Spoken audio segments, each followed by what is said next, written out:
Bunny Brown and His Sister Sue on Grandpa's Farm by Laura Lee Hope. Recording by Nan Dodge. Chapter 1. A Letter from Grandpa. Bunny, Bunny Brown, where are you? Bunny's mother stood on the front porch, looking first in the yard, then up and down the street in front of the house, but she did not see her little boy. Sue, Sue dear, where are you, and where is Bunny? Again Mrs. Brown called. This time she had an answer. Here I am, Mother, on the side porch. A little girl with brown eyes came around the corner of the house. By one arm she carried a doll, and the doll was leaking sawdust on the porch. Mrs. Brown smiled when she saw this. Why, Sue, my dear, she exclaimed. What is the matter with your doll? She is bleeding sawdust, as you used to call it. Oh, well, Mother, this is just my old doll, Sue answered. It's the one I let Bunny take to play Punch and Judy show with, and he hit her with a stick and made her sawdust come out. Did you want me, Mother? Yes, Sue, and I want Bunny, too. Where is he? He was here a little while ago, the brown-eyed girl answered, but, oh, Mother, you're all dressed up. Where are you going? Can't I go with you? Yes, that is what I called you for, and I want Bunny, too. Have you seen him? No, Mother, but I shall go in and wash my face, if I'm going with you. Where are we going? Just down to the store, and then I'm going to stop in the post office and see if there are any letters for us. Yes, run in and wash your face and hands. Your dress is clean enough. I'll look for Bunny. Mrs. Brown walked out to the front gate and again called, Bunny, Bunny Brown, where are you? No one answered, but a nice old man, limping a little and leaning on a stick, came around from the backyard. He looked like a soldier, and he had been in the war many years ago. Oh, Uncle Tad, Mrs. Brown asked, have you seen Bunny? The nice old man laughed. Yes, I've seen him, he replied. He went off down the street in his express wagon. That dog, Splash, was pulling him. I hope he hasn't gone too far, observed Mrs. Brown. When Bunny gets to riding with his dog, he doesn't think how far away he goes. I'll see if I can find him for you, offered Uncle Tad with another laugh. That Bunny Brown is surely a great boy, he murmured, as he limped off down the street. He did not have far to go, nor did Mrs. Brown have long to wait, for in about a minute a barking was heard. Then came a rattle of wheels on the sidewalk, and a boy's voice called out, Get up, Splash, get up. Go fast now. Go as fast as you can. Hurrah, that's the way to do it. Up dashed a small express wagon, drawn by a big, fine, shaggy dog that seemed to be having almost as much fun as was the blue-eyed, curly-haired boy who rode in the cart. Oh, Bunny, Bunny, don't go so fast, cried his mother. You'll spill out and hurt yourself. Don't go so fast. Have to go fast, Mother, said Bunny Brown. We have to go fast, don't we, Splash? The dog barked, but he slowed up, for Uncle Tad held out his hand to pat the big fellow, and Splash dearly loved Uncle Tad. We're a fire engine, and we're going to a fire, Bunny Brown explained. Fire engines always have to go fast, don't they, Splash? Old Miss Hollyhock's house is on fire, and we're going to put it out. Only make-believe, of course, cried Bunny quickly, for he saw that his mother looked a bit frightened when she heard him speak of a fire. We're just pretending there's a blaze. Here we go. Got to put out the fire. See, I've got a can of water all ready for it.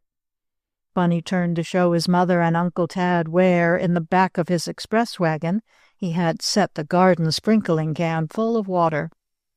Just as Bunny did that, Splash, his big dog, started to run. Bunny fell over backward off the seat. Out fell the sprinkling can full of water, splashing all over Uncle Tad's feet. Then Bunny himself fell out of the wagon, but he landed on some soft grass at the edge of the sidewalk, so he was not in the least hurt. Splash ran on a little way, pulling the empty wagon, but Bunny, jumping to his feet, called out, Whoa, Splash! And the dog stopped. For a few seconds they all stood there, Uncle Tad looking down at his wet feet, Bunny looking rather surprised at having fallen over backward, and Mrs. Brown hardly knowing whether to laugh or scold. As for Splash, he just stood still, his long red tongue hanging out of his mouth, while his breath came fast, for it was a hot day and he had been running with Bunny. "Oh, dear, Bunny," said Mrs. Brown at last, "see what you've done. You've made Uncle Tad all wet." "I didn't do it, Mother. It was Splash," said the little boy. "He started before I was ready. I'm sorry, Uncle Tad.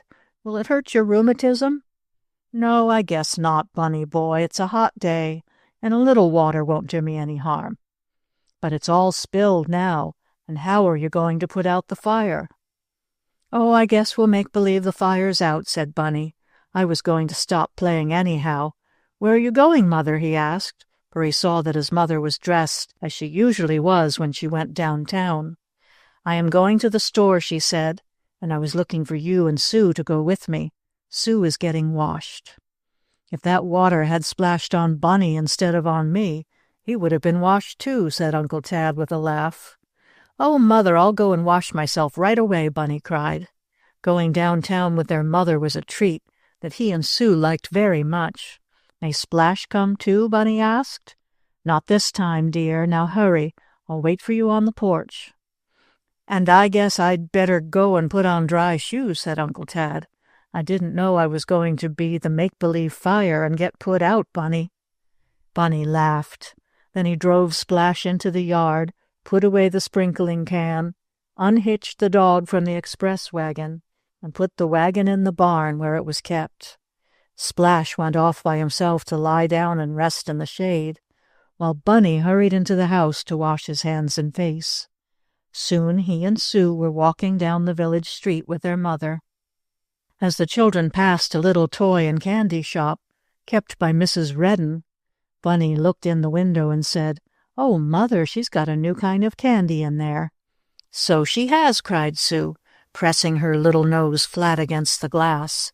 Mrs. Brown smiled. "Perhaps we may stop and get some on our way back," she said. "We haven't time for candy now. I want to see if we have any letters in the post office."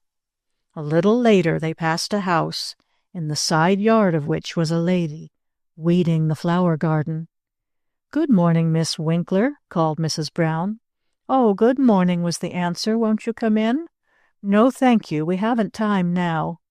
"Oh, Mother, do go in," begged Bunny. "Sue and I want to see Wango." Wango was a little pet monkey which Mr. Winkler, an old sailor, had brought home with him from one of his many ocean voyages. The monkey did a number of tricks, and Bunny and Sue liked him very much and often petted him. "No, dears, we can't stop to see Wango now. Some other time," Mrs. Brown said, and so she and the children went on to the stores. When they reached the post office, Mrs. Brown found 3 letters in her box. She opened one and read it. She called to Bunny and Sue. "Oh, my dears, I have good news for you. Here is a letter from Grandpa Brown, who lives away out in the country on a farm. He wants us to come and stay all summer with him." "Oh, goody!" cried Sue, clapping her fat little hands. "May we go, Mother?" asked Bunny. "Oh, let's go to Grandpa's farm." "Perhaps we may go," said Mrs. Brown. "We'll keep right on down to Papa's office now and ask him." Chapter 2. The Runaway Monkey. Mr. Brown, who was the father of Bunny Brown and his sister Sue, was in the boat business in the seaside village of Belmere. Mr. Brown rented fishing, sailing, and motor boats to those who wanted them, and he had his office on the dock, which was built out into Sandport Bay. "Oh, Mother, do you think Daddy will let us go to Grandpa's farm?" asked Bunny, as he and his sister Sue walked along the street on their way to their father's office, after having gotten the letter from Grandpa Brown. "Please ask him to let us go," begged Sue. "Yes, I think he will," said Mrs. Brown. The children clapped their hands in joy. Once, some years before, they had gone to their grandfather's farm in the country, and they remembered what fun they had had. Now they were older, and they were sure they would have many more good times. "Well, well," cried Daddy Brown as he saw his wife and the 2 children come into his office on the dock. "What brings you all down here? Do you want some fish? Or is Bunny looking for another big lobster claw so he can put it on his nose and play Mr. Punch?" "No, I don't want any lobster claws now, Papa," Bunny said. "But can we go to Grandpa's farm in the country?" Mr. Brown looked at his wife. "What has happened now?" he asked. He was almost sure that something had happened, because Bunny and Sue looked so excited. "Oh," cried the little girl, "Bunny went to a fire and he was upset, and Splash spilled the water all over Uncle Tad, and we got a letter, and—" Sue had to stop. She had talked so fast she was all out of breath. Mr. Brown laughed. "What is it all about?" he asked his wife. Mrs. Brown told him how Bunny had been playing fire engine in his express wagon with the dog, and about the upset when the water was spilled on Uncle Tad. "But what we came to see you about, Daddy," she went on, "is this letter from Father." Grandpa Brown was Mr. Brown's father, you see, and Mr. Brown and his wife always spoke of the children's grandpa as Father. "Father wants us to bring the children and spend the summer on the farm," went on Mrs. Brown. "I think it would be nice if we could go." "Oh, let us, Daddy," cried Bunny and Sue. Mr. Brown looked thoughtful. "Well," he said slowly, "I suppose we could go. I could have the business here looked after all right, and I guess I need a little rest myself. Yes, I think we'll go," he said. "It will take me about a week to get ready.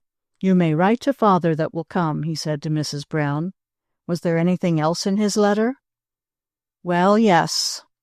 And Mrs. Brown spoke slowly. "It's some bad news." "Bad news," Bunny interrupted. "Can't we go to the farm?" "It isn't that," Mrs. Brown said quickly. "It's about Grandpa's horses." "It seems," she said to her husband, while Bunny and Sue listened with all their might, "that there was some gypsies camping near the farm." Did they take Grandpa away?" asked Sue, for she had often heard of gypsies taking persons off with them, but really this hardly ever happens. "No, dear, the gypsies didn't take Grandpa, but they took his best team of horses," answered her mother. "That's what he says in his letter. Some of the gypsies' horses were taken sick, and they could not pull the gypsy wagons when they wanted to move their camp. Some of the gypsy men borrowed Grandpa's team and said they would pay him for the use of it a little while until they could pull their wagons to a new place."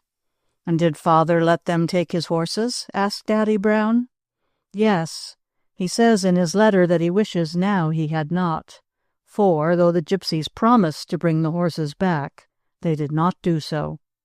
"Oh, did the gypsies keep Grandpa's horses?" asked Bunny. "Yes, that's what he says." "Then we can't go to the farm." And Bunny looked very sorry. "Why can't we go? What have the horses to do with it?" asked Bunny's mother. "Because if he hasn't any horses, Grandpa can't come to the station for us and drive us out to the farm." "Oh, well, I guess he has more than one team, though he says it was his best one the gypsies borrowed and did not bring back," said Mrs. Brown to her husband. "It will be quite a loss to Father, and he was so proud of that team of horses." "Yes," answered Mr. Brown, "it's too bad." "Oh, dear," sighed Sue. "Aunt Lou lost her diamond ring, and now Grandpa has lost his horses. But maybe you can find them, Bunny, just as you found Aunt Lou's diamond ring." "Ha! Aunt Lou's ring was in my lobster claw." "How could a team of horses get in a lobster claw?" asked Bunny with a laugh. "Oh, I don't mean that," said Sue, "but maybe you could find the horses in the woods, same as you found the ring in the claw." "Maybe," agreed Bunny, "but when can we go to the farm?" "Next week, perhaps," answered his mother. "It depends on your father." "Yes, we can go next week," Mr. Brown said. "Even if Grandpa Brown doesn't get his horses back from the gypsies?" asked Bunny. "Yes, I think we can manage to reach the farm without Grandpa's horses. I have a new plan for going out there, something we have never done before." And Daddy Brown nodded at his wife and smiled. "Oh, what is it?" Bunny asked eagerly. "It's a secret," said his father. "I'll tell you after a while." The children begged and teased to know what it was, but Mr. Brown only laughed and said they would have to wait. Then Mrs. Brown took Bunny and Sue home, and on the way the brother and sister talked of nothing but what fun they would have on Grandpa's farm, and of how sorry they were about the gypsies having borrowed the horses and keeping them instead of bringing them back, as they should have done. "But maybe you'll find them," said Sue. "I hope so, anyhow. I'll help you look, Bunny." "I hope so, too," replied Bunny. "We did find Aunt Lou's diamond ring when she thought she never would." "I will tell you a little about that, though if you like, you may read of it in the first volume of this series, which is named Bunny Brown and His Sister Sue. In that, I told how the Brown family lived in the seaside town of Belmere on Sandport Bay. Bunny, who was 6 years old, and Sue, who was 5, were great chums and playmates. They were together nearly all the while and often got into trouble, though of course they had fun and good times also. Their Aunt Lou came to visit them from New York, and the first night she was at the Brown house, she lost her diamond ring when she was helping Mrs. Brown make a salad from a big lobster that was brought ashore in one of Mr. Brown's boats. A lobster is a sort of fish, only it has legs and claws to pinch with.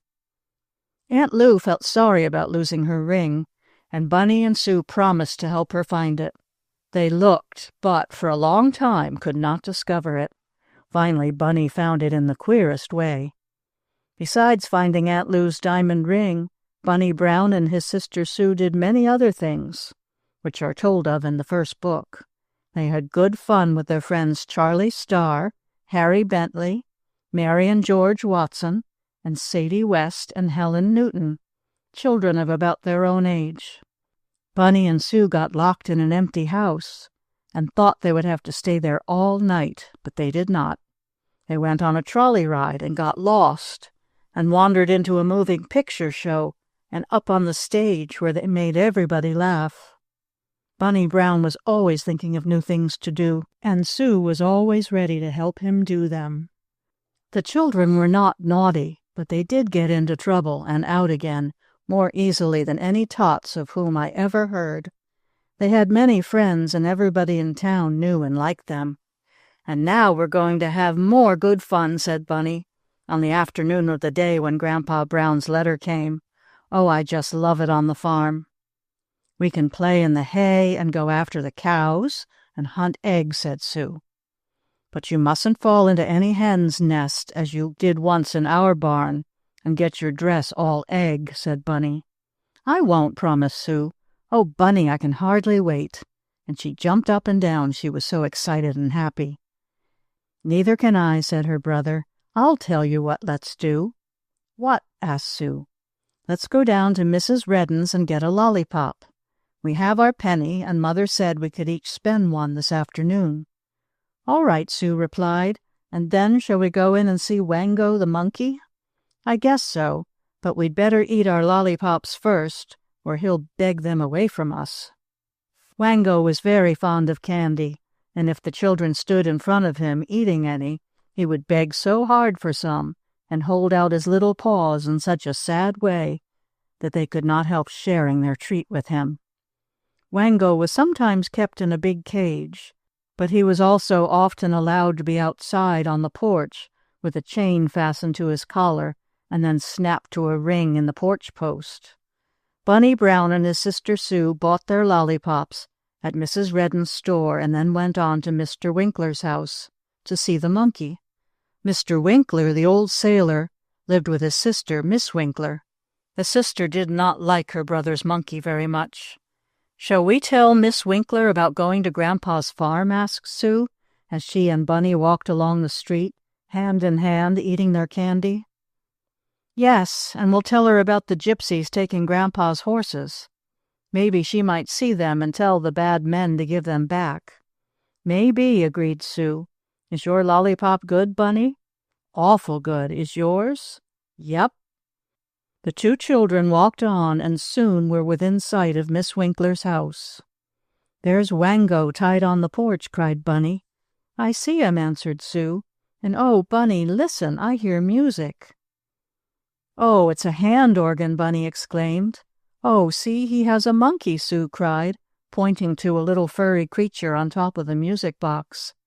Wango saw the strange monkey at the same time. Wango jumped up and ran toward the organ grinder as far as the chain would let him. Then Mr. Winkler's monkey chattered and screamed loudly. All at once the Italian stopped playing, for his own monkey suddenly jumped down to the sidewalk, gave a hard pull on the string that was about his neck, broke loose and ran away, far off down the street, while Wango chattered louder than ever. Chapter 3. The Big Automobile. "Bunny, Bunny, look, look! The hand organ man's monkey has run away," cried Sue. "Yes," answered Bunny, "let's run after him. Maybe we can catch him, and the man will let us play the organ." That was all Bunny Brown and his sister Sue thought about, doing whatever they happened to think of first, and this time it was racing after the runaway monkey. For the hand organ man's monkey was really running away. He was frightened at Wango, I think, for Wango was larger than he, though Wango was quite gentle, even if he did make lots of trouble, such as upsetting the jars in Mrs. Redden's candy store.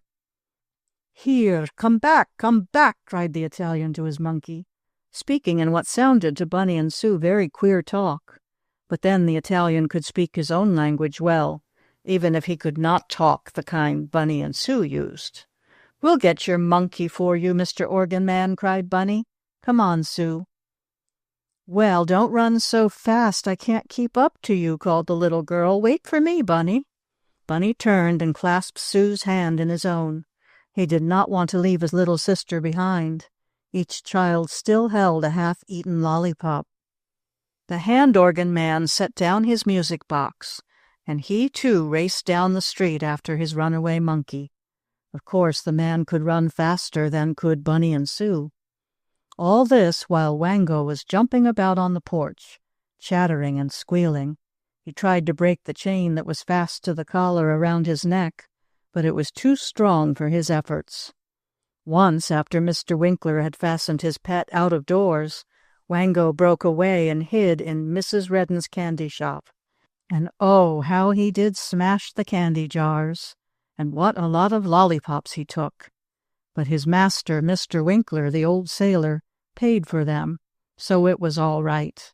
Then Mr. Winkler put a stronger chain on Wango, and that is why the pet monkey could not now get away. But he tried very hard, for he wanted to run away also, I think, and have a good time with his friend, the hand organ monkey. Only the hand organ monkey seemed to be afraid of Wango. "But he needn't to be," Bunny said as he trotted on with Sue, "for Wango wouldn't hurt him." "Of course not," said Sue. "Any more than our dog Splash would have hurt the little yellow dog he ran after one day. I have told you about that in the first book, how Splash ran away with Bunny and Sue, hurrying down the street to make friends with a little yellow dog that once had had a tin can tied to his tail. And also in the first book, I told you how Bunny and Sue got their dog Splash. Bunny and Sue were carried away in a boat and landed on an island in the river. There Sue fell in, and the big dog pulled her out.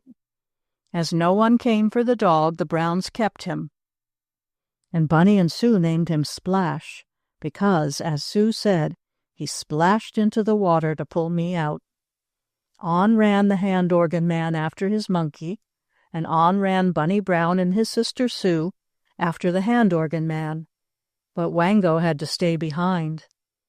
He made so much noise, though, with his chattering and screaming, to say nothing of rattling the chain, that Miss Winkler came running out. She was making a cake, and her hands were all covered with flour, while there was a white spot on the end of her nose. "Oh, what is the matter? What is the matter?" she cried. "The hand organ man's monkey ran away because Wango scared him," said Bunny, "and we are running after him." "After Wango?" Miss Winkler wanted to know.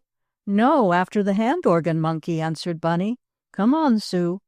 They turned the corner, and there, halfway down the street, they saw the hand organ man standing under a tree. "Oh, maybe the monkey is up the tree," cried Bunny. "Yes, my monkey, he up the tree," said the Italian in his funny way. "He no come down. Jacko, Jacko," he called. "Come down, please." But though the hand organ man held up his arms and begged his monkey to come down, the little furry creature would not come. He sat perched on a high limb, looking with his bright eyes at Bunny, Sue, and the man.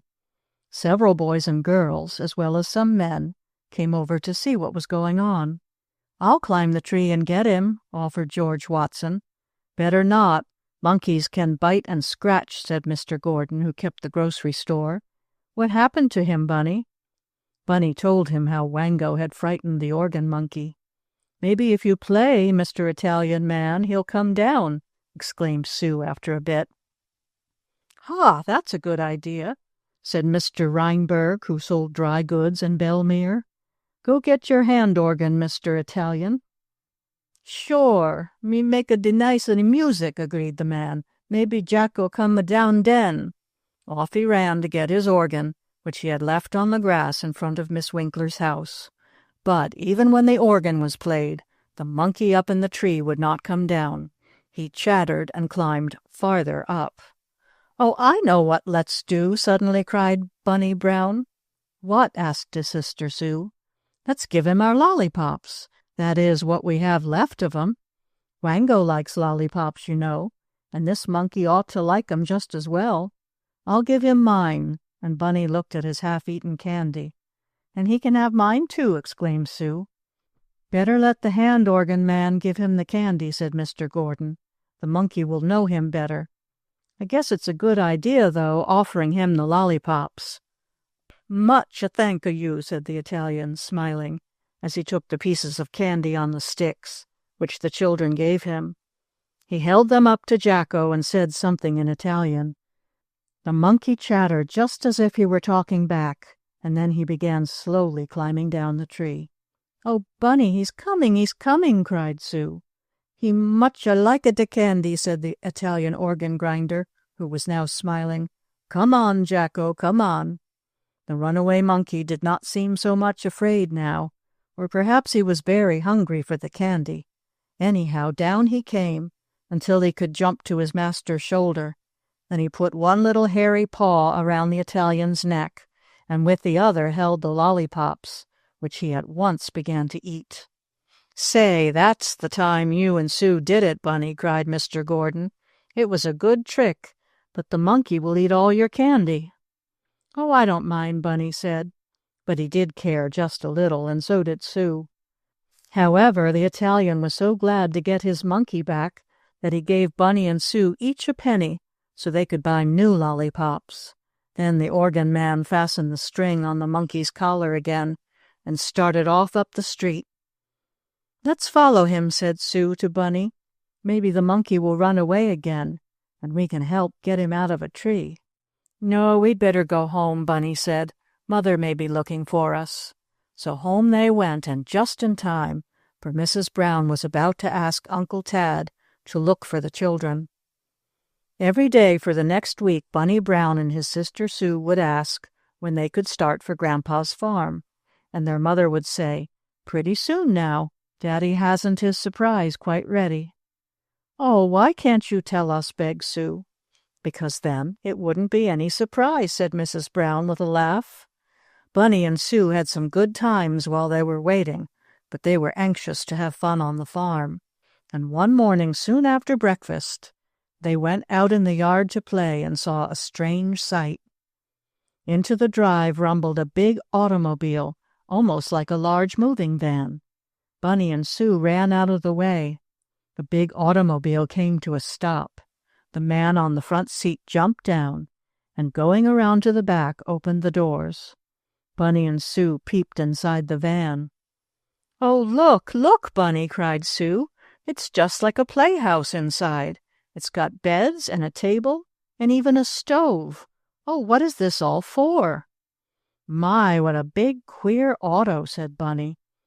"And it's even got windows in it. Why, we could camp out in it. Is it ours?" he asked the man. Chapter 4. A Queer Slide. Bunny Brown and his sister Sue stood looking at the queer big automobile. They had seen some like it once before, passing through the town loaded with tables, chairs, a piano, and other things, when someone was moving. But this automobile was different. Inside, as the children could see, were 4 small beds. Bunks they were called, as Bunny knew, for that was what a bed was called in a ship, or a big boat, and a bunk was like a shelf sticking out from the side of the wall. Besides the bunks, inside the big automobile van there were chairs, a table, and a cupboard in which, through the glass doors, could be seen dishes. "Oh, Bunny," cried Sue, "we're going to eat! We're going to eat! I see the dishes! We're going to eat in this auto!" "Yes, and we must be going to cook, too," said Bunny. "I see an oil stove and some pots and pans. That is, we are going to eat if this is our auto," he went on, looking again at the man who had steered it into the yard of the brown house. "Is it ours?" Bunny asked. "Well, your father told me to bring it up here and leave it, so I guess it must be yours or his," and the man smiled at Bunny and Sue. "Oh, goody!" cried the little girl, dancing up and down for joy. "It's our auto! It's our auto!" "Fine!" exclaimed Bunny, with eyes that sparkled almost as brightly as did Aunt Lou's diamond ring, which was found in the lobster claw. "And are we going to have a long ride in it?" Bunny asked. "Well, as to that, I don't know," answered the man. "Your father told me to bring the auto up here and leave it. He'll be home pretty soon, I guess, and tell you all about it. I'll be going now." The man had put the brakes on so the wheels could not turn, and thus let the automobile run away. Now he waved his hand in goodbye to the children and walked off. Bunny and Sue raced into the house. "Oh, Mother!" cried Sue. "Oh, Mother!" cried Bunny. Then both together they fairly shouted, "Come on out and look at the big auto."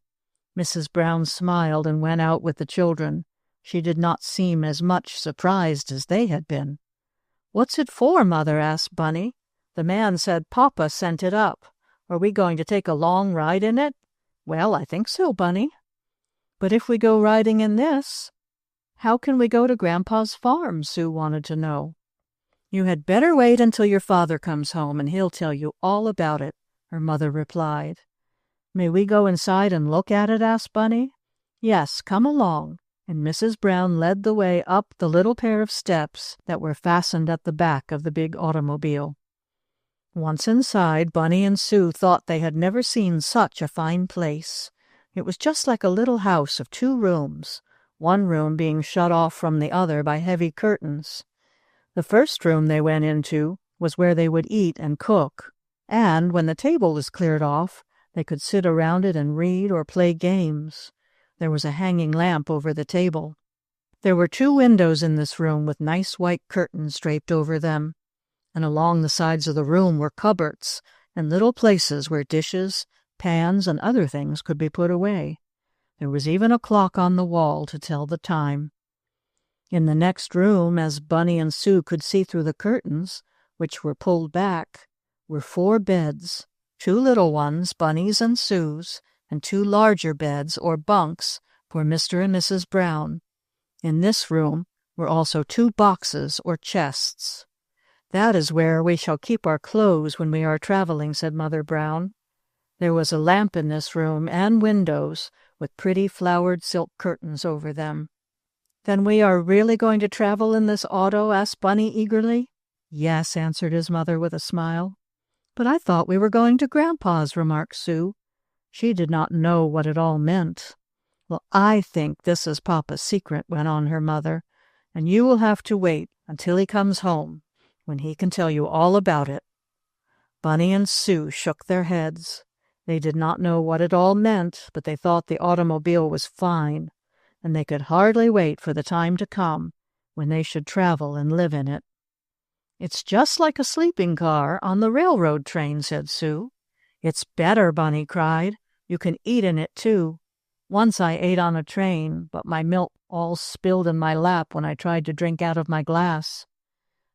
Bunny and Sue had once traveled all night on the railroad and had slept in a bed on the car, and had also eaten in the dining coach, so they knew something about it. For some time the 2 children looked about inside the queer big automobile that was made into a little house, and then they climbed down the steps again. "And it's real, too. It isn't make-believe," said Bunny, as if that were the best part of it. "Shall we have real things to eat?" asked Sue. "Oh, I think so," her mother told the little girl. I feel hungry now," observed Bunny with a sigh. "Well, run to the house and get some cookies," his mother said. "Then you and Sue may go off and play for a while. But don't go too far. It will make the time pass more quickly, and when you come back, Daddy will be here and will tell you all about the big automobile." "Come on, Sue," cried Bunny. "We'll have some fun." Soon the children, a cookie in each hand, were racing about the yard playing with Splash, the big dog. Splash liked cookies too, and I think he had almost as much of Bunny's and Sue's as did the children themselves. Mrs. Brown had gone into the house, and Bunny and Sue were left in the yard.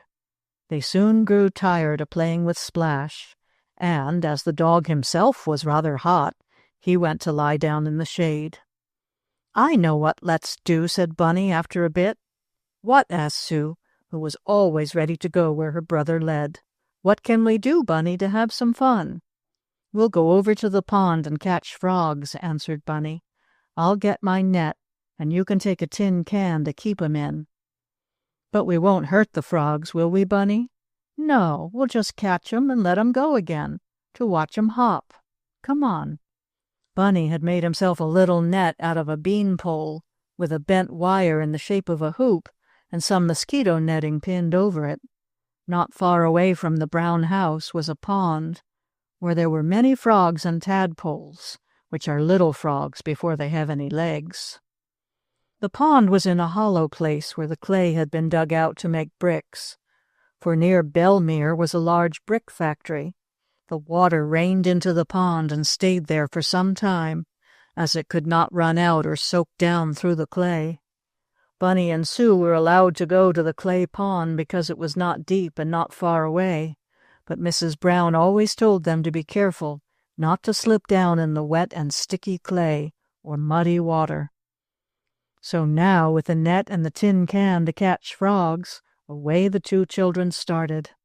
They had not been frog hunting since Aunt Lou went back to New York. "There ought to be lots of frogs now," said Bunny. "Yes," agreed Sue. "I hear them singing every night." "Frogs don't sing," her brother said. "Yes, they do, too." "No, they don't." "Then what do they do?" Sue wanted to know. "They croak," said Bunny. "Frogs can't sing, they just croak."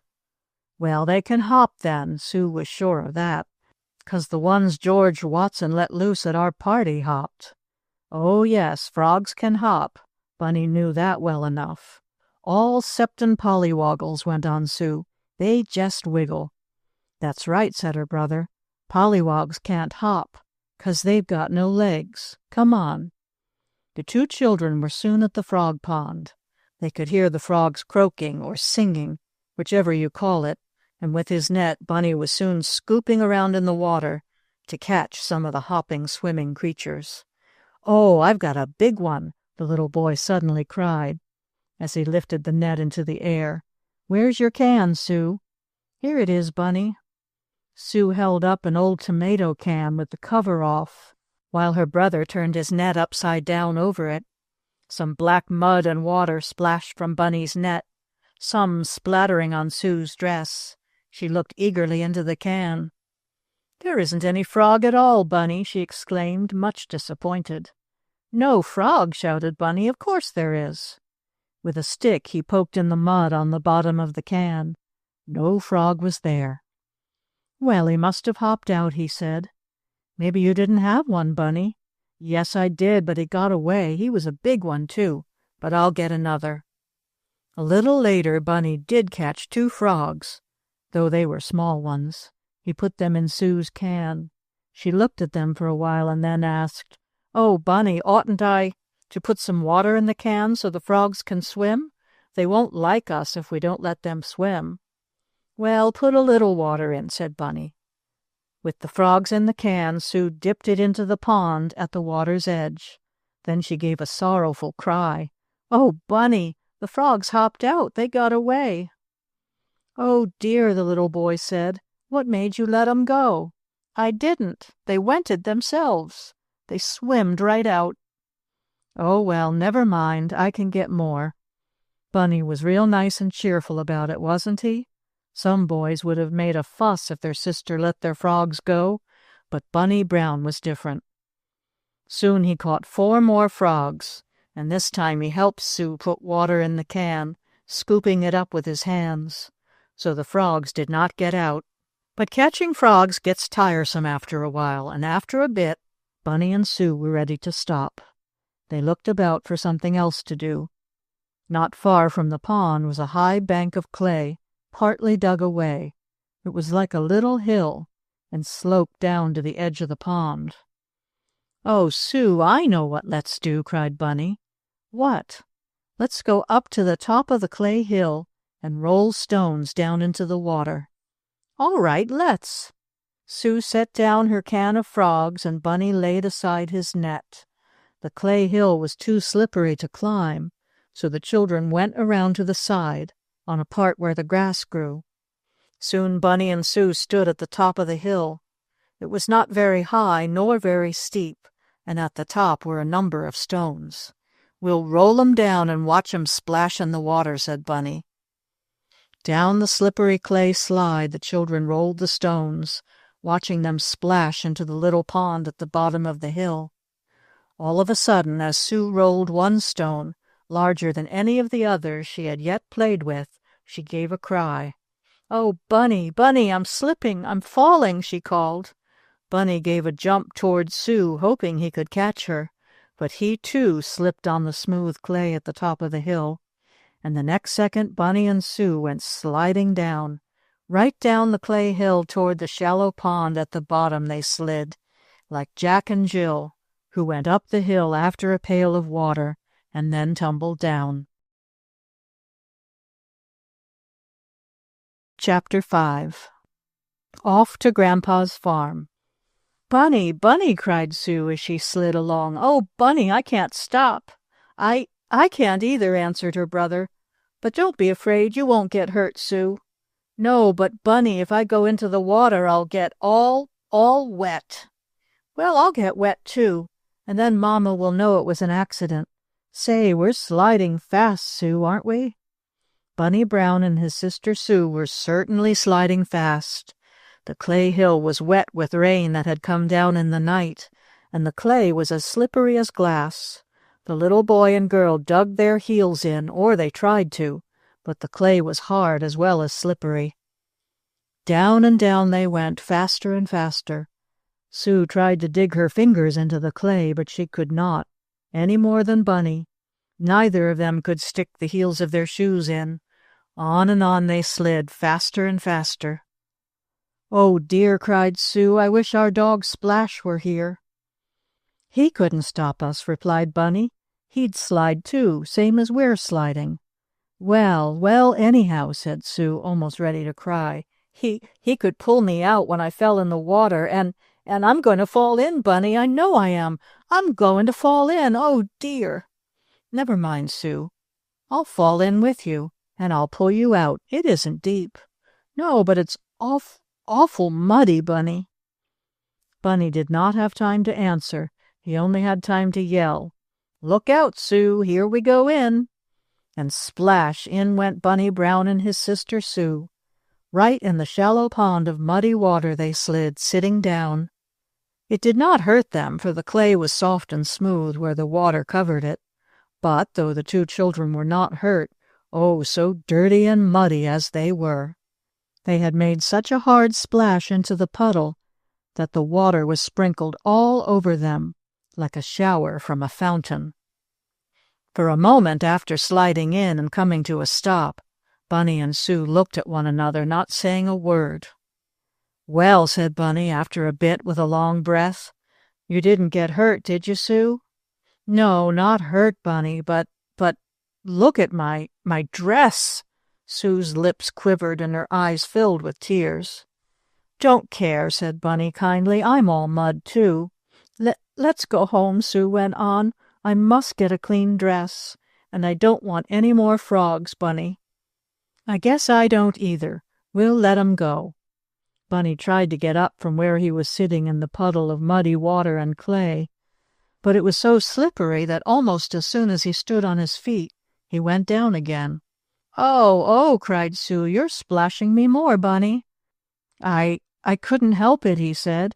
He looked at Sue and laughed. "What are you laughing at?" she asked. "At you. You do look so funny. There's a lump of clay right on the end of your nose." "Oh, is there?" Sue reached for her pocket handkerchief to wipe off the mud, for she did not like a dirty face. But she found that her pocket was under water, and of course her handkerchief was wet through. "Lend me yours, Bunny," she begged. And Bunny, who had his handkerchief in his waist pocket, up above the wetness, wiped the clay from his sister's nose. Then, by being careful, he managed to stand up. He helped Sue to her feet, and the children waded to shore. The water was not more than a few inches deep, but it was very muddy. Bunny and Sue emptied the frogs out of the can. The little green fellows seemed glad to hop back into the pond again. Then the two children started for home. "Oh, my goodness me, what has happened to you?" cried their mother, when she saw them coming through the gate. We fell in," said Sue. "No, we slid in," Bunny said. "Oh, dear. Well, however it happened, you are perfect sights," gasped Mrs. Brown. "I never saw such children." Bunny and Sue told how it had happened, their sudden slide down the clay hill, and, as they had not meant to get in the mud puddle, Mrs. Brown did not scold very much. It was an accident. "But you must be more careful next time," she said. "We will," promised Bunny. He was always ready to promise. "Anyhow," said Sue, "if we're going to Grandpa's, we can't go to play near the frog pond any more." "That's so," agreed Bunny. "Or even if we go for a ride in the big automobile, we won't get muddy any more, Mother." Mrs. Brown and the cook took the muddy clothes off the children, and then Bunny and Sue each had a fine bath in the clean white tub. Soon they were as nice and neat as ever. "Now don't go away from the house," said their mother. "Stay in the yard and play. It will soon be time for your father to come home to supper, and then—" "Then he'll tell us about the big automobile," cried Bunny. "And about the secret," said Sue. Sue played with her dolls, while Bunny spun a musical top his Aunt Lou had sent him from New York. And, almost before they knew it, the children heard someone at the front gate ask, "Well, how do you like it?" "Oh, Daddy!" they cried, and they raced down the walk to meet their father. "What's it for? Is it for us? Are we to live in it? When are we going to Grandpa's farm? Can we take the auto with us?" Bunny and Sue asked so many questions of their father, and they asked them so fast that he could not answer them. He could only laugh. Then, catching Sue up in one arm and Bunny in the other, Mr. Brown carried them into the house. "Well, Mother," he asked his wife, "how do you like it?" "I think it's fine," said Mrs. Brown. "And do you think you could live in it and sleep in it for 3 or 4 days on a trip to Grandpa's farm?" "Why, yes, I think it would be very nice." "Oh, Daddy, are we going to Grandpa's in the big auto?" asked Bunny. "Yes, I think we shall." "And is that the secret?" Sue asked. "It is," her father answered. "I'll tell you all about it. The automobile is an old moving van. I bought it from a man, and I thought it would be nice if it could be fixed up like a gypsy wagon so we could travel in it and eat and sleep in it. I had it made into a sort of little house, you see, with beds, a table, chairs, and an oil stove. I thought we could take a little vacation in it this summer. Then, after Grandpa sent us the invitation to spend the summer at his farm, I thought how nice it would be if we could go there in our big auto instead of in the train. Would you like that?" he asked Bunny and Sue. "Oh, of course," Bunny replied. Sue clapped her hands and nodded her head. She liked it too. "Well, then, that's what we'll do," Mr. Brown went on. "We will make the trip to Grandpa's in the big auto. We'll live in it just as the Gypsies live in their wagons that are drawn by horses, and we can camp out if we want to. But we won't take anybody's horses and not bring 'em back, the way the Gypsies did to Grandpa," said Bunny, "will we?"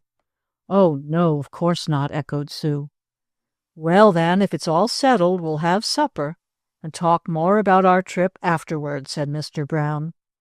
That night, when the table was cleared, the little family gathered about it talked about what fun they would have. "Can I steer?" Bunny wanted to know.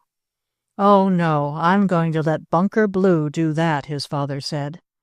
Bunker was a big, strong young man with red hair who helped Mr. Brown in the boat business.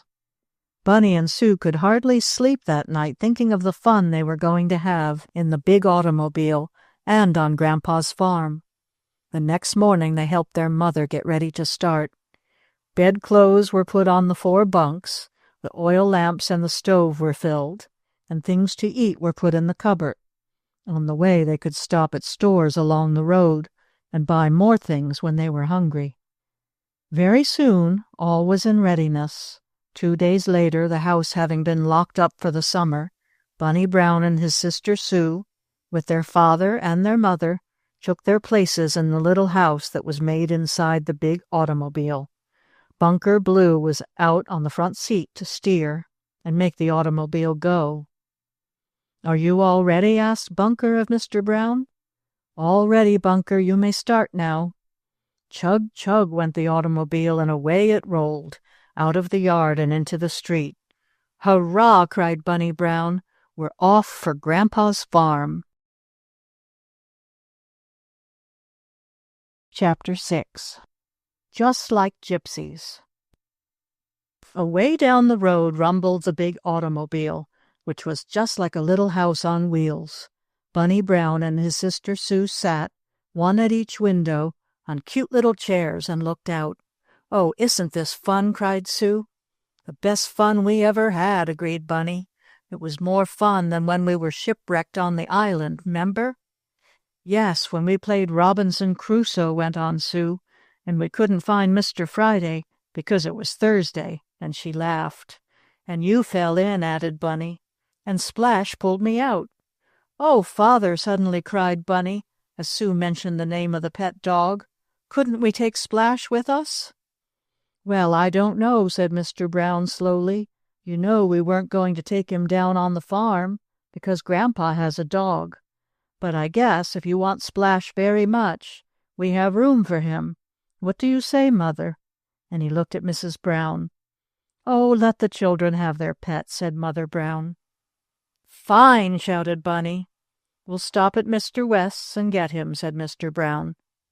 When the Brown family decided to go away, they had not planned to take Splash with them, and he was left at the home of Sadie West, a little girl with whom Sue played. Sadie said she would take good care of Splash, but now Bunny and Sue wanted him with them.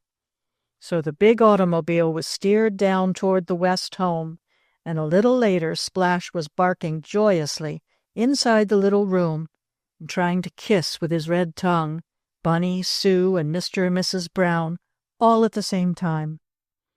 "Oh, I'm so glad we're going to take you," cried Sue, hugging her pet. Half of Splash belonged to Sue and half to Bunny. They made believe to divide the dog down the middle lengthwise, so each would have a part of the tail, which always wagged so joyfully when Splash saw either of the children. Once again the automobile, a little house on wheels, set off. "Goodbye," called Sadie West to Sue, waving her hand. "Goodbye," echoed Bunny and his sister. Down the main street of the village they went, many of Mr. Brown's friends stopping to wave their hands or hats to him. Such an automobile fitted up inside so a family could live in it was seldom seen in Belmere. "There's Charlie Starr," called Bunny, as he saw a boy on the street. "Yes, and there's Helen Newton," added Sue. "Oh, I wish they were going with us." "We haven't room, my dear," said her mother, for sometimes Sue would invite her friends to stay to dinner or to supper without knowing whether her mother thought it best. "Besides," went on Mrs. Brown, "you will find many playmates and enough to do on Grandpa's farm." "Yes, I guess we will," said Bunny. "I'm going fishing." "And I'm going to pick flowers," Sue said. "I don't like fishing 'cause the worms on your hook are so squiggly." Mr. and Mrs. Brown sat in easy chairs in the little dining room of the automobile. It was also the sitting room when the table was not set. And it was the kitchen when the cooking was being done on the oil stove, so you see it was 3 rooms in one. Beyond the dividing curtains was the bedroom with the 4 bunks against the wall.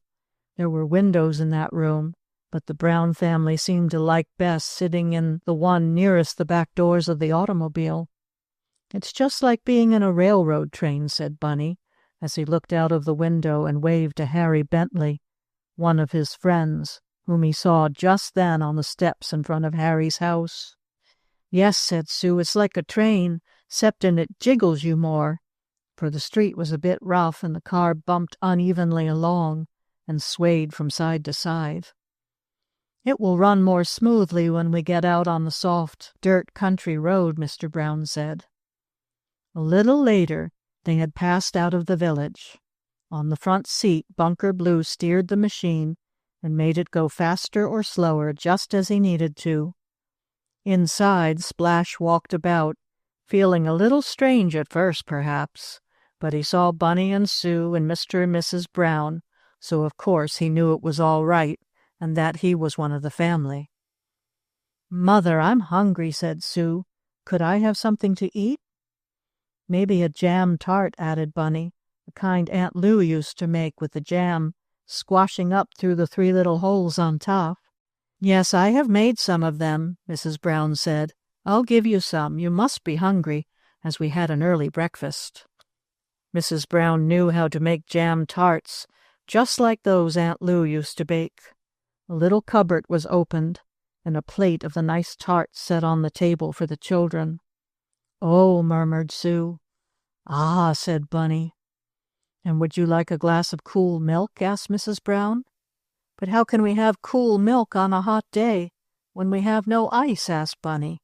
"Oh, but we have ice," said Mrs. Brown, laughing. "See, Daddy had a little ice box put in, and I keep the butter, milk, and other things that need to be cool in there." And surely enough, in one corner of the dining, sitting room, and kitchen was a little ice box, out of which Mrs. Brown took a bottle of milk. So Bunny and Sue were having a nice little lunch, which tasted all the better because they were eating it as they rumbled along in the automobile house on wheels. Splash looked on hungrily until Mr. Brown tossed him a dog biscuit. Sadie West had bought some for him, thinking she was going to keep the dog, but she had put the biscuits in the automobile when Bunny and Sue came for their pet. Mile after mile along the road rumbled the big automobile van, like a circus wagon. Bunny and Sue sometimes sat near the back doors looking out, or else they climbed up on boxes near the side windows. Mr. and Mrs. Brown sat and talked and laughed at the funny things the children said. Out on the front seat, Bunker Blue held the steering wheel. "Could I ride outside with him?" asked Bunny after a while. "I want to ride outside, Daddy." "No, indeed, little man," answered his father. "You might get bounced off and hurt. This auto isn't like Mr. Reinberg's, in which you once had a ride. It would not be safe for you or Sue to ride outside." "But I want to talk to Bunker," persisted the little boy. "Well, I think I can manage that," Mr. Brown went on. "There is a window in the front part of the auto, right close to the back of Bunker's seat. I'll open that window, and you can talk to him through it. Go into the bedroom." Bunny and Sue walked into the front part of the automobile, through the hanging curtains, and surely enough, when Mr. Brown opened a window he had cut in the front of the van, there was Bunker's smiling face looking in. He saw Bunny and Sue and laughed. "Oh, Bunker, isn't this lovely?" asked Sue. "Well, it's better than rowing a boat full of fish, anyhow, Sue." "And we had something to eat," went on Bunny. "Are you hungry, Bunker?" "Well, no, not real hungry. I had some chewing gum a while ago." "I can give you a sandwich, Bunker, if you'd like it," said Mrs. Brown, looking out of the window over the heads of Bunny and Sue. "Chewing gum isn't good to eat." "Oh, I didn't swaller it," said the red-haired young man. "But I'm not hungry. I'll wait until dinner. I couldn't eat and steer this big auto at the same time. I'll wait." "It will soon be time for dinner," said Mrs. Brown. On went the car, and at noon it came to a stop in the road near a shady bit of woods.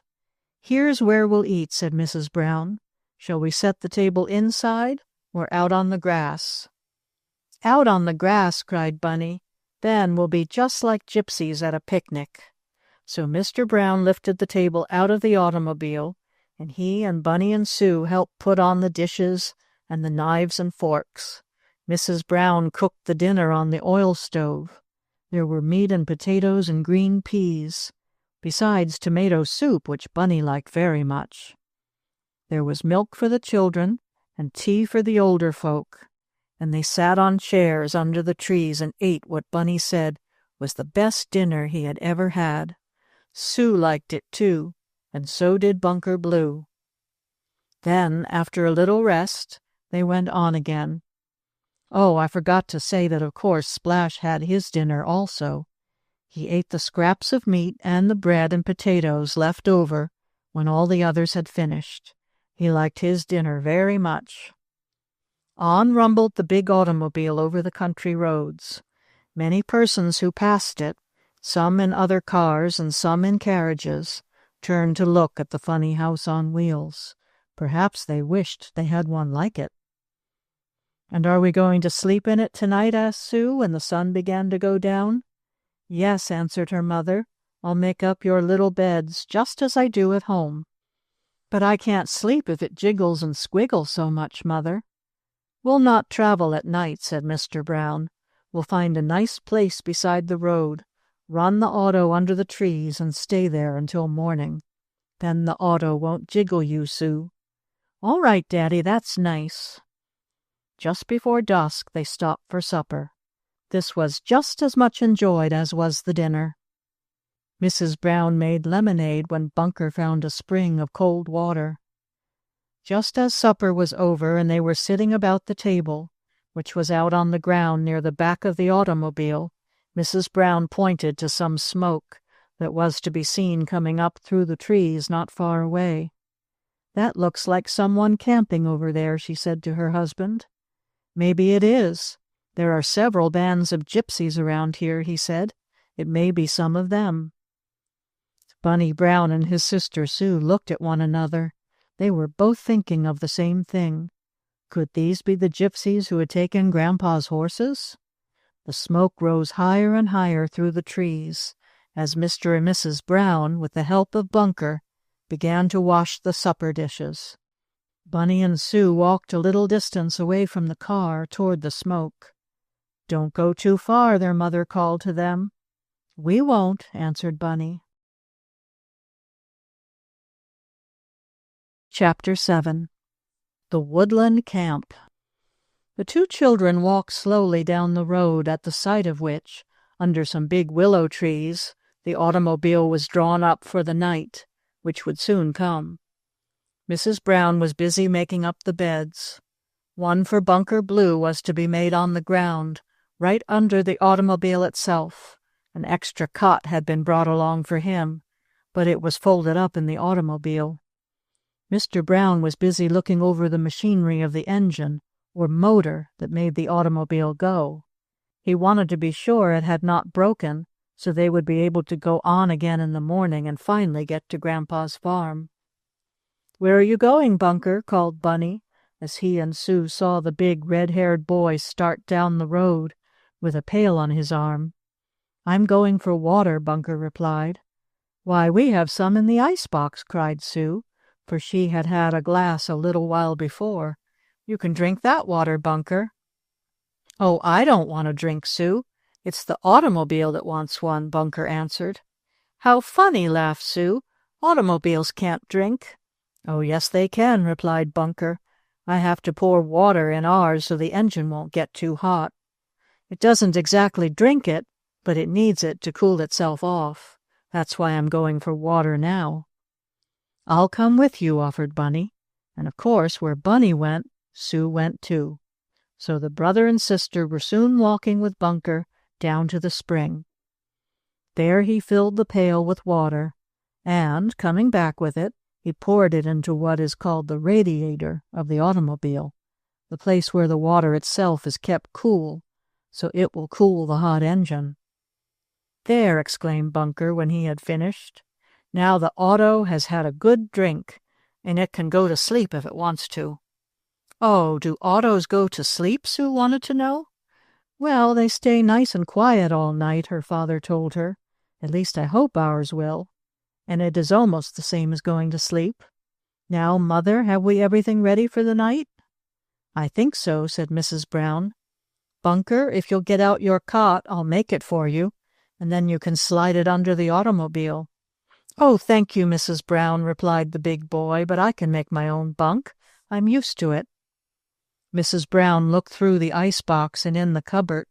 She wanted to see if she had everything she needed for breakfast. And as soon as she opened the icebox, she exclaimed, "There, the milk! We won't have any for the children. There's only a little bit left. Where can we get any?" Mr. Brown came back from having looked at the engine, which he found was all right. "Milk?" he said. "Why, there's a farmhouse a little way over on that road," and he pointed to it.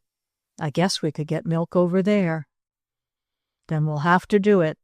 Bunker, no, you're making up your bed, aren't you? You can't go." "You and I will go for the milk," she said to her husband. "And take Bunny and Sue with us?" "No, I think not. They seem to be having a good time, and they'll be all right here with Bunker until we come back. There might be cross dogs at the farmhouse, and it may be too far for them to walk. You stay here, Bunny and Sue," she went on, "while Daddy and I go for some fresh milk. Don't go far away now." "No, ma'am," promised Bunny again. He and Sue saw many things to look at near the place where the automobile had stopped for the night. There were some flowers and ferns growing in the grass, and Sue made a nice bouquet. Then Bunny found a place where he could break off long willow branches from a tree, and he had fun playing he was the ringmaster in a circus, cracking the willow whip and making the make-believe horses jump over pretend elephants.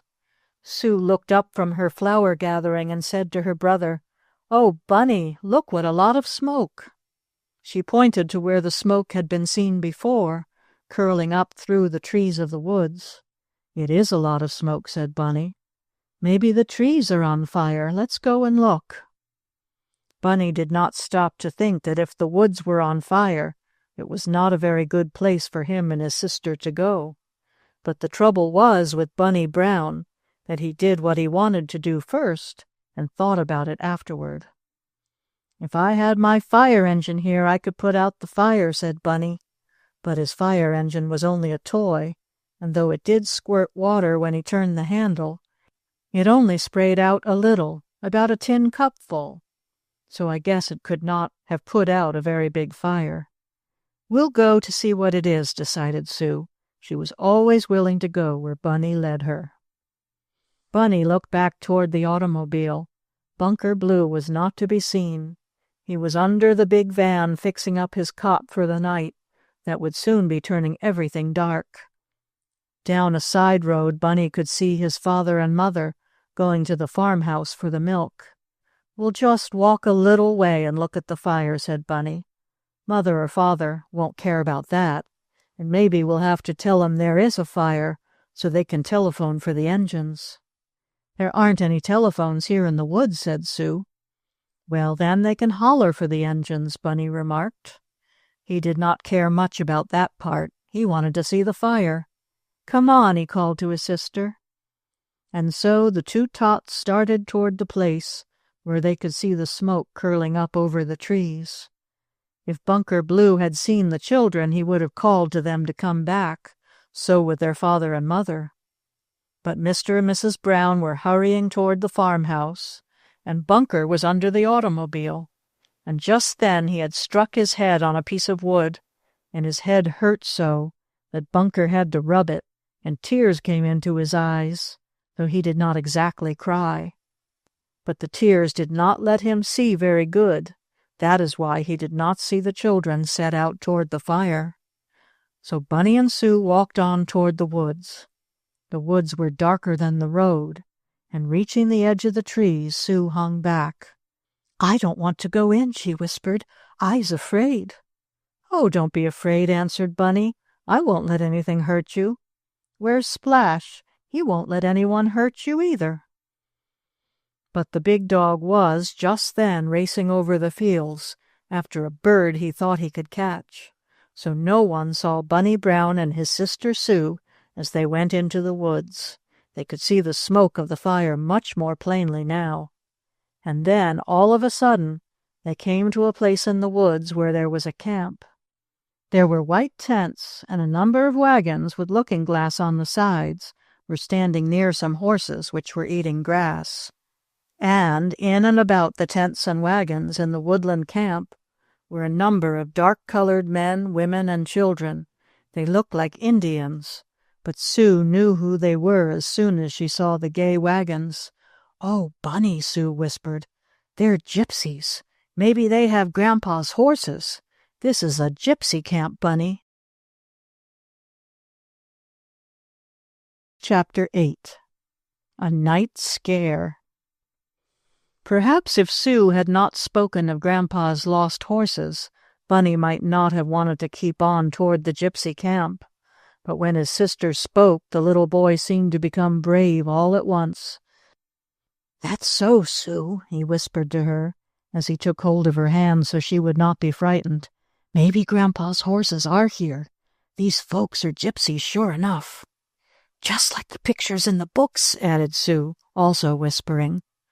She and Bunny could see where several gypsy women and children were standing about the fire, over which were pots from which steam came.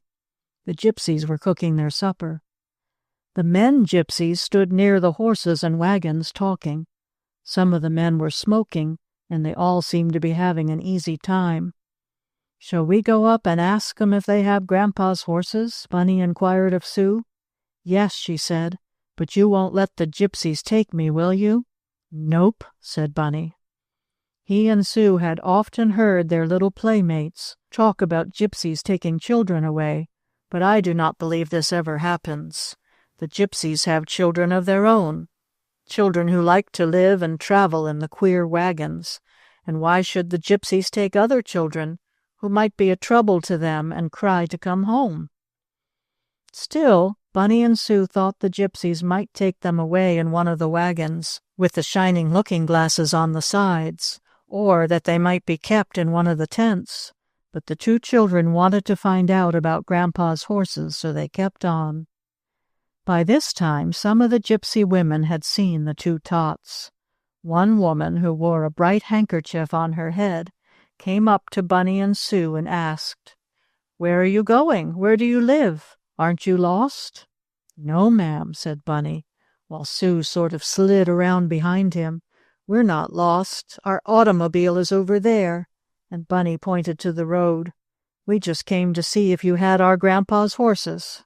The gypsy woman seemed surprised and called to one of the men, who came up smoking a pipe. "We are gypsies too," said Sue bravely. Perhaps she thought if she said that, she would not be taken away, or maybe she thought it would be the best way of finding the lost horses. "You are gypsies?" exclaimed the woman, smiling. Bunny thought it was queer she could speak just as he did, but most gypsies in this country can talk our talk. "We're going to Grandpa's in a big automobile," said Bunny, to explain what Sue meant. "And it's got beds in and a table and a stove, just like your wagons," and he waved his hand toward the queer carts in which the gypsies traveled from camp to camp. "You are funny little gypsies," laughed the woman. "But what is this about Grandpa's horses?" "Maybe their grandfather has horses to sell or trade," suggested the gypsy man. "Where does he live, little chap?" "Oh, a good way off," answered Bunny, hardly at all afraid now. "But he hasn't any horses, 'cause he let some gypsies take his horses to pull their wagons, and they didn't bring 'em back. So my grandpa has no horses, but I thought maybe you had 'em." Some other gypsies, who had gathered around to hear what was being said, laughed at this. Then the man spoke.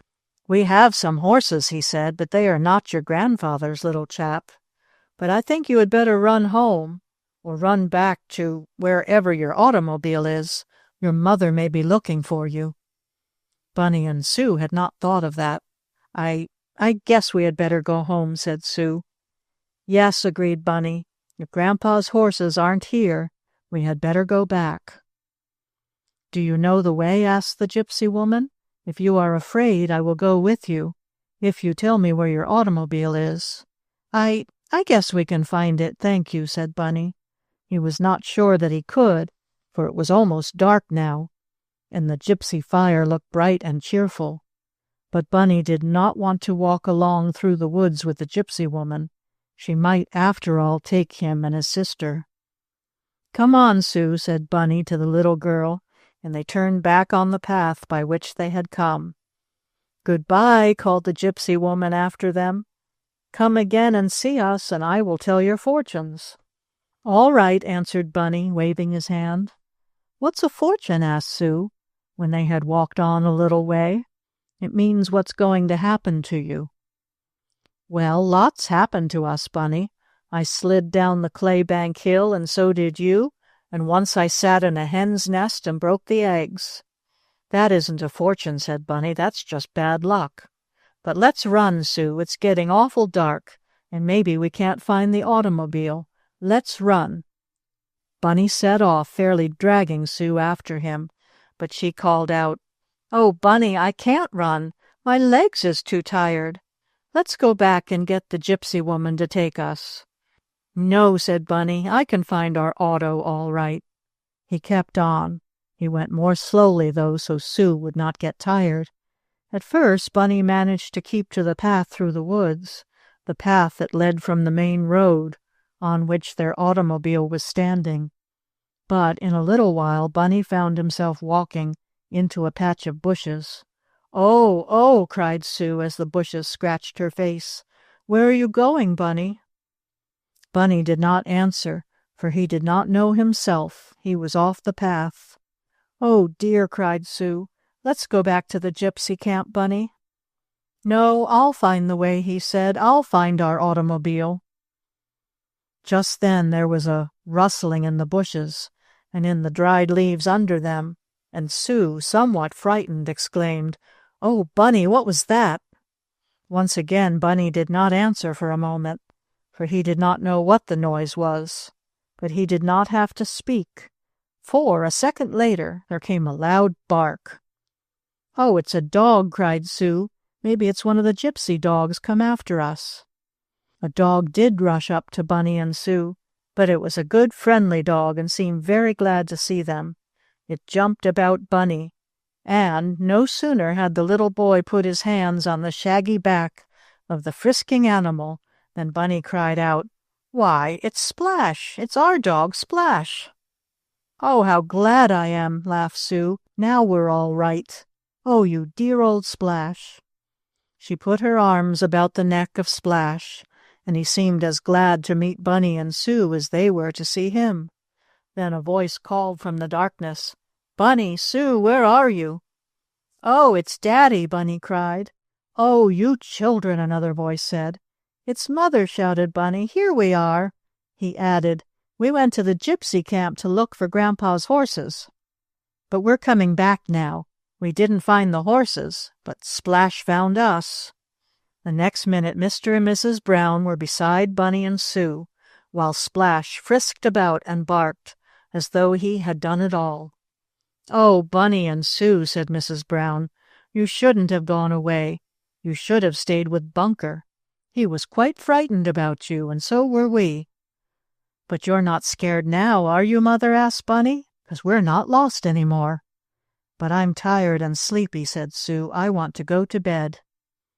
"Yes, I guess bed is the best place for all of us," said Mr. Brown.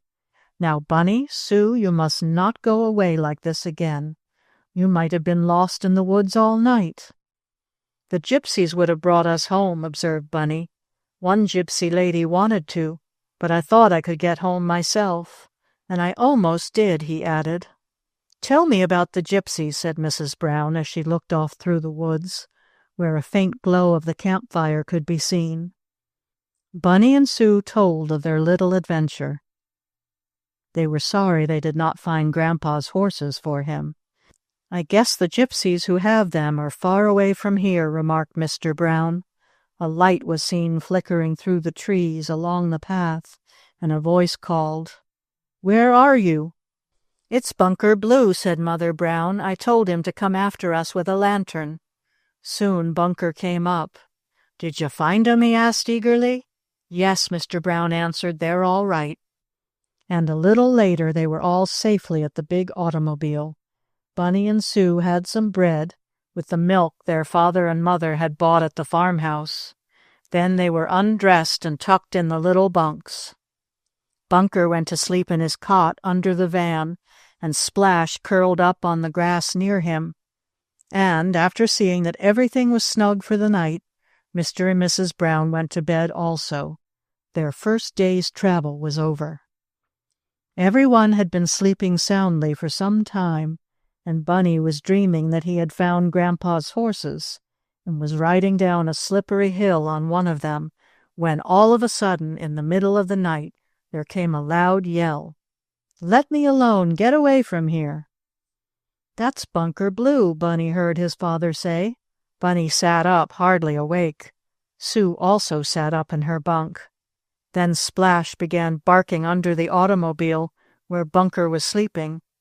Only Bunker was not sleeping now, for he was wide awake, and he called out again, "Quit, I say!" "Oh, Mr. Brown, Mr. Brown, somebody's trying to upset the auto." "Oh, Mamma," wailed Sue.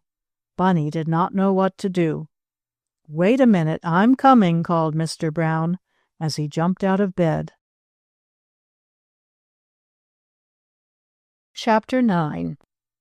The Lost Horse. "What is it?" cried Bunny Brown. "What's the matter?" "Is it Gypsy after Bunker Blue?" asked his sister Sue. Mrs. Brown pulled aside the light curtains that hung in front of the children's bunks. "Don't be frightened," she said. "It isn't anything. Perhaps Bunker is dreaming and talking in his sleep. Daddy will make it all right." "Is Splash barking in his sleep?" Sue wanted to know. Mother Brown laughed, and Bunny and Sue felt better after that. Once more Bunker Blue called out, "Hey, quit, will you? Stop it! Ouch, I'm being tickled! Oh!" Bunny Brown and his sister Sue laughed again. They could not help it, for it seemed so funny, Bunker Blue being tickled in his sleep. By this time Mr. Brown had lighted a lantern, slipped on a bathrobe, put some slippers on his feet, and was going down the back outside steps of the van. These steps, you remember, folded up out of the way when the automobile was traveling. "What is it, Bunker? What's the matter?" Bunny and Sue heard their father ask. Why, I don't know what it is," answered the red-haired lad who steered the automobile, "but it's some big animal after me. He poked his head right into my cot, and he struck me with something sharp. Maybe he tried to bite me." Mr. Brown flashed his lantern under the automobile where Bunker was sleeping. Only, of course, as I told you, Bunker was not asleep now. Nor was Splash, for the dog was running around and barking. "Why, this is funny," said Mr. Brown. "I don't see anything, Bunker. Are you sure you didn't dream it all?" "Dream it? No, sir, I felt it." Just then there came a loud moo, moo, moo. Bunny Brown and his sister Sue knew right away what that was. "A cow!" they both cried. "It's only a cow!" Their father, outside, looking under the automobile where Bunker Blue had his cot, heard them. "Yes, it is a cow," he said, and his lantern flashed on a big brown cow. There she stood a little way back from the automobile, looking at Mr. Brown and Splash, and blinking her eyes at the lantern. She could not see Bunker under the automobile. "Yes, it was the cow that scared you, Bunker," said Mr. Brown. "She must have been tied to a stake in some pasture, but she pulled herself loose and came over to see you." "Well, I didn't want to see her," exclaimed Bunker, poking his head out from beneath the van. "She can just go right back where she came from." "And I guess she wanted to get some of the long, sweet grass that grows under your cot," went on Mr. Brown. "That's why she came." And that was what had happened. The cow had pulled up the stake to which she was fastened, and had wandered from her pasture down the road to where Bunker was asleep under the automobile. The cow had not meant to wake him up, but as she reached for the grass, her horns must have poked Bunker as he slept on his cot. That was what made him cry out. Mr. Brown took hold of the cow's rope, and led her far enough off to keep her from bothering Bunker again that night. Then Mr. Brown tied the rope to a fence and came back to tell Bunny, Sue, and their mother all about it. "Well, I'm glad it wasn't Gypsy," said Sue as she curled up in her bunk again to go to sleep. "Pooh!" cried Bunny. "Gypsies don't have horns like cows." They were soon quiet again, though Splash did growl once in a while as he heard the cow moving about a little way off. But at last even Splash went to sleep, and so did Bunker. Nothing more bothered them, and it was broad daylight and the sun was shining when Bunny Brown and the others opened their eyes again. "Breakfast! Breakfast!" cried Mother Brown. "Bunny, Sue, wash for breakfast!" There was a wash basin and stand in one corner of the automobile bedroom, and though it was quite different from the big bathroom at home, Bunny and Sue washed their faces and hands very nicely and thought what fun it was. While they were doing this, Mother Brown was cooking the breakfast on the oil stove, and Daddy Brown and Bunker Blue were setting the table out under the trees. Splash was not doing anything except looking hungry. "Where's the cow?" asked Bunny as he came down the automobile steps. "Did she give us any milk for our breakfast?" Sue wanted to know. "No," answered her father. "The farmer who owned her came to get her a little while ago. He said she often strayed away from her field in the night. He might have given us some milk if he had had a pail, but we have plenty in our icebox. Now then, breakfast." And what a fine breakfast it was, eaten at the table out of doors under the willow tree. There were oranges, oatmeal, and big glasses of cool milk, with soft-boiled eggs. Daddy and Mother Brown bought the eggs at the farmhouse the night before when they went for the milk. Splash, too, had his breakfast, and then he went roaming off over the fields, perhaps looking for another dog with which to have a game of tag, or whatever game it is that dogs play. "Are you going to see the Gypsies this morning?" asked Bunny. He seemed very much interested in the strange folk who went about the country, living in their gay wagons. "No, I think we'll travel on to Grandpa's farm," his father answered. "We won't go to see the Gypsies. They aren't the ones who took Grandpa's horses." A little later the automobile started, Bunker Blue sitting on the front seat to steer. Mr. Brown sat with him to tell him the right road to take, so they would not be lost. Mrs. Brown, with Bunny and Sue, sat inside the automobile near the windows, which were open to let in the breeze, as the day was quite hot. It was lovely traveling this way. They did not go as fast as they might, for Mr. Brown wanted Bunker to go carefully. Then, too, there was no hurry. It was such fun traveling in this new way that Bunny and Sue would not have minded if they could have kept it up all summer. They stopped that noon near a little brook to eat their dinner. It was not far from a small town, and Bunker walked in and came back with some ice cream. After dinner they went on again, and as it looked as though it might rain that night, Mr. Brown said they would stop near the next village, so, in case the storm was a bad one, they could go to a hotel to sleep. "But the rain won't come in the auto," said Bunny. "No, but it might wet Bunker if he sleeps outside under it," his mother said. "Let Bunker sleep in the dining room," suggested Bunny. "Well, we can do that if it rains too hard for him to sleep out of doors," Mrs. Brown agreed with a laugh. The automobile was stopped in a grove of trees not far from the town, and when Mrs. Brown was getting supper, Bunny and Sue, with their dog Splash, walked down the road. "Don't go too far," their mother called after them. "It might rain any time." "We'll be back soon," answered the little boy. He and Sue walked on, not thinking they were going far. The clouds did not seem so dark now, and the children thought that perhaps, after all, it might not rain. All at once Sue, who had gone on a little ahead of Bunny, called out, "Oh, look, a horse!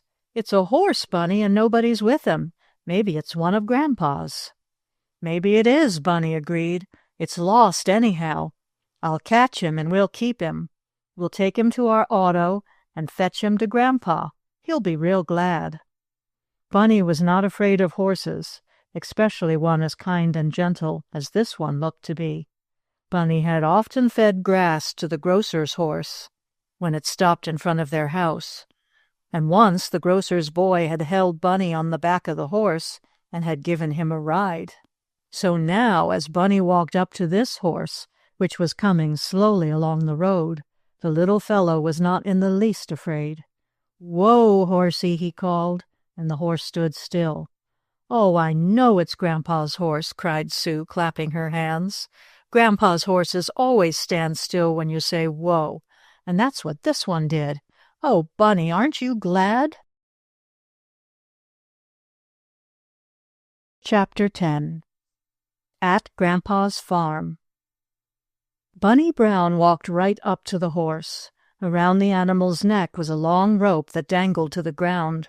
Bunny took hold of this rope and called, "Get up, come on." That was what he had heard the grocery boy call to his horse, and it was what Bunny said to his dog Splash when he wanted Splash to run with the express wagon, to which he was sometimes harnessed. Splash, who had run on ahead of Bunny and Sue, now came trotting back.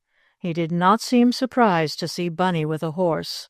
To Splash, everything Bunny did was all right.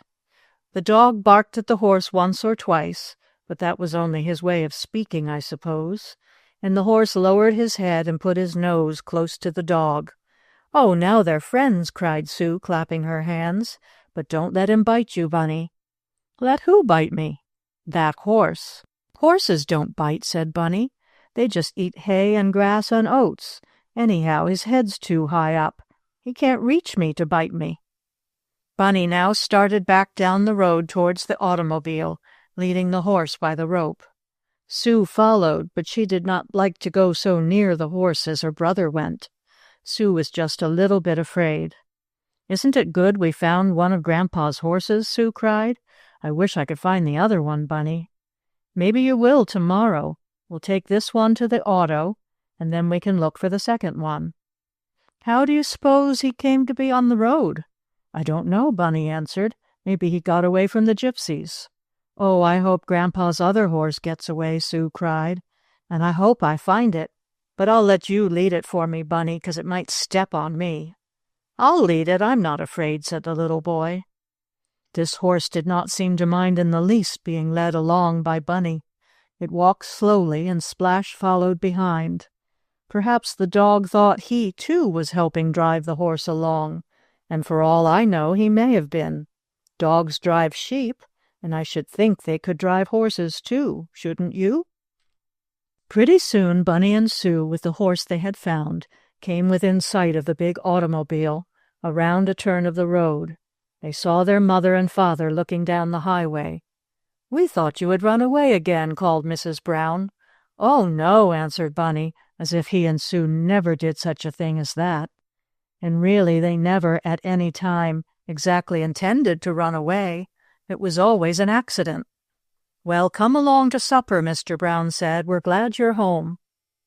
Then Mrs. Brown happened to notice the horse that Bunny was leading. "Oh, my goodness me," she cried. "That horse! Is it chasing you, Bunny, Sue?" "No, ma'am," answered Bunny quite proudly. "I'm leading it. We found it. It's a lost horse. It's one of Grandpa's. We'll take it home to him." For a moment Mr. Brown did not speak. Mrs. Brown did not know what to say either. She just stood there, looking at Bunny and Sue. Then Mr. Brown began to laugh. "Well, what will you youngsters do next?" he cried. "Why, you're as bad as the Gypsies, taking horses that don't belong to you." "But we found this one, Daddy," said Bunny. "He was all alone on the road, and when I told him to whoa, he whoaed." "Just like Grandpa's horses," explained Sue. "So I took him," went on Bunny. "He's one of Grandpa's horses, and tomorrow Sue and I are going to find the other one." Mr. Brown laughed harder than ever. "Oh, do take that horse away from Bunny," begged Mrs. Brown. "He may run away or bite the children or do something. Take him away." "Why, he's an awful nice horse," Bunny said. "He didn't step on us or run away or do anything. And Splash likes him, and so do I and Sue. We're going to take him to Grandpa." "Bunny is lucky," said Sue. "He found Aunt Lou's diamond ring, and now he has found one of Grandpa's horses, haven't you, Bunny?" "Yep. But I guess the horse is hungry, Daddy. Shall I tie him to the automobile where he can get some grass?" "No, indeed," cried Mr. Brown. "If we tie the horse to our auto, he may run off with it. I'll just tie him to the fence as I did the cow, and when the man who owns him comes along, he can take him away." "Take him away?" cried Bunny. "Why, it's Grandpa's horse." "Oh, no, son," said Mr. Brown kindly. "I don't like to make you feel bad, but this isn't Grandpa's horse. It belongs to someone around here, and it probably strayed away just as the cow did last night. Someone will be along after it soon, so I'll tie it to the fence." "Oh, dear," sighed Sue as her father fastened the horse. "I thought it was Grandpa's, and he'd be so glad. Didn't you, Bunny?" "Yes, but never mind. Maybe we can find another horse tomorrow that will be Grandpa's. Anyhow, I'm hungry now." It did not take much to make Bunny think of something new. "I'm hungry too," said Sue. "We'll look for another horse tomorrow." The one they had found straying down the road was now eating grass near the fence. He did not seem to mind where he was.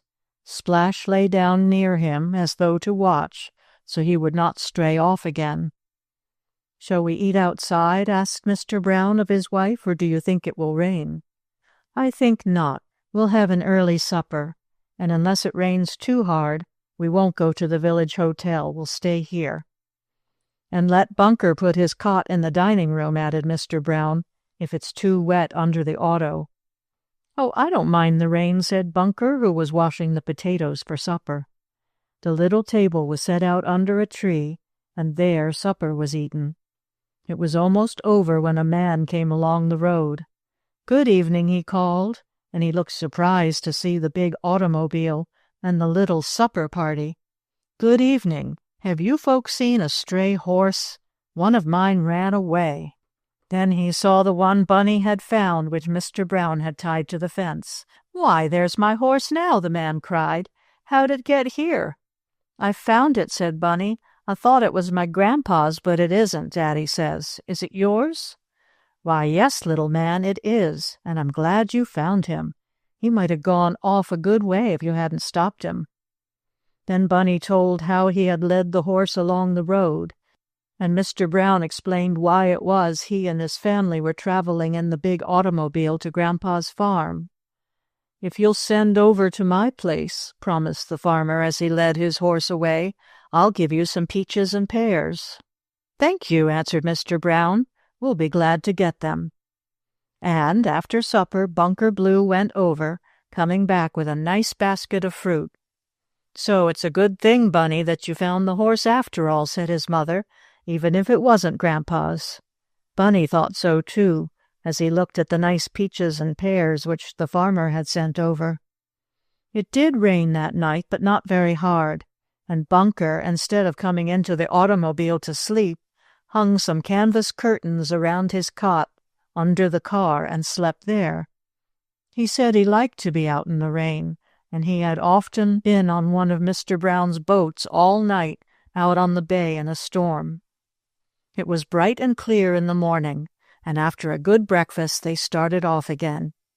Bunny and Sue, looking from the windows of the automobile, hoped to see some other horses, which might really be Grandpa's missing ones, but they were disappointed. Nothing much happened for the rest of the trip, which lasted another day. If Mr. Brown had wished to hurry, he could have gone to Grandpa's in 2 days, but he took his time. On the afternoon of the 3rd day, Bunker Blue steered the big machine down a little hill. At the foot was a big white house with a red barn back of it. "There's Grandpa's," called Mr. Brown.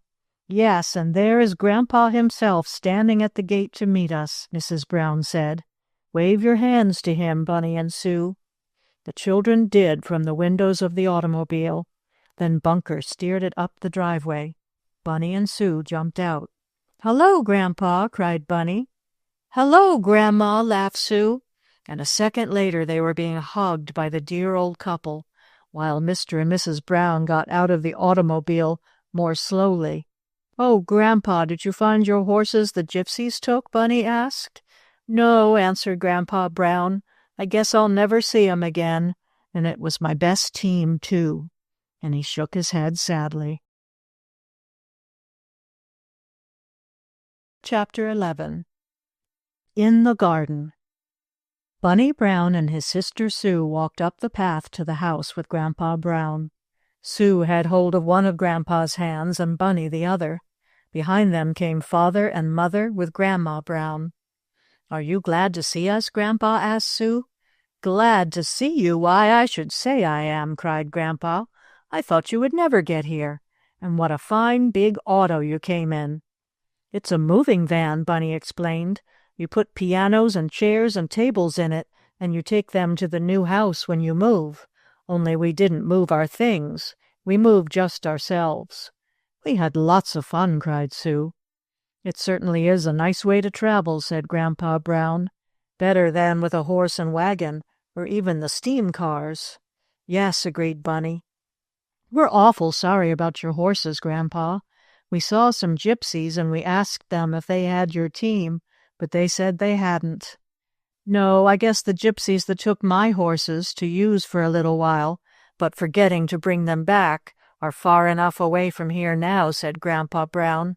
"I'd like to get my team back, though. They cost a lot of money." "We almost had a horse, didn't we, Sue?" asked Bunny, as he told of the one they had found walking along the road. "Yes, we almost had a horse, and we did have a cow, Bunny." Grandpa Brown laughed when they told him how the cow had put her head under the automobile, where Bunker Blue was sleeping, and had tickled him in the ribs. "Well, well," laughed Grandpa Brown, "that was funny. But now you're here, and I guess you're hungry, aren't you?" "Mother, these children are hungry," cried Grandpa Brown to his wife, though Bunny and Sue had not said so. But probably Grandpa Brown knew that boys and girls are almost always hungry. "Well, come right in," was Grandma Brown's invitation, "and I'll get you all something to eat." Bunker Blue had run the automobile up to the big red barn. The doors were open, and in the automobile went on the barn floor. The barn was large enough to take in a load of hay, and the automobile was not quite so high as that.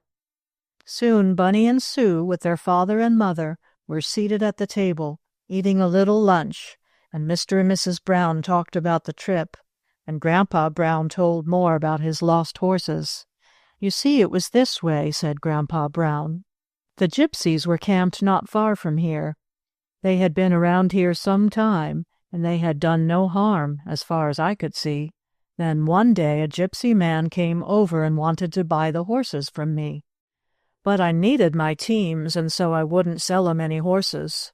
Then he wanted to borrow my 2 horses to pull some of their wagons, for they were going to a new camp. He said 2 of his horses had died. I wanted to help the gypsies, for some of them are good, so I let the man take my best team of horses. He said he would bring them back the next day, but he never did. I hunted all over, and I had the police look, too, but we never could find the gypsies or my horses. It's too bad." And once more Grandpa Brown shook his head. "I found Aunt Lou's diamond ring," said Bunny, "and maybe I'll find your horses, Grandpa." "Well, I wish you would, little man, but I'm afraid you can't. They're gone." "Haven't you any horses left?" asked Sue. "'Cause if you haven't, I'll give you all the money in my bank, and you can buy some new ones." "Bless her little heart," cried Grandma, giving Sue a hug. "Oh, I have some horses left," Grandpa Brown said, "and I'll take you out to the barn and show them to you, but my best ones are with the gypsies." "Well, maybe we'll find 'em," said Bunny, but even Sue, who nearly always thought what Bunny said was just right, shook her little head. The 2 children, when they had finished the meal, started out of doors. "Where are you going?" asked Mother Brown. "Out to the barn to see the horses," Bunny answered. "Better get on your old clothes," their mother advised. "You and Sue might want to slide down the hay and sit in a hen's nest again, and old clothes are best for that." "Yes, I guess so," laughed Sue, as she thought of what had once happened to her.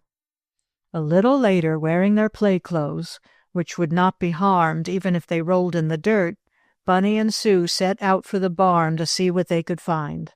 Bunny knew his way about Grandpa's farm, for he was older than Sue, and he remembered having been there once before.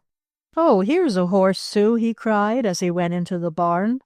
Looking over the edge of the manger, or box where his hay and oats were put, was a brown horse. He sniffed at the children and whinnied, as if glad to see them.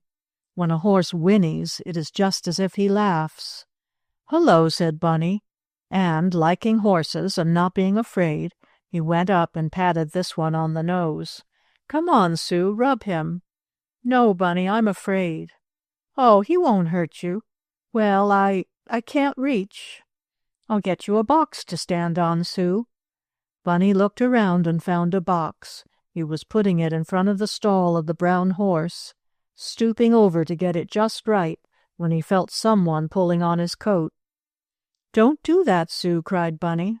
"I'm not doing anything," she answered. "Yes, you are, too. You're pulling my coat, and I can't fix the box." "Oh, Bunny Brown, I am not." And Sue stood right in front of her brother so he could see that she was not touching him. And just then Bunny's coat was pulled again. Certainly this time it was not Sue. Why, what is it?" asked Bunny. "Oh, Bunny, it's a goat. A goat is pulling on your coat," Sue cried. "A goat?" "Yes, look, he has hold of you now." Bunny turned around quickly as he felt his coat being pulled again. "Oh, that's a sheep, not a goat," he cried.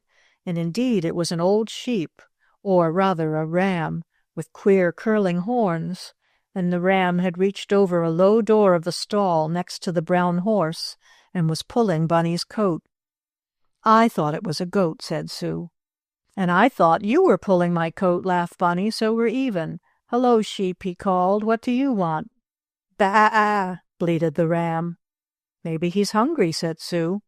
"Then we'll go and pull some grass for him, and we'll pull some for the horse, too," cried Bunny.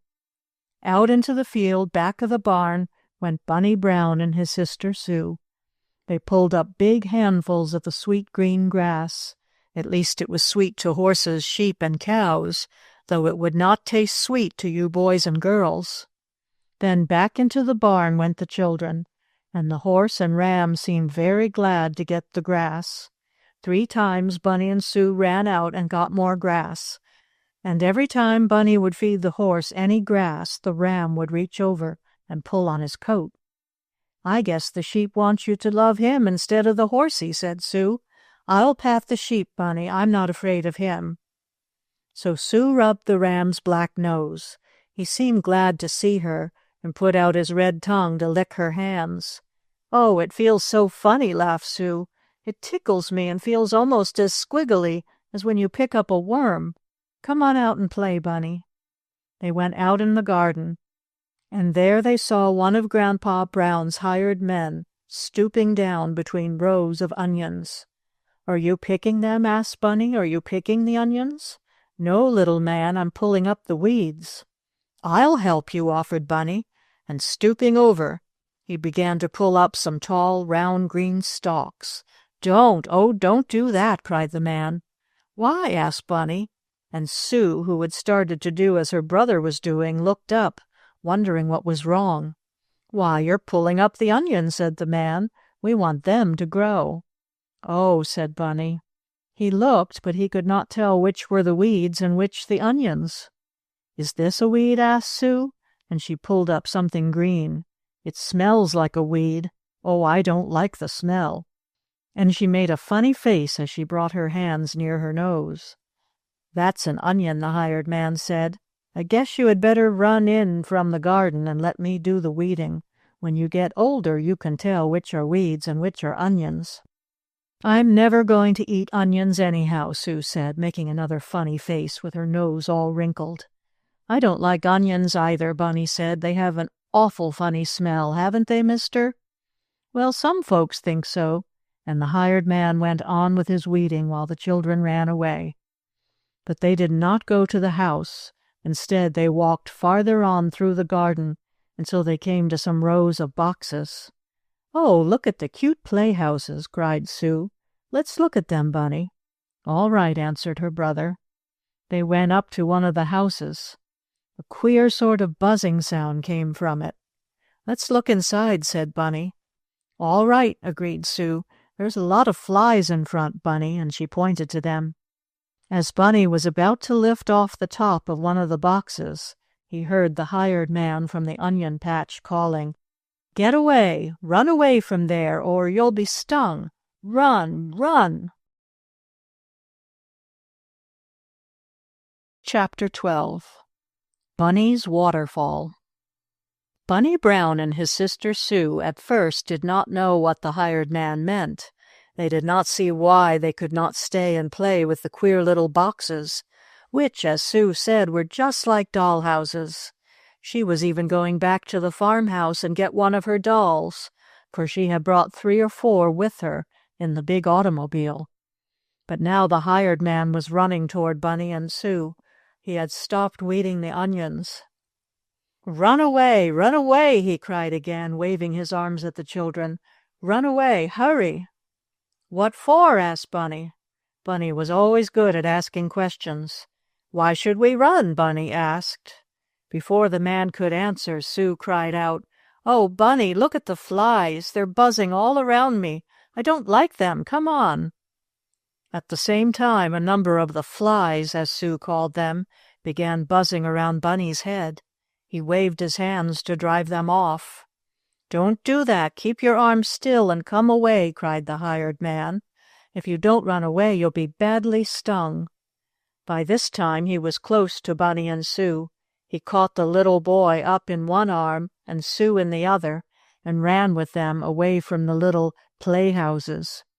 Then, when they were some distance from the buzzing insects, the man put the children down. "Never go there again," he said. "Why?" asked Bunny. "Why mustn't we go near the flies?" "Because those are not flies, they are bees. They may sting you and hurt you very much. You must keep away from them." "But don't bees give you honey?" asked Sue. "Yes, little lady, they do. But if you go near their hives, they think you are going to take their honey. They don't like that, so they sting folks to drive them away." "We didn't know they was beehives," said Sue, looking up to see if any of the bees were still buzzing around her. "We thought they were playhouses," said Bunny, "and I was going to take the top off one and look inside." "It's a good thing you didn't," said the man. "Now remember, keep away from the bees." "But how does Grandpa get the honey out without being stung?" Bunny wanted to know. "He blows smoke on them from a smoking machine," said the hired man. "The smoke quiets the bees, and then they don't sting. Of course, your grandpa leaves the bees some honey for themselves. They have to have some to eat when it is winter, and when there are no flowers." "Do flowers make honey?" asked Sue. "The bees suck honey from the flowers," the hired man told the children. "Now run away and don't ever again play in that part of the garden where the bees are." "We won't," promised Bunny and Sue. "Oh, my goodness!" exclaimed Grandpa Brown when Bunny and Sue told him what had happened. "I forgot to speak about the bees. You see, I didn't have any when you were here before, and now I should have told you to keep away from them. I'm glad the hired man saw you in time, or you might have been badly stung." "Does it hurt to be stung?" Bunny wanted to know. "Indeed it does," his father told him. "It's worse than 50 mosquito bites made into one. So keep away from the bees." Bunny and Sue were sure they would. They told about having fed the horse, and how the old ram pulled Bunny by the coat. The next day, Bunny and Sue started in to have all sorts of good times on Grandpa Brown's farm. Early in the morning, they got up and had breakfast. Then, wearing their old clothes so they could romp and roll as they liked, they began the day. First, they went with Grandma Brown to feed the chickens. Mother Brown also went with them. And how the hens and roosters flocked about Grandma when she scattered the feed. "And now we'll gather the eggs," she said, as she tossed down the last grains of corn. "Oh, I know how to hunt eggs," cried Sue. "I hunted some once for Mrs. Gordon, who lives next door to us." "She sat in the nest," laughed Bunny. "Well, I hope you don't do that here," said Sue's mother, smiling. Sue had no such bad luck. Indeed, it was easy to hunt the eggs on Grandpa's farm, for the hens were all kept in houses and yards, with wire fences about them so they could not fly away and hide their nests. The eggs were all in cute little boxes, and all Grandma had to do was to lift up the cover and take the eggs out. Bunny and Sue helped put the eggs in baskets, but they did not carry them, for fear they would spill and break them. Break the eggs, not the baskets, I mean, for if you break a basket you can fix it, but if you break an egg, no one can mend it. You have to eat it. After the eggs were gathered, they all went to pick strawberries. That is, Grandma and Mother Brown and Bunny and Sue did. Papa Brown, with Grandpa and Bunker Blue, went over to look at some colts or little horses in a field or pasture far from the house. "Oh, I wish I could see the pony," said Sue. Bunny wished so too. "The next time you may," his father said. "We'll have fun getting strawberries," said Grandma Brown, and the children did. They picked the big red sweet strawberries, putting them in baskets. They would have some of them for dinner with cream and sugar. "And for supper I'll make a strawberry shortcake," promised Grandma Brown. Bunny and Sue thought it was great fun to pick the berries. Of course they ate almost as many as they put in the baskets, but that was all right, and just what Grandma expected. "Strawberries were made for children to eat," she said with a smile. "Now see, I'll show you how to string them on a piece of grass to keep them from crushing." With a little pointed stick, Grandma Brown would make a tiny hole through a strawberry. Then through the hole she would put a long, thin grass. In this way she strung the berries on the grass stem, just as you string glass beads on a string. Then, when Bunny and Sue had a string of strawberries, they could sit in the shade and pull them off, eating them one by one. "Oh, what fun this is," said Sue, when she could eat no more. Her hands and face were red with the juice of the strawberries. "Yes," said Bunny, "Grandpa's farm is the nicest place in the whole world, I think." And how good the strawberries tasted at the table when sugar was sprinkled over them, and covered with rich yellow cream from one of Grandpa's cows, and with some of Grandma's bread covered with the golden yellow butter. Oh dear, I'll just have to stop writing about it. I'll want to go to Grandpa Brown's farm myself and have some strawberries, and if I do that, I'll never get this book finished, I know. Anyhow, I'll just say that Bunny and Sue thought they had never tasted anything so good as those strawberries. And then the shortcake at supper that night. There I go again. Well, anyhow, it was the nicest cake you can imagine. "Aren't you glad we came here, Sue?" asked Bunny when he had been given a second and very small piece of the strawberry shortcake. "Oh, aren't I just, though," sighed Sue.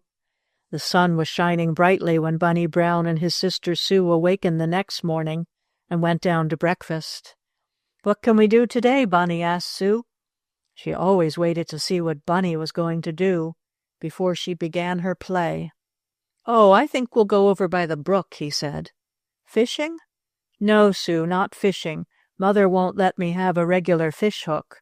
She's afraid I'll get it stuck in my hands, and you can't catch any fish on a bent pin hook, so we won't go fishing." "I'm glad," Sue exclaimed, "'cause worms for bait is so squiggly in your hands." Over to the brook went the two children. Their mother had said they might play near it if they did not get wet, and they had on their old clothes. At first, after reaching the bank of the little brook, which rippled over green, mossy stones, Bunny and Sue had fun just tossing in bits of wood and bark, making believe they were boats. Then Bunny thought of something. "Oh, Sue," he cried, "I'm going to make a waterfall." "What's that?" asked his sister.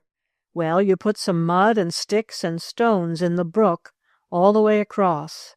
That makes a deep place, for the water can't run away, and after a while the water runs over the pile of mud and stones and makes a waterfall. Will you help me build one?" "Yes," said Sue. "Then take off your shoes and stockings, 'cause we got to wade in the mud and water, and roll up your sleeves. We'll build a big waterfall."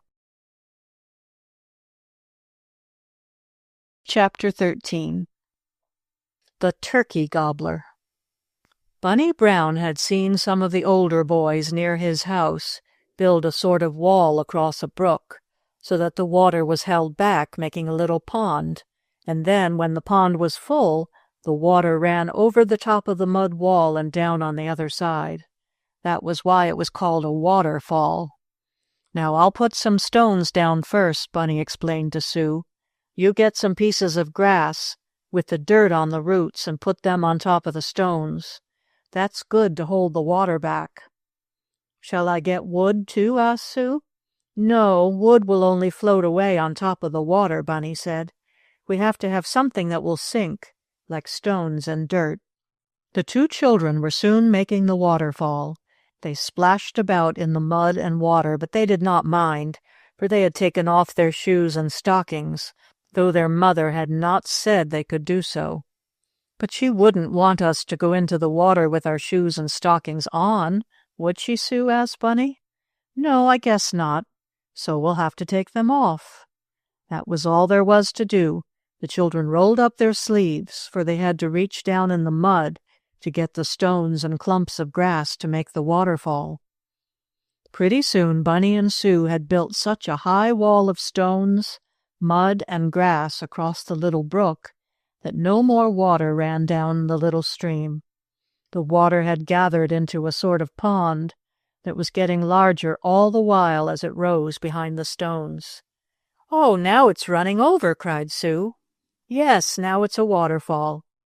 The water was trickling over the edge of the top of the wall. In a moment it ran down in quite a stream on the other side. "If I only had a water wheel, the water would make it go around," said Bunny. "Can't you make one?" Sue wanted to know. She was always anxious to see something new and different. "I guess water wheels are hard to make," Bunny said, "but I'll ask Bunker Blue when we go home." Bunker Blue had also stayed on Grandpa's farm. He helped with the work, and he said he liked it almost as much as going out in boats or helping catch fish. But as they did not have a water wheel, and as Bunny could not make one there, the children had what fun they could. They floated sticks and bits of bark from the trees on the little pond that was made at the waterfall, and they watched the tiny boats sucked over the edge of the fall by the current. The fall was about a foot high, about as far as from Bunny's knee down to his toes. "If we had a real boat, we could go for a ride on the pond," said Sue, for the water back of the fall looked like a little pond now, though of course it was not large enough for any boat bigger than a make-believe one. "Maybe I could make a boat," Bunny answered. He began looking in the woods on either side of the brook for some boards, of which to make a boat, but of course he could not find any. "I could make a raft like Robinson Crusoe did, if I could get some big pieces of trees," Bunny said to his sister. He tried to pull down to the water's edge some big tree branches that had been broken off in a storm, but he was not strong enough. "Maybe we could fish in our pond," suggested Sue, when she saw that her brother could not build a raft on which to go sailing. "We haven't anything to fish with," replied Bunny, "and anyhow I guess there wouldn't be any fish. They won't come where you play in the water. They're scared to come. But oh, Sue, I know what we can do." "What?" "We can go wading in the water. It's real nice and deep now." "Yes," said Sue as she looked at the pond of water back of the fall. "It's deep, Bunny." "Oh, come on," cried Bunny. "I'll go in first, Sue, and show you how deep it is." Bunny rolled up his little trousers as far above his knees as they would go. Then, taking a stick to poke in the water ahead of him, to make sure it was not too deep, he started to wade. "Oh, Sue," he cried, "this is fun. Come on in." "I'm afraid I'll get my dress wet, Bunny." "Oh, come on," Bunny cried. "This is fun. It's just like—" Bunny suddenly stopped speaking, and a queer look came over his face. "Oh, Sue, Sue," he cried, "I'm sinking down in the mud. I can't pull my feet loose. Oh, dear, help me out, Sue." But Sue was not going to step into that deep-looking water, for if Bunny was stuck fast, she would be stuck too. I'm afraid, Bunny," she called to him. "But I have to get out, Sue. I can't get out if you don't help me." Bunny tried to raise first one leg and then the other. Both were held fast in the sticky mud under the water. He almost fell over, he tried so hard to pull loose his feet. "Oh, look out!" cried Sue, as she saw her brother nearly fall. "Oh, Sue, Sue!" And Bunny was almost crying. "What am I going to do? Will I have to stay here forever?" Sue didn't know just what to answer, but finally she said, "Wait, Bunny, I'll get a long stick and let you take hold of one end of it. I'll keep hold of the other end, and I'll stay here and pull you out." "All right, but hurry up. I'm sinking down deeper all the while." Sue looked about on the bank of the stream until she found a long, thin branch from a tree where it had blown to the ground. She held one end of this branch out to her brother, and he took hold of it. "Now I'll pull you out," cried Sue, as she held her end of the branch in both her hands. But instead of Sue pulling Bunny, it was Bunny who pulled Sue, as he was stronger than she was. "Oh, look out, Bunny, look out!" cried the little girl. "I'll fall in." "Yes," said Bunny, and he stopped pulling on the stick Sue held. "I guess you will. But oh, Sue, you'll have to help me. I'm sinking down more and more." And Bunny was. The water was nearly up to his trousers now. He was sinking down deeper in the mud. "I'll go and tell Papa and Mama," Sue cried, as she threw down the tree branch and ran through the woods. "They'll know how to get you out." Away ran Sue, but she did not go far before she met Bunker Blue. "Well," he cried, "I was just wondering where you were. Your mother sent me to look for you. Where's Bunny, Sue?" "Oh, he's sinking down in the mud." "Sinking down in the mud? Why, what do you mean?" "Oh, hurry, Bunker Blue. Bunny made a waterfall, and then he went wading in it, and he can't get his feet out, and he most pulled me in, and he's scared, and so am I, and—" But poor Sue could say no more. "Well, well," cried Bunker, "I don't know what it's all about, but show me where Bunny is." He took hold of Sue's hand and hurried back with her, and pretty soon Bunker saw Bunny in the middle of the little pond. Bunker did not stop to take off his shoes and stockings. Wading in with his shoes on, Bunker reached Bunny, who was just about to cry. In his strong arms, Bunker lifted Bunny up out of the mud and water and waded with him to dry land. "There, now you're all right," he said. "What did you do that for, Bunny?" "Well, we wanted to make a waterfall, and then we couldn't go sailing on it in a boat or on a raft, so I thought I'd go wading. I did wade, but I got stuck in the mud." "I should say you did," replied Bunker, looking at Bunny's bare, muddy feet and legs, and at his own dripping shoes and trousers. "You sure did get stuck in the mud. It is better to keep out of these ditches and little brooks. The bottom is almost always soft mud, and you'll sink away down in it. Now go over there where the bottom is sandy. You won't sink there, and you can wash the mud off your legs. I'll have to wash too, I guess." Bunker showed Bunny a shallow place in the brook where there was no danger of sinking in the mud, and soon the little fellow was quite clean. His trousers were wet on the bottoms, but the sun and wind would soon dry them. Bunny and Sue were telling Bunker how they had built the waterfall when they heard a rustling in the bushes and a noise as if someone or something were coming nearer. "I guess it's our dog, Splash," said Bunny. "No, Splash was asleep in the barn when I came to look for you," said Bunker. And then through the trees came a man. "Hello, children," he cried. "Oh, ho, so this is the trouble, eh?" he went on. "I wondered why no water was running down into my chicken yard, and I came to see what had stopped up my brook. It's your waterfall." Yes, I made it," Bunny said, wondering whether he had done something wrong. "And he got stuck in the mud," added Sue. She always wanted to tell everything. "Yes, this mud is pretty sticky," remarked the man. "But if you are done playing waterfall, I guess I'll just take it away.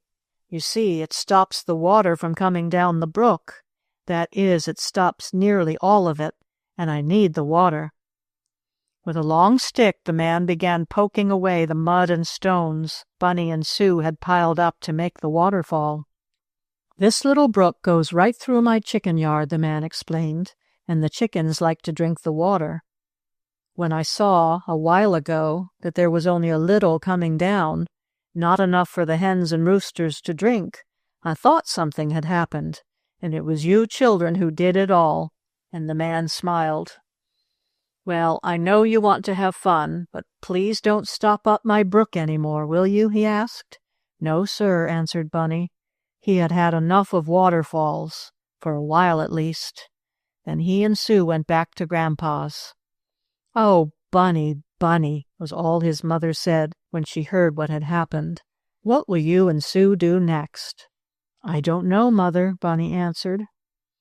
2 days after that, Bunny and Sue, nicely washed and combed, with Sue wearing her new red dress, started for the next farmhouse to play with a little boy and girl who lived in it.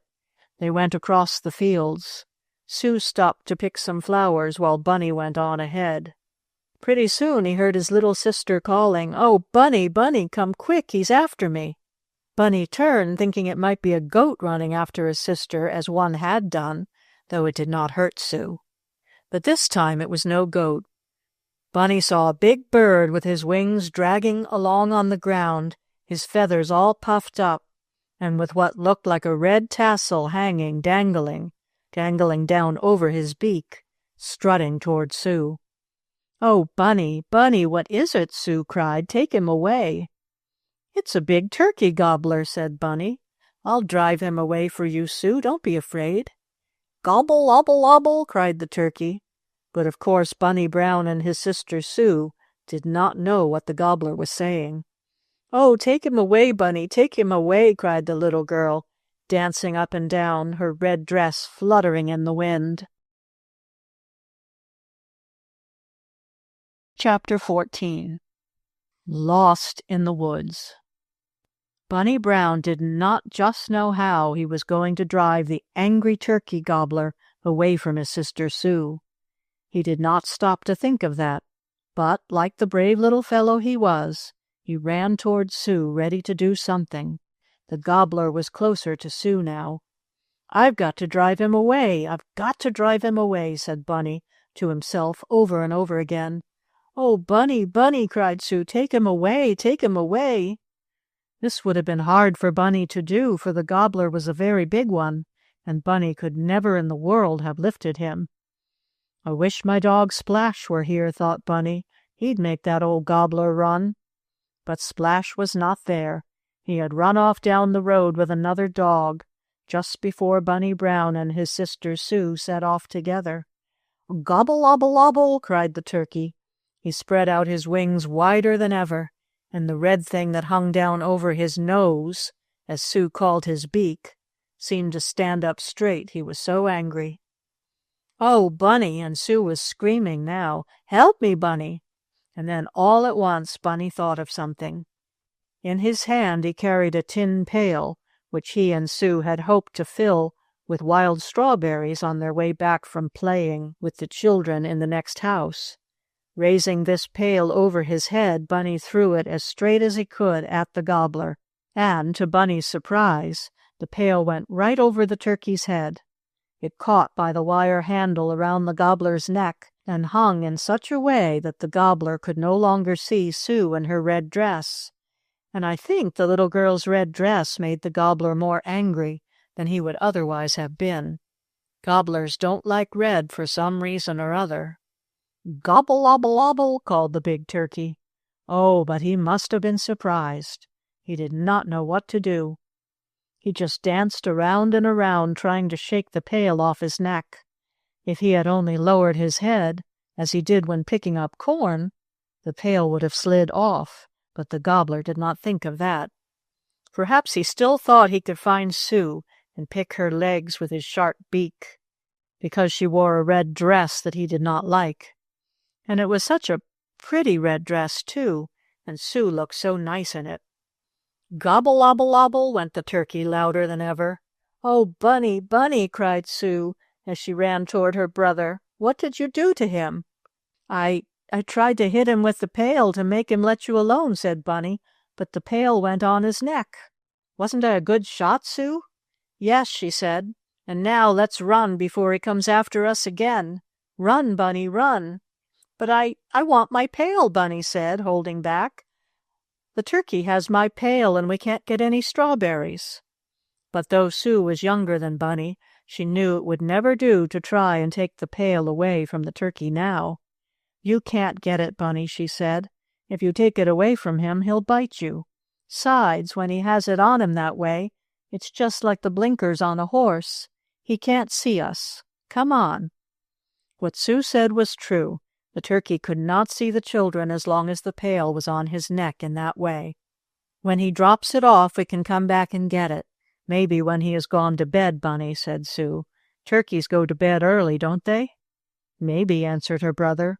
He knew chickens went to bed, or to roost, as it is called, quite early, and a turkey, after all, was like a big chicken, or rooster.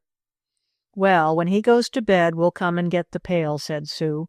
"Only we can't get any strawberries then, 'cause it'll be dark." "All right," agreed Bunny as he hurried across the field with Sue. "We'll let him have the pail for a while." It seemed the only thing to do, as the turkey was waltzing, dancing, and strutting about, with the pail still on his neck, making his funny noise, "Gobble, obble, obble."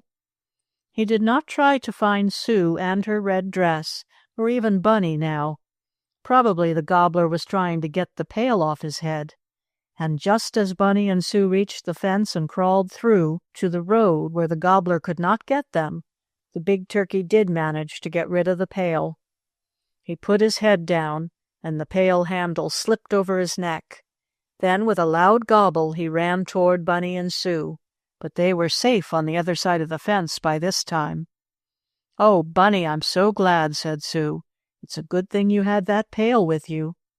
"Well, if I couldn't throw that at him, I could throw a stone," said Bunny.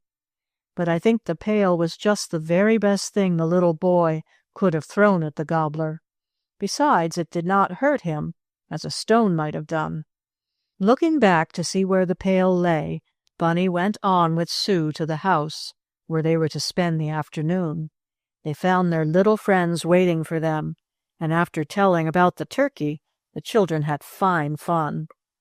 "That was Mr. North's turkey," said Gladys Parker, one of the little girls. "He's real mean, that turkey is, and chases everybody."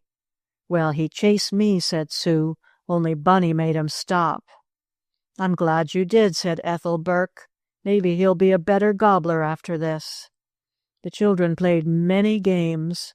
They had fun in the swing, and Mrs. Parker gave them all some milk and cookies for lunch. When it came time for Bunny and Sue to go home, they went past the field where the gobbler had been. He was not there now, as the children found, after looking carefully about.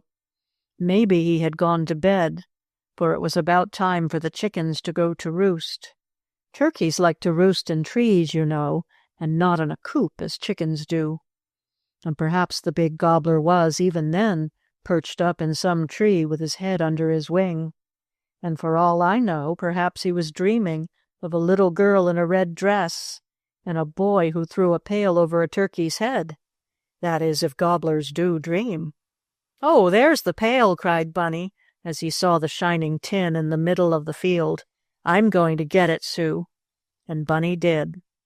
It was too late then to pick any of the wild strawberries, but Bunny and Sue knew they could come some other time. They reached home safely and told about the gobbler. "My!" exclaimed Grandma Brown, "but that was quite an adventure, Bunny and Sue." "Oh, we have lots of them," said Bunny. "Don't we, Sue?" "Yes, Bunny, but I don't like turkey adventures." The next day the two children went after wild strawberries. Grandpa Brown told them of a place, not far from the house, on a little hill, where many berries grew. "And you won't have to go near the turkey to get there, either," he said, "though I see you haven't your red dress on, Sue, so even if the gobbler did see you, I don't believe he would chase you this time." "I only wear my red dress when I go visiting," said Sue, "but I'm not going to visit turkey gobblers any more." Bunny and Sue found many berries on the hill their grandpa had told them about, and soon their pail was half full. A little way off were some woods, but before one came to the place where the trees grew thick, with green moss beneath them, there was a field, and in this field Bunny saw some bushes, with deep purple berries growing on them. "Oh, Sue," he cried, "let's pick some raspberries. There's lots on those bushes, and Grandma can make raspberry jam and put it in tarts, like Aunt Lou did. Let's pick raspberries. We've got enough strawberries." "All right," answered Sue, for she was always ready to do what Bunny wanted her to. The two children were soon in the field picking the purple raspberries. They walked on and on from one bush to another, and by the time their pail was full, with the raspberries on top of the strawberries, they were close to the woods. "Let's go in and rest in the shade," Sue said. "I'm awful tired and hot, Bunny." "All right, we'll go in," and in they went. It was nice and cool beneath the trees, and the children found a spring of water where they had a drink, for they were thirsty. "And I'm hungry, too," said Sue after a bit. "Bunny, do you suppose we could eat some of the berries? We can pick more before we go home." "Yes, we'll eat some, Sue." Seated on the green moss in the shade of a tree, Bunny and Sue ate the berries, getting their faces and hands stained red and purple. "But we can wash in the spring before we go home," Sue said, "so it will be all right." "Yes," agreed Bunny. After resting a while, the children washed at the spring and took another drink. Then they saw a big frog hopping along. He must have been having a bath in the spring, which was almost as large as a washtub. "Let's see if we can catch that frog," cried Bunny. "We won't hurt him, though." So he and Sue followed the frog, but the frog was a good jumper and led the children quite a chase. And then, just when Bunny thought he was going to put his hands on him, the big green fellow found another spring, and into that he went with a splash, grunting as he did so, "Kerrug, kerrug." "Oh, he's gone," cried Sue, quite sadly. "Never mind," replied Bunny, "we'll find another." But they did not, though they waited around the second spring for some time. "I guess we'd better go home," said Bunny. "Yes," agreed Sue, looking around at the trees on every side of them. The children started, but going home was not as easy as it seemed. They walked on, and soon Sue began to get tired. "Aren't we at the place where we picked the berries?" she asked after a bit. "Almost," answered Bunny, but though he looked and looked through the trees, he could not see the field and the little hill that was not far from Grandpa Brown's house. The children went on a little farther until all at once Bunny stumbled over a stone and fell. The pail flew from his hand and the berries spilled all over the ground. "Oh, dear," cried Sue. Then she added quickly, "But I'll help you pick them up, Bunny." Bunny sat up and rubbed his knee. He wrinkled up his nose in a funny way. "Does it hurt?" asked Sue. "My leg does a little, but not my nose," Bunny said, and then he laughed. The children picked up the scattered berries. Their pail was only half full now, for they could not find all the berries that had spilled. "We'll have to pick a lot more," remarked Sue. "Yes," said Bunny, "we will when we find the bushes." On they went again, but it seemed that they would never get out of the woods. After a while, Bunny stopped, sat down on a log, and said, "Sue, I know what's the matter." "What?" asked the little girl. "Does your leg hurt? Is that what's the matter?" "No," answered Bunny. "The matter is, we're lost. That's why we can't find the berry bushes. We're lost, Sue." Chapter 15. The Old Hermit. Bunny Brown and his sister Sue had been lost before several times. Maybe that is why Sue was not so frightened now when Bunny spoke as he did. As for the little boy, he seemed more tired than worried. "Yes, Sue," he said again, "I guess we're lost. I've looked all over and I can't see the hill where we picked the strawberries, nor the field where we got the raspberries." "I can't either," said Sue. "And I wish we had some berries, Bunny." "Why?" "'Cause I'm hungry right now again." "Well, you can eat these, Sue. I don't want 'em."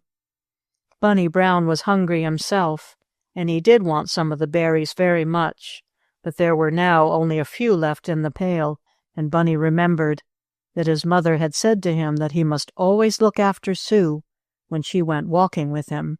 And the best way he could look after her this time, he thought, like the brave little fellow he tried to be, was to give her all the berries. "Are you sure you don't want 'em, Bunny?" asked his sister. "Sure," he said. "Anyhow, we'll find more when I get hungry." "All right," and Sue began eating the berries. She was very hungry. After a while, Bunny said, "Now I'm going to look for the field again. If we find the field, we can find the hill, and then we'll be almost home." "All right," replied Sue, putting the last of the berries into her mouth. "Do I have to wash again, Bunny?" she asked, as she looked at her stained hands. Her mouth was stained too, but she could not see that. "I don't know where the spring of water is," Bunny said, "so I don't see how you can wash." "All right." Sue did not much mind. She was not very fond of washing in cold spring water anyhow. Once more the children went on, but though they followed many paths through the woods, they did not get on the one that led out into the field and hill. "Oh dear," said Sue in a sad little voice. "What's the matter?" asked Bunny, stopping and turning around, for he had walked on ahead. "I'm so tired, Bunny." "Well, we'll rest a while." They sat down on a log. Bunny looked through the trees here and there, thinking he might see some path that led out of the woods, but he saw none. "Are you rested now, Sue?" he asked after a while. "A little," she answered. "I can walk some more." So they went on again. It was getting late afternoon now, for the children had not started to pick berries until after dinner. The sun was going down, and of course it was darker in the woods, with all the trees around, than it was out in the open fields. Bunny Brown and his sister Sue were surely lost in the woods, and they did not know how to get home. As I have told you, this was not the first time this had happened to them, and they were not as frightened as they had been other times, but still it was no fun. Through the woods were many paths. Some had been made by cows or horses, perhaps, while others were those taken by persons who walked among the trees, but there were no persons now in the woods. That is, Bunny and Sue could see none. All at once Bunny gave a yell. "Hoo, hoo, hoo," he cried, as loudly as he could. "Oh," cried Sue, "what's the matter, Bunny? Did a snake bite you, or a mud turtle?" "Nope, I was just hollerin' so someone would hear me." "What for?" Sue wanted to know. "So they would come and take us out of the woods." "Oh," and Sue laughed again. "I'll holler too," she said. So she did. Then Bunny called again, and he and Sue called together as loudly as they could, but no one answered them. All they could hear was an echo, the sound of their own voices coming back to them, bouncing like a rubber ball. They had heard that before, so they knew what an echo was. But an echo only repeats the same things that are said. It does not help to find the way out of the woods, and Bunny and Sue were still lost. They went on farther, but they did not know whether they were going toward home or away from it. Sue, in spite of brave little Bunny, was beginning to get frightened now. Tears came into her eyes, though they did not fall. I'm so tired, Bunny," she said. "I want to go home." "So do I, Sue, but we've got to get on the right path, and I can't find it." "Let's try this one," said the little girl, as they came to a place where there were two paths through the woods. One went off toward the left side, and the other to the right. "I'll take one path," said Bunny, "and you can take the other, Sue." "Oh, no." "Why not?" "'Cause then we'd both be lost." "Well, we're both lost now." "Yes," said Sue, "I know, but now we're both lost together. But if we were lost all alone, I'd be scareder than I am now. Don't go away, Bunny." "I won't. But which path shall we take?" Sue thought for a minute, then she tried a little game that the children sometimes played. Shutting her eyes, Sue pointed her fat little hand first at one path and then the other, while she said, "My mother told me to take this one," and she moved her hand back and forth, pointing first at one path and then at the other. When she said the last word, one, her hand was pointing at the left-hand path. "We'll take this one, Bunny," she said. "All right, Sue, maybe this one will take us home." So they walked on and on, but Sue's guess had not been a very good one, even though she had played her queer little game. She and Bunny were deeper in the woods than ever. "Oh, dear," cried the little girl. "I've just got to sit down, Bunny. My legs is so tired." "Mine is too," Bunny said, too weary to speak more properly. "We'll both rest, Sue, and then we'll holler some more." "And what will we do if nobody comes to get us?" "We'll go back and take the other path, Sue. Maybe we came on the wrong one." Maybe we did. Sue was glad to have the other path to think about.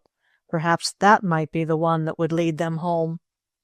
She and Bunny sat on a log to rest, and then once more Bunny gave a loud shout. "Hello, hello," he cried. "We're lost. Somebody come and find us." Sue joined in, crying in her shrill little voice, but for a while no one answered. "Well, we'll go back and take the other path," said Bunny. He was getting very hungry, and he wished he would come to another place where strawberries or raspberries grew. Before starting back, however, Bunny gave one more shout. "Hello, hello," he cried. To the surprise of himself and Sue, there was an answer. "Hello, hello." Bunny and Sue looked at one another. Did you hear that?" asked Bunny in a whisper. "Yes," answered Sue. "It was the echo." But as they waited, the call came again. "Hello, hello, who are you? Where are you? What do you want?" "That wasn't any echo," said Bunny, "'cause we didn't speak. It's somebody after us, Sue." "Oh, I'm so glad." "So am I." There was a crackling of the bushes, and through the trees came walking an old man with long white hair and a beard. He had a kind face, and Bunny and Sue liked him at once. "Oh, did you come for us?" asked Bunny. "Well, no, not exactly," the man answered with a smile. "I heard you calling, though. What is the matter?" "We're lost," replied Sue. "Will you please take us home?" "I would, if I knew where your home was, little girl." "Do you live in the woods?" Bunny asked. The man looked as though his home might be in some hollow tree or woodland cave. "Yes, boy, I live here." "All alone?" asked Sue, looking around. "All alone, yes, little girl. I'm a sort of hermit, I suppose. At least folks call me that, and hermits always live alone, you know." The man smiled very kindly at the children. "Well, Mr. Hermit," said Sue, "please take us home and give me and Bunny something to eat. We're awful hungry." Chapter 16. Looking for the Horses. Once again the hermit smiled at the children. "I can give you something to eat," he said, "for I have that, though I do live in the woods. But I do not know whether I can take you to your home. Where do you live?" "We live in Belmere, near the ocean," said Sue. The hermit shook his gray head. "That is very far from here," he said. "I do not believe I could find the place. I have not been out of these woods for many years, except to go to the village. But how did you get so far from home?" "Oh, we came to see our grandpa," explained Bunny. "And what is his name?" "Grandpa Brown," exclaimed Sue. "And he's awful nice. Grandma Brown is nice, too, and she gives us cookies and milk. Can you give us cookies and milk, Mr. Hermit?" "Well, I can give you some milk," answered the old man of the woods, "but I have no cookies. I have bread, though." "Bread and milk is good," said Bunny with a sigh. He was hungry enough to be glad of even some bread without the milk, but he was glad the hermit had milk. "Where is your house?" asked Sue. "It isn't what you would call a house," said the old man. "It is a sort of log cabin. I built most of it myself. But it is over there through the trees," and he pointed behind him. "I can't see it," said Sue, standing up and looking through the trees. It's there just the same." And the hermit smiled again. "Please take us there, give us some bread and milk, and then take us to Grandpa Brown's house," said Sue. "We're staying there, and so is our papa and mama." "And so is Bunker Blue," put in Bunny. "Do you know Bunker Blue, Mr. Hermit?" "No, I can't say that I do," and the old man shook his head. "But I know your grandfather, Mr. Brown. I can take you to his farm, though it is quite a way off. You must have wandered far." "We were picking berries and we got lost," Bunny explained. "But we don't mind now if you'll give us some bread and milk and take us to Grandpa's." "Well, I can do that for you," and the old man smiled again at the two children. "Come," he said, and he held out a hand to each of them. Bunny and Sue toddled along. They were quite happy now. They did not stop to think that their parents and their grandparents might be worried, for it was quite late. Bunny and Sue did not often worry. They just let things happen the way they would. "Here's my house," said the hermit, after he had gone along a winding path. He pointed to a log cabin amid the trees. "Oh, that's nice," exclaimed Bunny. "It's like a playhouse," cried Sue. "Don't you wish we had that, Bunny?" "Yes, I do. But we couldn't have it, could we?" And he looked up into the face of the hermit. "No, I'm afraid not, little boy. I need it to live in, and to keep the rain and snow from me." "Oh, do you stay here in the winter?" asked Sue, surprised. "Yes. Isn't it cold?" "Sometimes, but I have a fireplace, and I pile on logs and make a hot fire. Then I am warm." "I'd like it here in winter," said Bunny. "Do you slide downhill, Mr. Hermit?" "No, I'm too old for that, little boy. But come in now, and I'll give you something to eat. Then I'll take you home. I'll try and get you there before dark, so your folks won't be worried. They may be out hunting for you now." "They always look for us when we get lost," said Sue. "But we didn't know we were going to get lost this time," added Bunny. The hermit set out 2 plates with some slices of bread on them. Then from down in his spring, where he kept it cool, he brought a pail of milk. Soon Bunny and Sue were eating a nice little supper. It was lighter in the log cabin than it had been in the woods, for the trees were cut down around the hermit's home.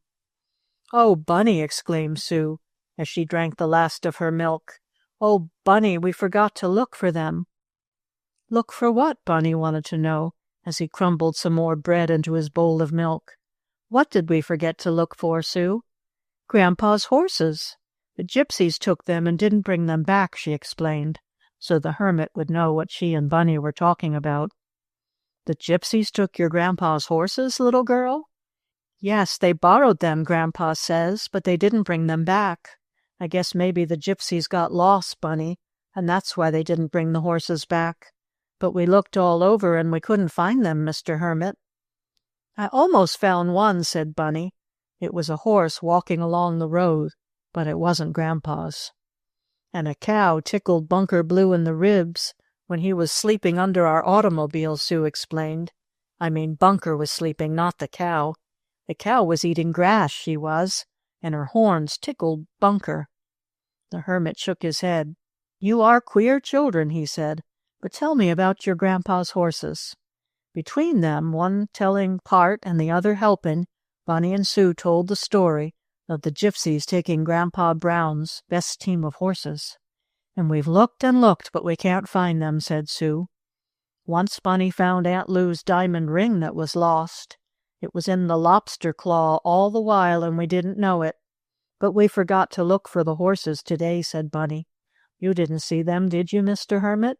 "Well, now, I don't know about that," said the old man, who lived all alone in the woods. "Come to think of it, I did see a camp of Gypsies in the woods, not far from here the other day. I was out taking a walk, as I often do, and down in a little valley I saw something shining." "Oh, I know what it was," cried Bunny, his eyes bright with eagerness. "What was it?" asked the hermit. "You saw the looking-glasses on the gypsy wagons shining in the sun." "That was it, little man, but how did you know?" "'Cause Sue and I saw it too once. It was when we came in the big automobile, We went to the gypsy camp, and we most got lost then, but Mama and Papa and our dog Splash found us." "What a queer name for a dog," said the hermit. "We called him that 'cause he splashed into the water and pulled me out when I fell in, the time Bunny and me were shipwrecked," said Sue. "We got shipwrecked on an island." "Like Robinson Crusoe," added the little boy. "But we couldn't find Mr. Friday," said Sue. "You could be Mr. Friday if we ever played Robinson Crusoe, couldn't he, Bunny?" Sue asked. "You look like the pictures of Robinson in the book. You could be him, and Bunny could be Friday. That would be better. Would you like to, Mr. Hermit?" "Well, I don't know, my dear. I guess my play days and make-believe days are over." "You are just like Robinson Crusoe," Sue went on. "It's better to be him, 'cause Mr. Friday is black. You'd have to black up. I did, with black mud, and I was washing it off when I fell in and Splash pulled me out." "You can tell me about that another time," said the old man. "I think now I had better start home with you, and on the way we will look in the valley for the Gypsies. Perhaps they are there yet." "And maybe they have Grandpa's horses," cried Bunny. "Oh, wouldn't that be good, Sue, if we could find them?" "It would be just lovely." "Well, it's possible these may be the same Gypsies," said the old man, "though they may not be, and they may not have your grandpa's horses. But we'll look anyhow." So they set out to look for the missing horses. Bunny and Sue were not lost any more, for they felt sure the hermit would take them home to Grandpa's house. Chapter 17. In the Storm. "Say, Mr. Hermit," said Bunny, as he and his sister Sue walked along with a nice but strange man who lived in the log cabin in the woods, "is it far to where Grandpa's horses are, Mr. Hermit?"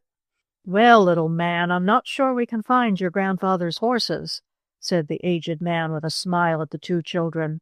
"All I know is that I saw some gypsies camped over in the valley. It may be that they are the ones your grandfather is looking for. Would you know the horses if you saw them?" "I would," exclaimed Sue. "One of them has an awful nice long tail." The hermit laughed. "I fear that wouldn't be a very good way of telling your grandfather's horses from any others," said the old man. "Many horses have long tails, but if there are some gypsies camping in the valley, you could tell your folks, and your grandfather can come and see if they have his horses." "Is it very far?" asked Bunny again. He was not as tired as before he had eaten the bread and milk, but still he did not want to walk any more than he had to. Sue also looked weary. "Oh, no, it isn't far," the hermit said. "It's only a little way to the valley, but it is quite a long way to your grandfather's house. I don't know whether you can walk it or not." "I'm tired," said Sue. "I want to ride." "I'm sorry I haven't anything to give you a ride on," returned the old man. "I can carry you, though, little girl, if your brother can walk." "I can walk," said Bunny. His fat little legs were tired, but he was not going to say so. "All right, then I'll carry your sister." "Piggyback?" Sue asked. "Will you give me a piggyback? That's the way my papa carries me." "Yes, I'll take you pick-a-back," said the hermit, and he almost whispered. Bunny, who was looking at him, was sure he saw tears in the old man's eyes. Or was it a drop of rain? For there were clouds in the sky now, and it seemed as if it was going to storm. The old man looked around. He saw a flat stump not far away, and up on this he lifted Sue. "Now you can get up on my back from there," he said, "and I will carry you so you won't be tired any more, little girl." "That's good," murmured Sue rather sleepily, as she cuddled her head down on the hermit's shoulder. "You know how to make a nice piggyback," she went on. "Did you ever ride your little girl this way?" "Yes," said the old man. "Once I had a little girl just like you, and I used to ride her this way." "Where is your little girl?" Sue asked. "She is up there," and the old man pointed to the sky. This time Bunny was sure the hermit had tears in his eyes. But a little later Bunny was not quite sure, for he felt a drop of something wet on his own cheek. "Why, it's raining!" he exclaimed. "It's raining water!" "So it is, I do believe," said the hermit. He stopped, still holding Sue on his back, and lifted up his face. He felt several drops from the clouds, and then there came a pattering on the leaves of the trees. It was getting quite dark now. There were many clouds in the sky, and every now and then a flash of lightning could be seen. Off in the west there was a rumble of thunder. "Oh," cried Sue, "I want to go home. I don't want to be out in the storm." "I like the rain," said Bunny, "but I don't like the thunder and lightning. Do you, Mr. Hermit?" "I don't mind them very much," answered the old man. "But if you are afraid, I'll take you back to my cabin and leave you there while I go to your house and get them to come for you in a carriage." "I like to ride in a carriage," said Sue, "though you gave me a nice piggyback too. But I like a carriage and horses." "Well, then, that's what I'll do. I think it is going to rain hard soon, and if I carried you through it, you'd get wet. So we'll go back, and I'll see about the horse and carriage." "But can't we go and get Grandpa's horses from the Gypsies?" asked Bunny. "I'm afraid not this time," answered the old man. "If the Gypsies are in the valley, they will stay all night anyhow, and we can look for the horses in the morning, when it has stopped raining. We'll go back to my house now." By this time the rain was coming down quite hard, but as they walked along under the trees, Bunny and Sue did not get very wet, nor did the hermit. Sue was almost asleep, she was so tired, and Bunny was glad they did not have to walk all the way back to Grandpa's farm. It was nearly night, and Bunny thought his father and mother, as well as the others, might be worrying about him and Sue, but then the hermit would soon go and tell them that the children were safe in his log cabin. Back through the woods they went. Now it lightened very often, and it thundered so loudly that Sue awakened on the back of the hermit and began to cry. "I want to go home," she sobbed. "I want my mamma." "I'll get her as soon as I can," said the old man. "Don't cry, little girl. The thunder is only a big noise, like 4th of July, and the lightning is only a great big firefly. That is make-believe, you know." "Oh, yes, let's pretend that way," cried Bunny, for he was not as frightened at the storm as was Sue. She stopped crying. Sue always liked anything make-believe, even if it had to do with thunder and lightning. "And will you get a carriage and ride me and Bunny home?" she asked. "Yes," answered the hermit. "All right, then I won't be 'fraid." Once more she cuddled her head down on the hermit's shoulder. In a little while they were back at his cabin. The aged man went in and lighted a lamp, for it was quite dark. It was now raining hard, and the stormy wind was blowing the tree branches all about. "Now you stay right here until I come back with your father or grandfather," said the hermit, as he put on an old coat to go out in the rain. "Aren't you got an umbrella?" asked Sue. "I don't need one, little girl. Umbrellas aren't much good in the woods. They catch on the trees. I'll be all right. I don't mind getting wet. Now don't you go away. I can't take you with me, or I would, but you'll be all right here." "We're not afraid," said Bunny bravely. "Once we got locked in an empty house, didn't we, Sue?" "Yup, and we slided down the banister rail. It was fun." "Well, I haven't any banister here for you to slide down," said the hermit, "but you may go to sleep if you like." He went out, shutting the door after him, first having put the lamp on a high shelf where it could not be knocked over if Bunny and Sue happened to be playing about the cabin. But Bunny and Sue did not feel much like playing. They were not so frightened by the storm just now, but they were tired and sleepy. Sue saw in one corner of the room a sort of bed or bunk with blankets and pillows spread out on it. "Oh, Bunny," cried the little girl, "there's a bed just like those in our automobile. I'm going to sleep." "All right," answered Bunny. "You go to sleep, and I'll sit up and be on guard, like the soldiers do in camp. I'll pretend I'm a soldier." "That will be fun," exclaimed Sue. She climbed up in the hermit's bed and put her head down on the pillow. It was a nice clean bunk, as clean as those her mother had made in the traveling automobile. Bunny curled up in a chair near Sue. His eyes were wide open, and he tried to feel just as he thought a soldier on guard would feel. His mother had read him stories about soldiers staying awake all night. Bunny was not sure he could do this.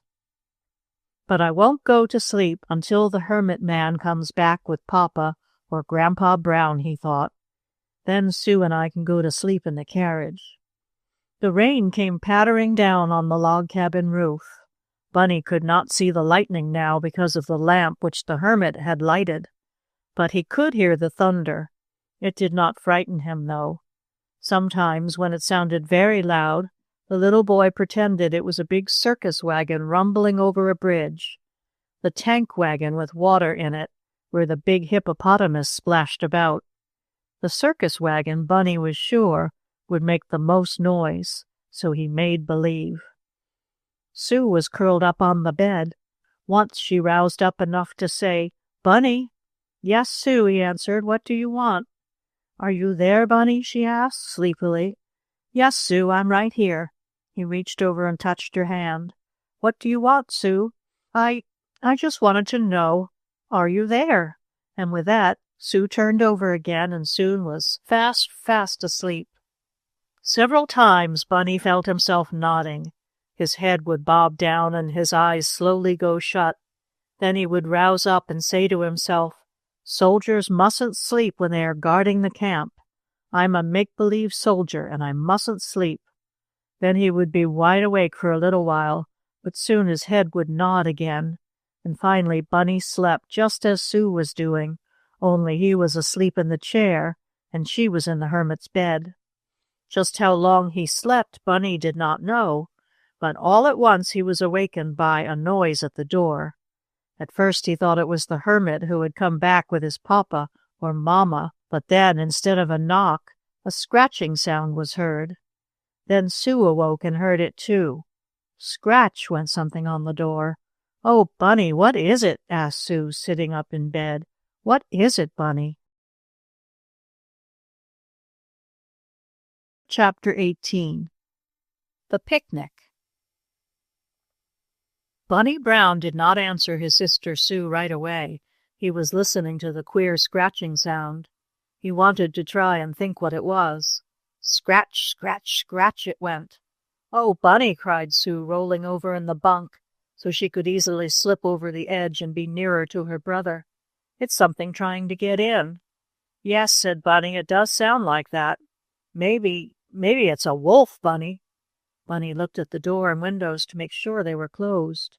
"There aren't any wolves up here," he said, shaking his head. "How do you know?" Sue asked. "'Cause I asked Grandpa Brown if there were any bears, and he said there wasn't any, not a one, and wolves are always where bears are. So if there aren't any bears, there aren't any wolves, Sue." "Maybe," said Sue, "but what is it scratching at the door, Bunny?" "I don't know, Sue. I could open it and look out. Shall I?"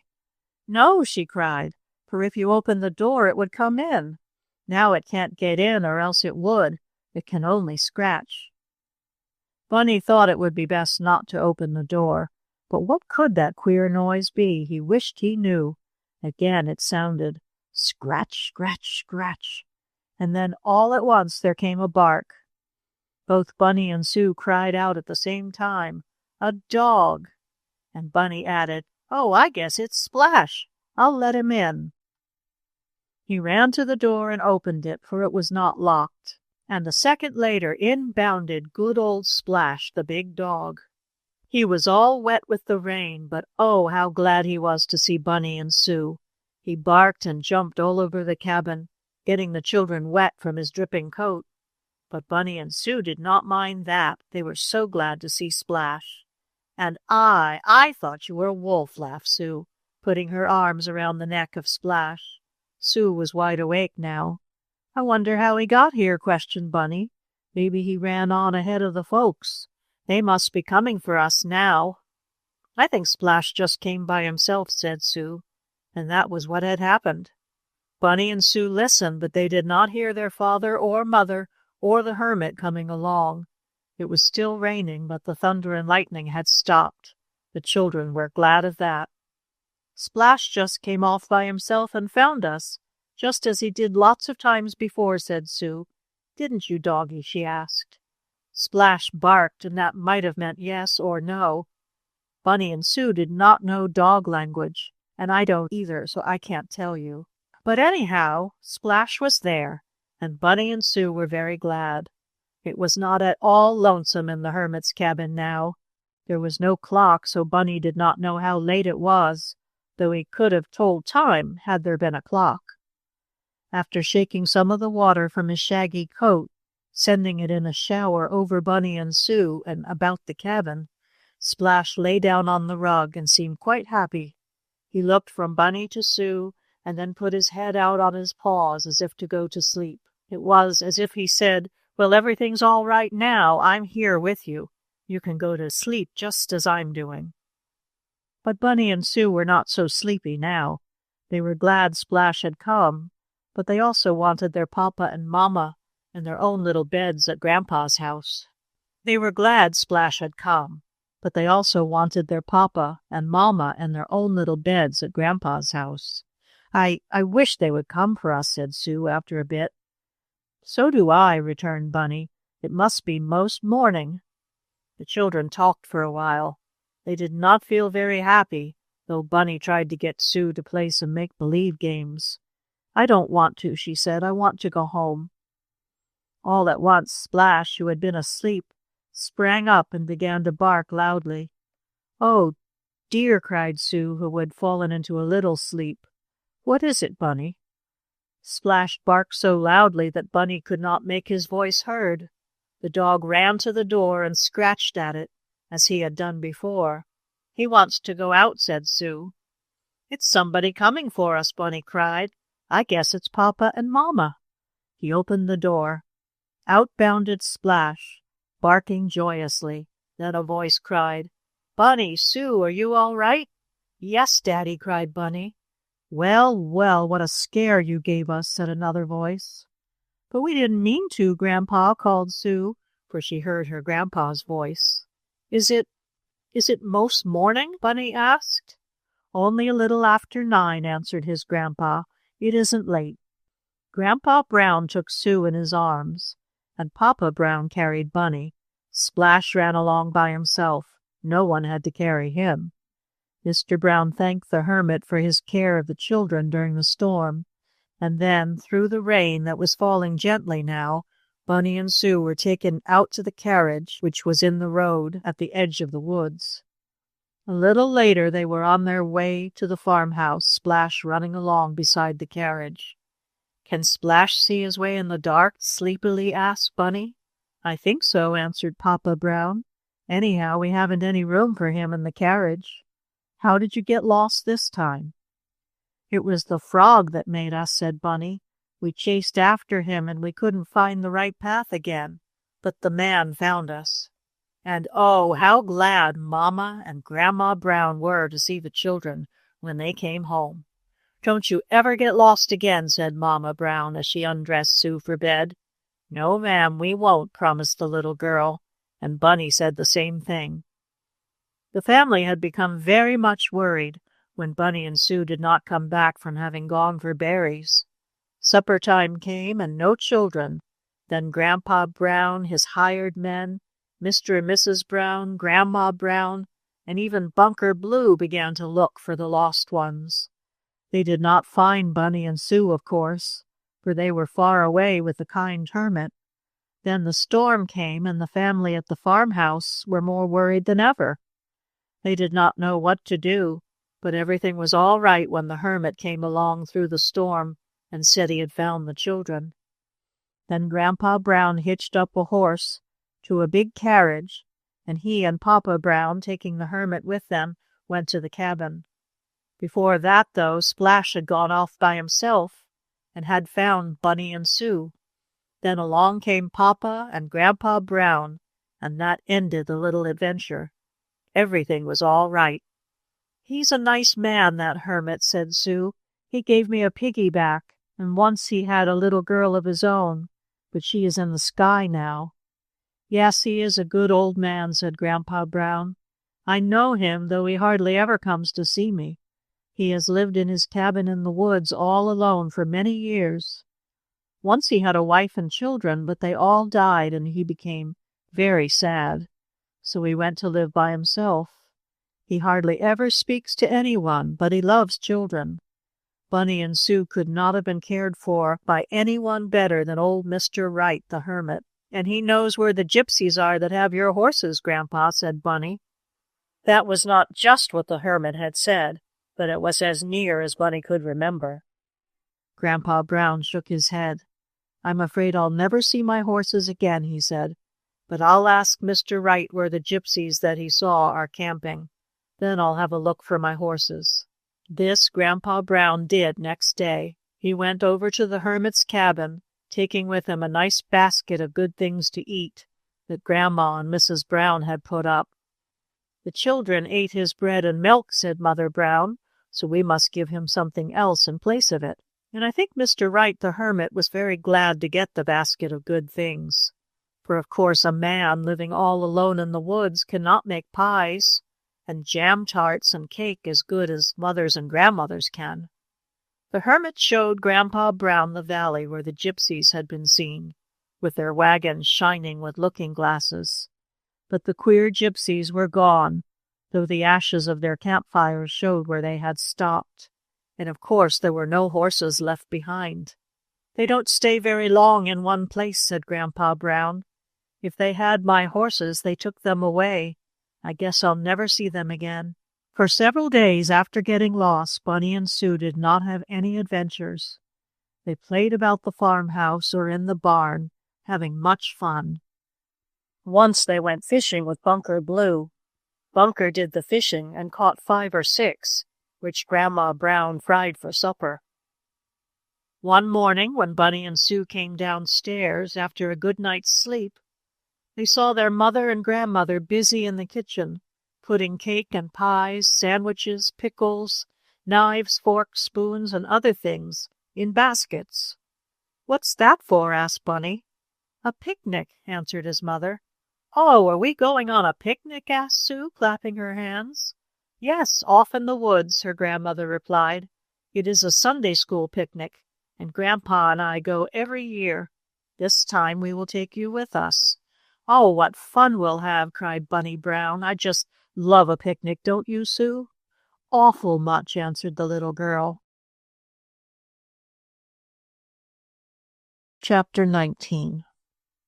The Tramps. Bunny Brown and his sister Sue watched their mother and grandmother put in the baskets the good things they were to eat on the picnic, which was to be held in a woodland grove about 2 miles away.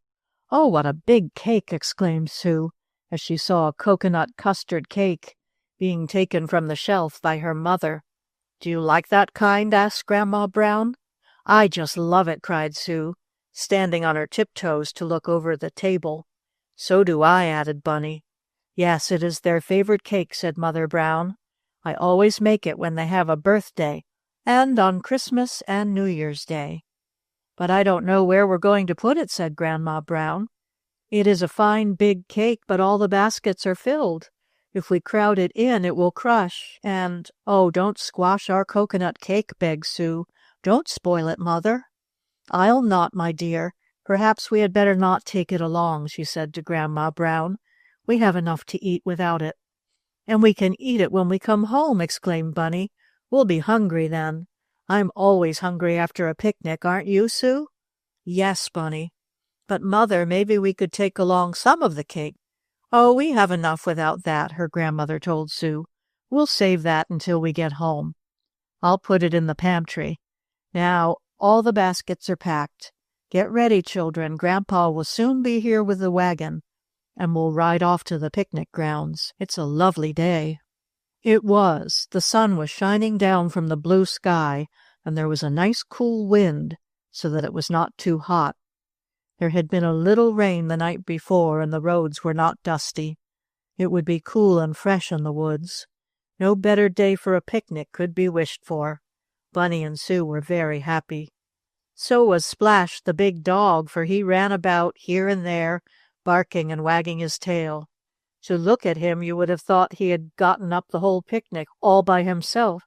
Clean napkins were put over the lunch baskets.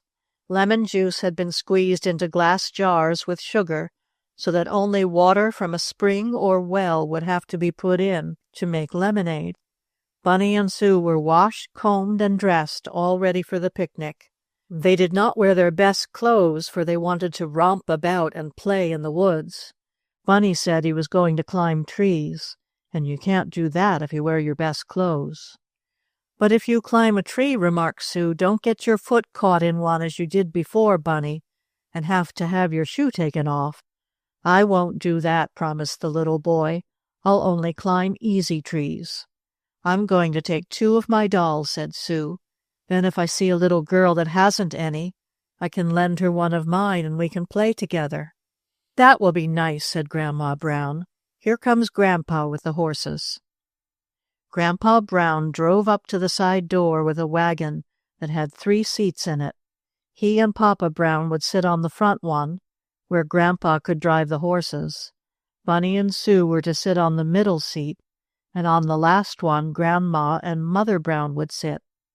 "But what about Bunker Blue?" asked Bunny. "Isn't he coming too?" For both Bunny and Sue liked the big red-haired boy very much, and he liked them. "Oh, yes, Bunker is coming," said Mother Brown. "He is going to sit on a box in back of the last seat and hold the lunch baskets so they won't bounce out of the wagon," explained Grandpa Brown. "And I'll hold 'em good and tight," laughed Bunker. "I won't let 'em go overboard." To go overboard means, of course, to fall out of a boat. Now the wagon in which Bunny Brown and the others rode to the picnic was not a boat, but you see, Bunker Blue was so used to being in and about boats that he always talked of them, speaking as sailors do. If anything is lost out of a boat, it goes overboard, and that was what Bunker was not going to let happen to the lunch baskets on the picnic trip. "For if the lunch goes overboard, we'd go hungry," he said, "so I'll hold the baskets." "These horses can't go as fast as my nice team that the Gypsies took," said Grandpa Brown when they were all ready to start. "Well, we're in no hurry," said Grandma Brown. "The picnic will last all day." As Grandpa drove out on the road, Bunny and Sue saw many wagons from other farms coming along. It seemed that all who could were coming to the Sunday school picnic, which was held every year. In many of the farm wagons were boys and girls. Bunny and Sue looked at them, wondering if any of the little folks would play with them. Even if Grandpa's second team of horses did not go very fast, they were soon at the picnic grounds in a grove of trees, near a pretty little lake. Grandpa put his wagon and horses under a shed, with many others. The baskets of lunch were left there in the shade, and while the older folk found some benches to sit on and talk, Bunny and Sue, with other boys and girls, walked off through the woods to see what they could find. They found a pump where they had a drink of water. Then they tossed sticks into the lake to make believe they were boats. There were also swings in the shade, and in these Bunny and another boy had a fine time. Sue said she did not care to swing just then. She had 2 dolls, one under each arm, and she walked about looking for some little girl to whom she might lend one, so they could play house together. Finally, Sue saw a little girl in a blue dress who seemed to be all alone. This little girl stood by herself watching the others play Ring Around the Rosie. Sue went up to her and said kindly, "Wouldn't you like to play dolls?"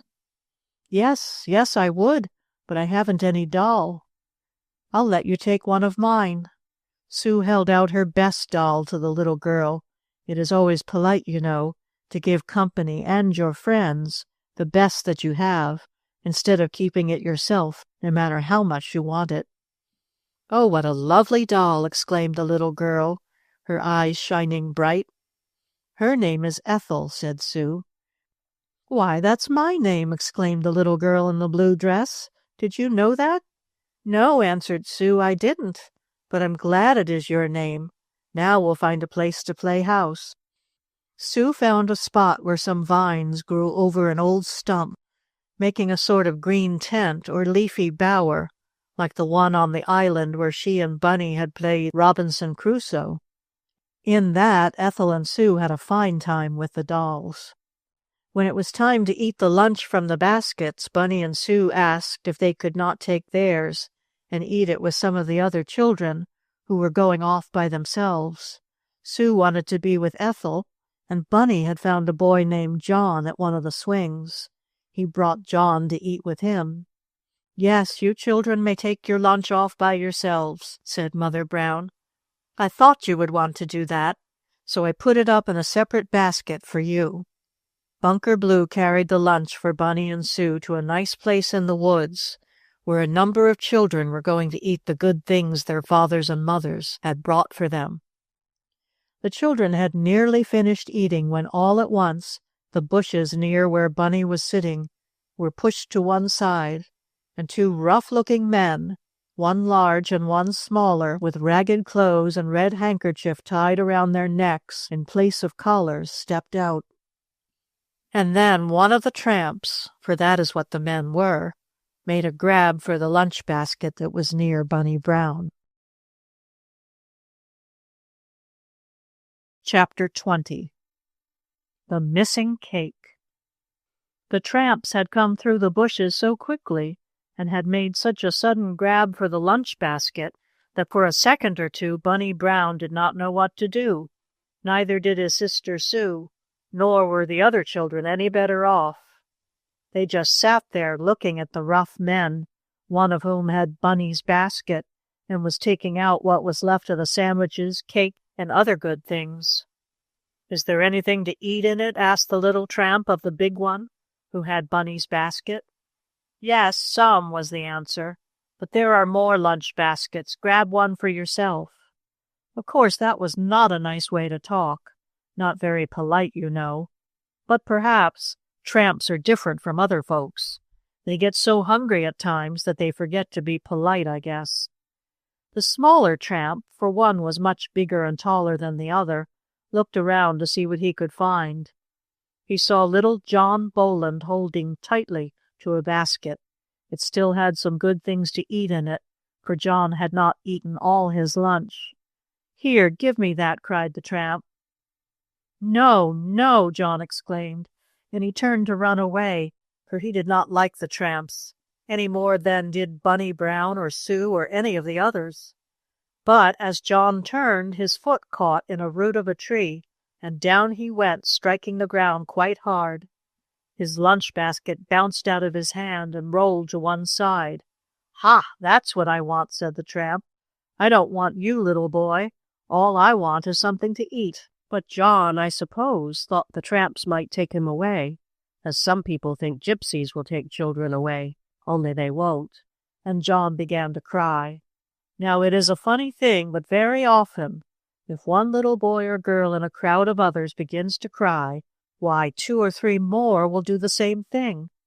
And no sooner had John begun to sob than Tilly Simpson, Nellie Haddon, Flo Benson, Tommy Jones, and Harry Kennedy all began to cry too.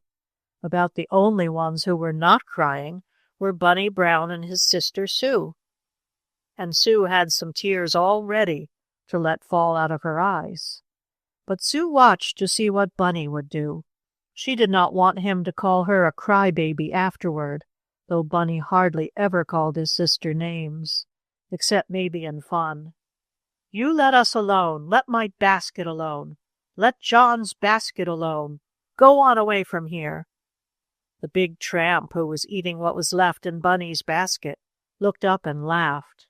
"You're a spunky little chap," he said, "but we're not going away until we get something to eat. We're hungry."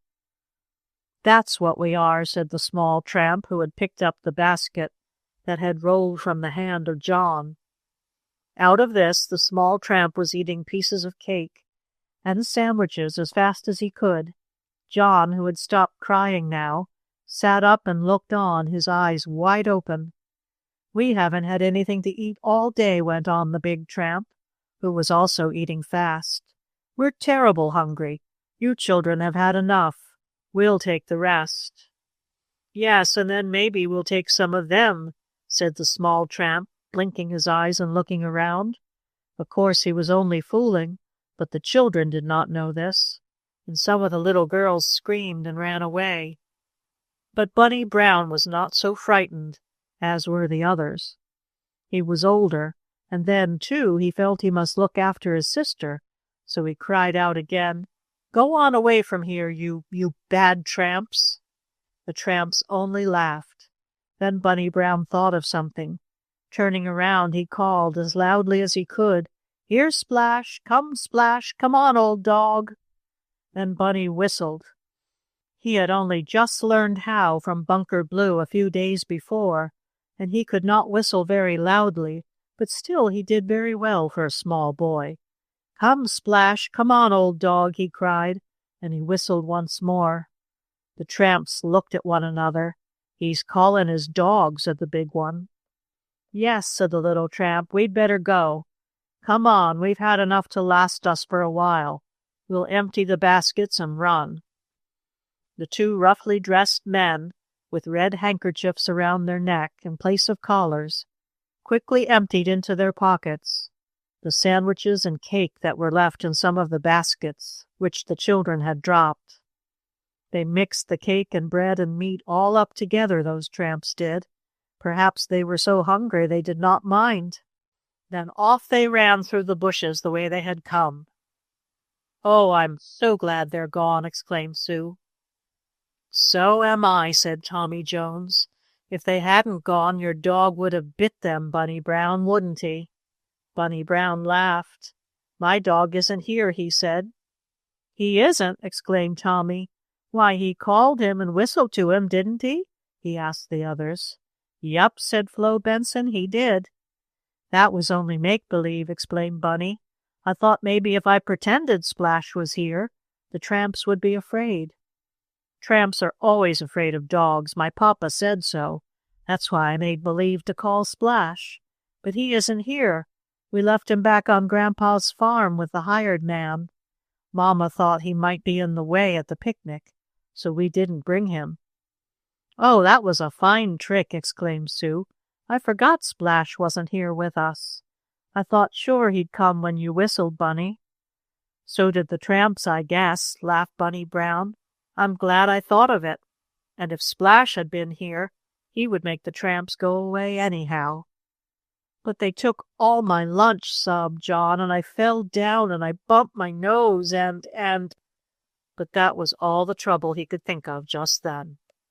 "Never mind," said Sue, helping him to stand up and brushing the dirt from his clothes. "You're not hurt very much, John. You're not hungry, are you?" "No, but I fell down." "Well, never mind. The tramps are gone now, and they won't come back." But just as Sue said that, someone was heard coming through the woods. The bushes shook, and some of the little girls cried out. "Oh, there are the tramps again!" shouted John. But it was not. It was only Bunker Blue, who had come to find Bunny Brown and his sister Sue. "Well, how are you all?" Bunker asked. "Why, what's the matter?" he went on, for he saw that something had happened. "It was two bad tramps with red handkerchiefs on their necks," said Bunny Brown. "But I made believe to whistle for Splash, and they ran away." "They did?" cried Bunker Blue, much surprised. "Yup, and next time I'm really going to bring Splash to the picnic, and he can keep the tramps away."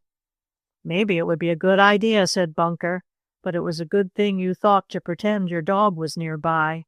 A very good trick. I'll see if I can see anything of the bad men." Bunker went through the bushes where the tramps had gone, but he saw nothing of them. They must have run a long way off. Perhaps they were afraid Bunny's dog, Splash, would chase them. The children had eaten as much as was good for them, even if they had not had all they wished, and I think most of them did have all they wanted. Bunny and Sue did, anyhow.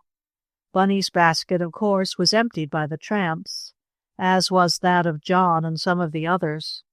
But the grown folks still had good things left in theirs, and toward evening, when it was time to start for home, the little folks who had not had enough were given a little more. "I didn't know there were tramps around here," said Mother Brown to Grandpa, when he was backing the horses out of the shed, so Bunny and the others could get into the wagon. "Oh, yes, we have a few tramps in the summer," said Grandpa Brown. "They don't like to work, but they are always ready to eat. But probably will not be bothered with many. Those two must have heard of the picnic and come around to see what they could pick up." And now the picnic was over. The farmers began driving home. Everyone had had a fine time, and there had been no trouble except for the tramps. Oh, yes, there had been another little bit of trouble. A little boy named Sammy Perkins, in trying to catch a frog in the pond, leaned too far over and fell in. But a man pulled Sammy out very quickly, and the little boy only got wet through. Of course he cried and was frightened, but his mother took off some of his clothes and dried them in the sun, so no great harm was done. And that was all that happened, except that everyone had such a fine time that they said they wished there was a picnic every day. But that would be too much, said Grandma Brown. You would soon get tired of it. The Brown family drove home, getting there just as the sun was going down. Splash, who had been chained up by the hired man so he would not follow the wagon, was now let loose, and oh, how glad he was to see Bunny Brown and his sister Sue. Splash jumped about, barking and wagging his tail. He even tried to kiss Bunny and Sue with his red tongue. "Oh, Splash," cried Bunny, "I wish you had been to the picnic. Then you could have run after the tramps." "Well, the tramps ran anyhow, so it was all right," said Papa Brown. "Though the next time you see any rough men, Bunny, you had better come and tell me or your mother, and not try to drive them away all by yourself." "All right, I will, Daddy. But we'll take Splash to the next picnic anyhow. He was lonesome without us." And I think Splash was. "Well, now we'll have supper," said Grandma Brown. "That is, if you children are hungry." "Oh, I am," cried Sue, and Bunny said the same thing. The drive home had given them good appetites, but then children are very often hungry anyhow, even without picnics. "Shall we have some of that nice coconut custard cake?" asked Bunny. "Yes," his grandmother told him, "I'll get it from the pantry." But when she went there, the cupboard was not exactly bare, like Mother Hubbard's, but something had happened, for Grandma Brown cried, "Oh, the cake, the lovely cake is gone, and so are a lot of my pies and crullers. Oh, someone has been in my pantry." Chapter 21. Bunny's Big Idea. Bunny Brown ran to the pantry where his grandmother had gone. Sue followed. The two children saw Grandma Brown looking at some empty shelves. On one shelf, before they had started for the picnic, had stood the big coconut custard cake. It was too large to go in any of the baskets. That was why it had been left home for supper. "Oh, is it really gone?" asked Bunny sadly. "It isn't here," said Grandma Brown. "Could the hired man have taken it?" asked Bunny's mother. "Oh, no, he wouldn't do such a thing as that," replied Grandma Brown. "I left his dinner in the kitchen, as I always do when we go away. No, someone must have gotten in the house while we were gone and taken the cake, besides some of my pies and other things." Was they burglars?" asked Sue. She had often heard at home of burglars getting into houses and taking money and other things. "No, I don't believe it was burglars," said Grandma Brown, "but I see how they got in. I left the pantry window open, though the shutters were closed. They opened the shutters and climbed in. The shutters were tied with a string, and the string has been cut. See?" She showed Bunny and Sue, also Mother Brown, where the cut string hung dangling from the edge of one shutter. "They climbed in that window and took the cake," went on Grandma Brown. "Oh, my lovely cake!" exclaimed Sue, "and I wanted some for supper." "So did I," said Bunny Brown. "Is there any other kind of cake, Grandma?" "Oh, yes, I can give you cookies, but I would like to know who it was got in my pantry. We don't generally trouble to lock our doors and windows around here in the daytime," she went on, "for none of us was ever robbed before. But if this is going to happen, I'll have to be more careful." She pushed open the shutters, which were partly closed, and looked out. Then she called, "Oh, here's a box they stepped on to get in the window. Look, children, they brought a box from the barn, stepped up on it, and crawled in the window. And see, one of them dropped his handkerchief." Bunny and Sue, looking under Grandma Brown's arms, one on each side of her, saw down on the ground a red handkerchief. At the sight of it, Bunny Brown cried, "Oh, it was the Tramps! It was the Tramps that took our cake, Grandma." "How do you know, Bunny?" "Because the Tramps that scared us had red handkerchiefs on their necks, just like that one down there. I'm sure they were the same Tramps, Grandma." The two children, Grandma and Mother Brown, went outside under the pantry window. There lay the red handkerchief on the ground, and it was twisted up in just the way a handkerchief would be twisted if it had been around anyone's neck. "Those Tramps didn't get enough to eat out of our baskets," said Bunny Brown, "so they came here and took Grandma's things.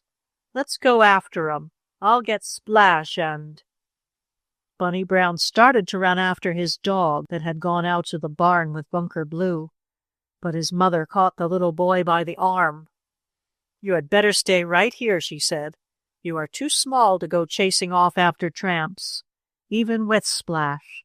We'll let Papa Brown and Grandpa find the bad men. They are still here." Daddy Brown and Grandpa came back from the barn, where they had been putting away the horses, and they were told of the missing cake, pies, and crullers. Then they looked at the red handkerchief lying where one of the Tramps must have dropped it. "Yes, I should not be surprised if the same Tramps who scared the children came here and took your things, Mother," said Papa Brown. "They must have been frightened and have run off in a hurry to have dropped their handkerchief this way. We'll ask the hired man." But the hired man had been working in the garden some distance away from the house, and he had seen nothing of any Tramps. He had come in to his dinner, and he said he had looked in the pantry then, and had noticed that the big cake was all right. "Then the Tramps came here after dinner, and after they were at the picnic ground," said Grandpa Brown. "I must look around. They may be hiding in my barn, and sometimes Tramps smoke in the hay and set it on fire. We'll look for them." But no Tramps were found. "Maybe they heard Splash barking and ran away in such a hurry that they dropped their handkerchiefs," said Bunny. "Maybe," agreed his mother. "Well, it's better to have them take the crullers, the pie, and the cake instead of a cow or a horse." "Indeed it is," said Grandpa Brown. "I don't want to lose any more horses." "I can bake you another coconut custard cake, children," said Grandma Brown. "I'll make it tomorrow. Tonight you will have to eat cookies with your milk." And the cookies were very good, as was everything Grandma Brown made. So Bunny and Sue were not hungry after all.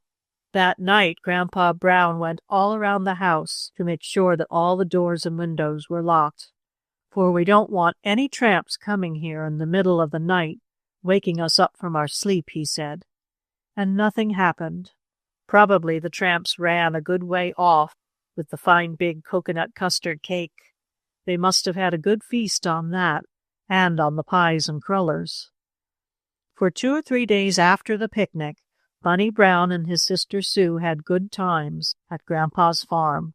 One day it rained, but the children played a part of the time in the barn, and the rest of the time in the big attic of Grandpa's house. The attic had in it even more things to have a good time with than did the attic at Bunny's home. There were big fur rugs that Grandpa Brown put in the sled when it was winter. There were strings of sleigh bells that jingled when they were touched, and there was a spinning wheel like the one in Mother Brown's attic, only it was larger. Then, too, there were piles of old clothes, old picture papers, trunks with many strange things in them, and so many other things that Bunny and Sue did not get tired of playing all day long. But the attic was only nice to play in on rainy days. On days when the sun shone down hot on the roof, it was too warm up there, so the next day, when the storm was over, Bunny and Sue looked for something else to do to have a good time. "Come on and we'll play ball," said Bunny. He and Sue did not exactly play ball the way big boys did, but Bunny would throw the ball, and when Sue had caught it, she would toss it back. They went out behind the house to play this game. Back and forth they tossed the ball until Sue missed it when Bunny threw it to her. The ball rolled under a currant bush, but when Sue ran to pick it up, the little girl suddenly stopped and stood looking at the bush. "What's the matter?" asked Bunny. "Why don't you pick the ball up and throw it to me, Sue?" I can't," she answered. "Why not?" "'Cause a hen's got it." "A hen's got my ball?" asked Bunny, much surprised. "Yup," said Sue, shaking her head up and down to make Bunny understand. "The ball is right by the hen, and she's got her bill on it. I dasn't pick it up, 'cause she'll peck me." Bunny ran to where Sue stood. Surely enough, the ball had rolled under the edge of the currant bush, close to where a big hen was all cuddled up in a heap, and the hen did have her bill on the ball with which the children had been playing. Why, that hen is on a nest!" exclaimed Bunny. "I guess Grandma doesn't know there's a hen's nest out here. We'll go and tell her." "But aren't you going to take your ball?" asked Sue. "Maybe the hen will eat it if you don't." "Hens can't eat balls," said Bunny. "The ball is too big for them to swaller." "Well, anyhow, they could pick holes in it, and then we couldn't play with it any more." "That's so," agreed Bunny. "I'll see if I can get it away from her." But when Bunny crept under the currant bush and reached for his ball, the hen made a funny clucking noise, ruffled up her feathers, and looked so angry that Bunny was afraid. "Maybe she's got little chickens in her nest," said Sue. "If she has, she'll peck you if you go close to her. Grandma said so." "Maybe she has," agreed Bunny, "but I'll get a long stick and poke my ball out. Then she can't peck me." But it was not easy to make the ball roll out of the way of the hen. The stick would slip off it when Bunny reached for it, and whenever the stick came near the hen, she would peck at it. Once she almost knocked it from Bunny's hand. And all the while the hen made that queer clucking noise and fluffed up her feathers so that she looked twice as big as she really was. "Oh, come away, begged Sue. "She'll bite you, Bunny." Bunny Brown was a little afraid of the hen, and when he found he could not roll the ball out of her way, he ran to the house with Sue and told his mother and grandmother what had happened. "Why, that must be the old gray hen, sitting on her nest that she went off and made by herself," said Grandma Brown. "I wondered where she was hiding, but I never thought to look under the currant bush.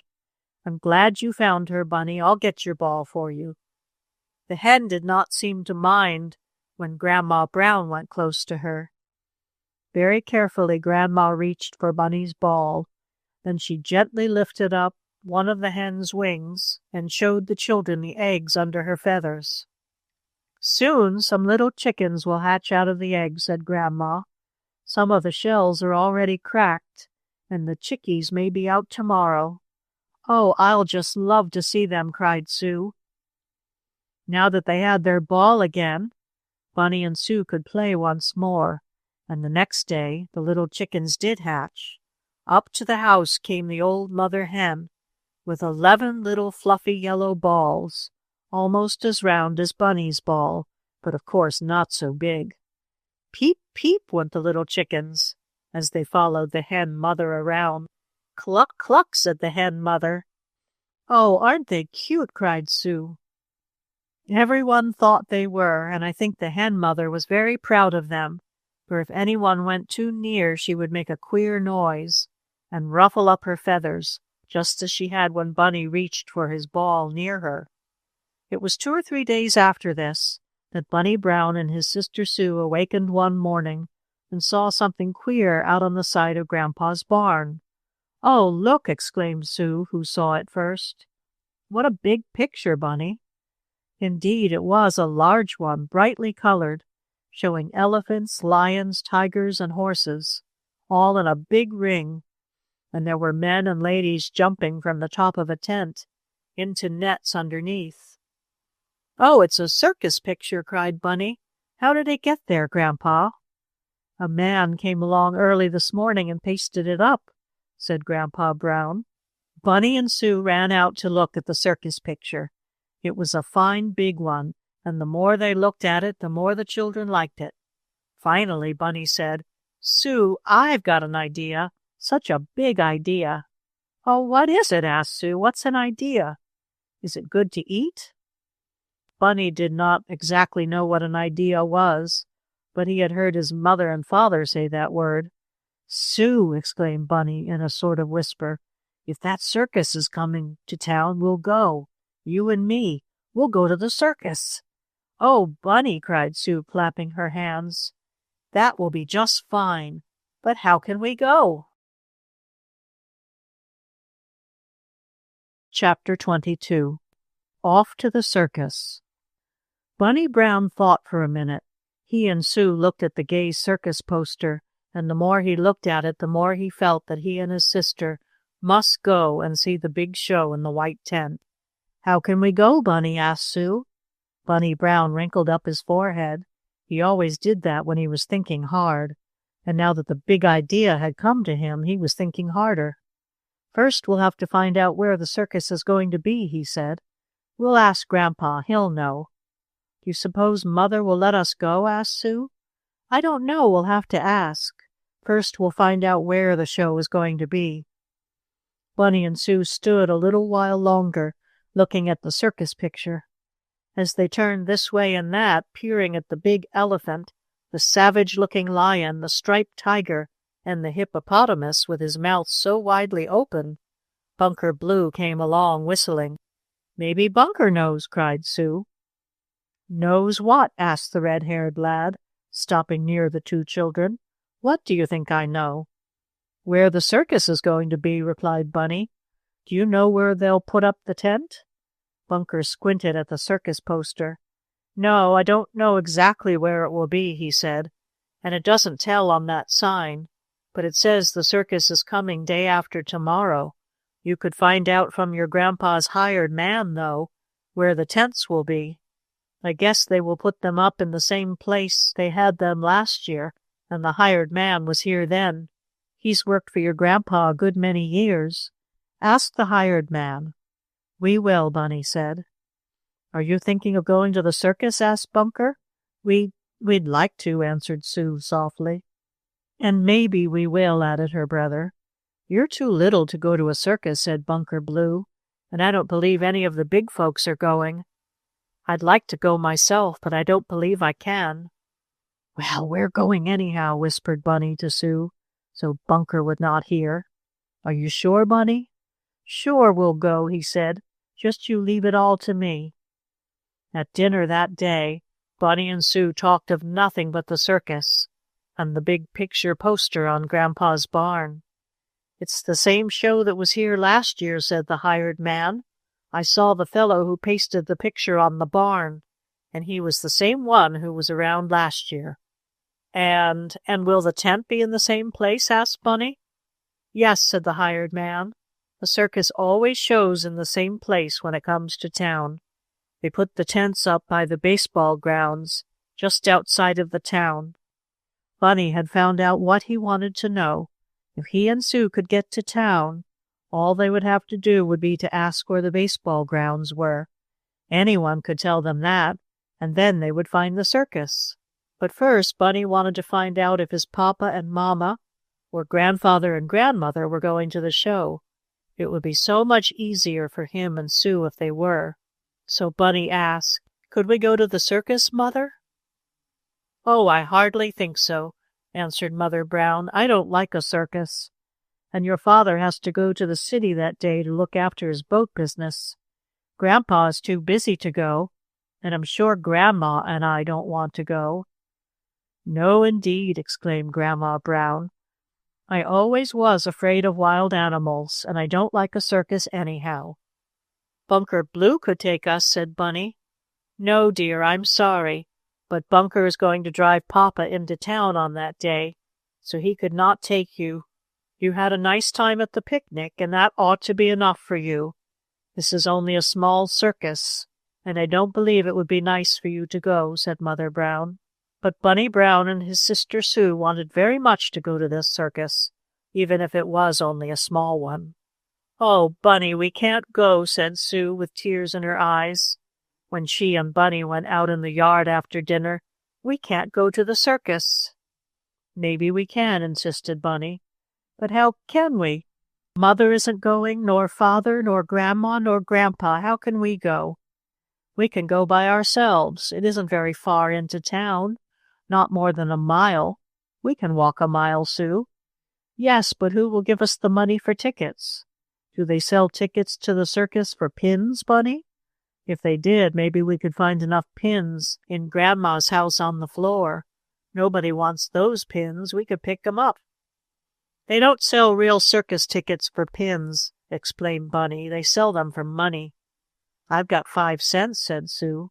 So have I, but that won't be enough. It's 25 cents for children. Bunker read that on the circus poster. Oh, we'll never get that much money, sighed Sue. Maybe we will, Bunny said. How?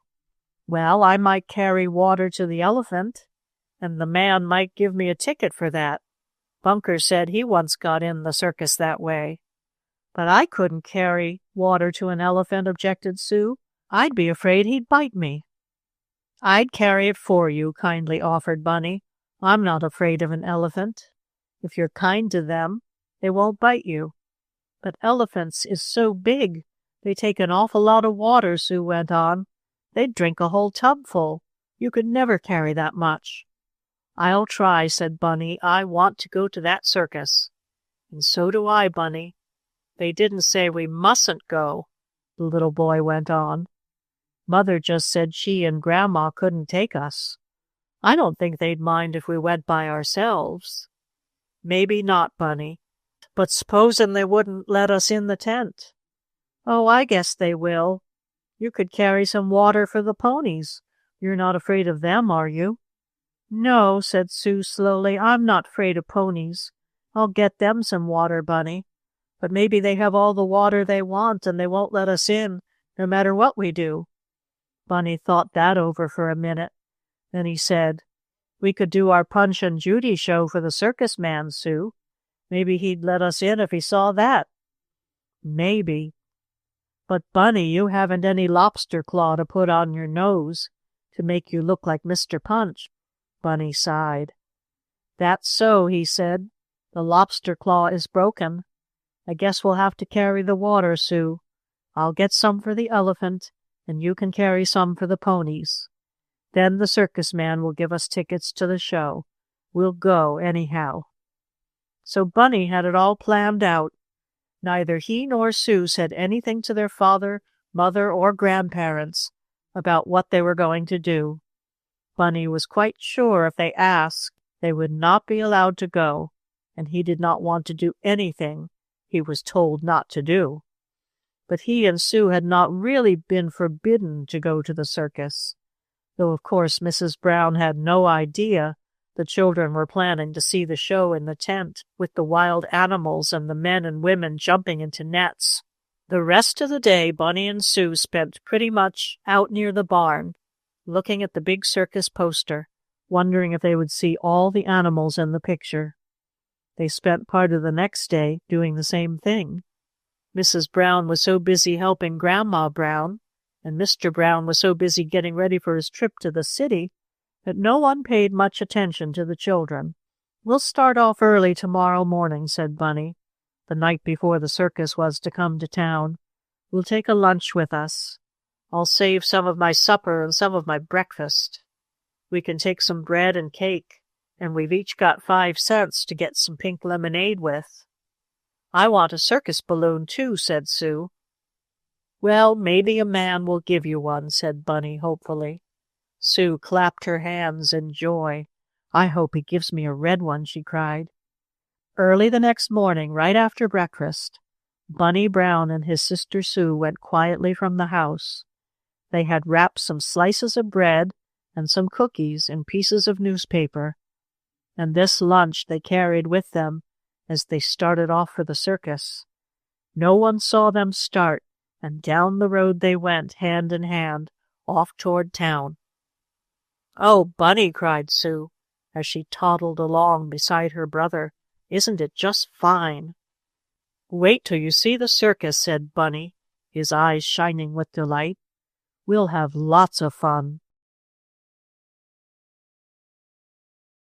Chapter 23. The Gypsies. Along the dusty road on the way to town walked Bunny Brown and his sister Sue. Hand in hand they toddled on, thinking of the fun they were going to have. They did not stop to think that they were running away to go to the circus, but that is just what they were doing. They had not asked their mother if they might go. They were pretty sure she would say they could not. Bunny and Sue did not mean to do wrong.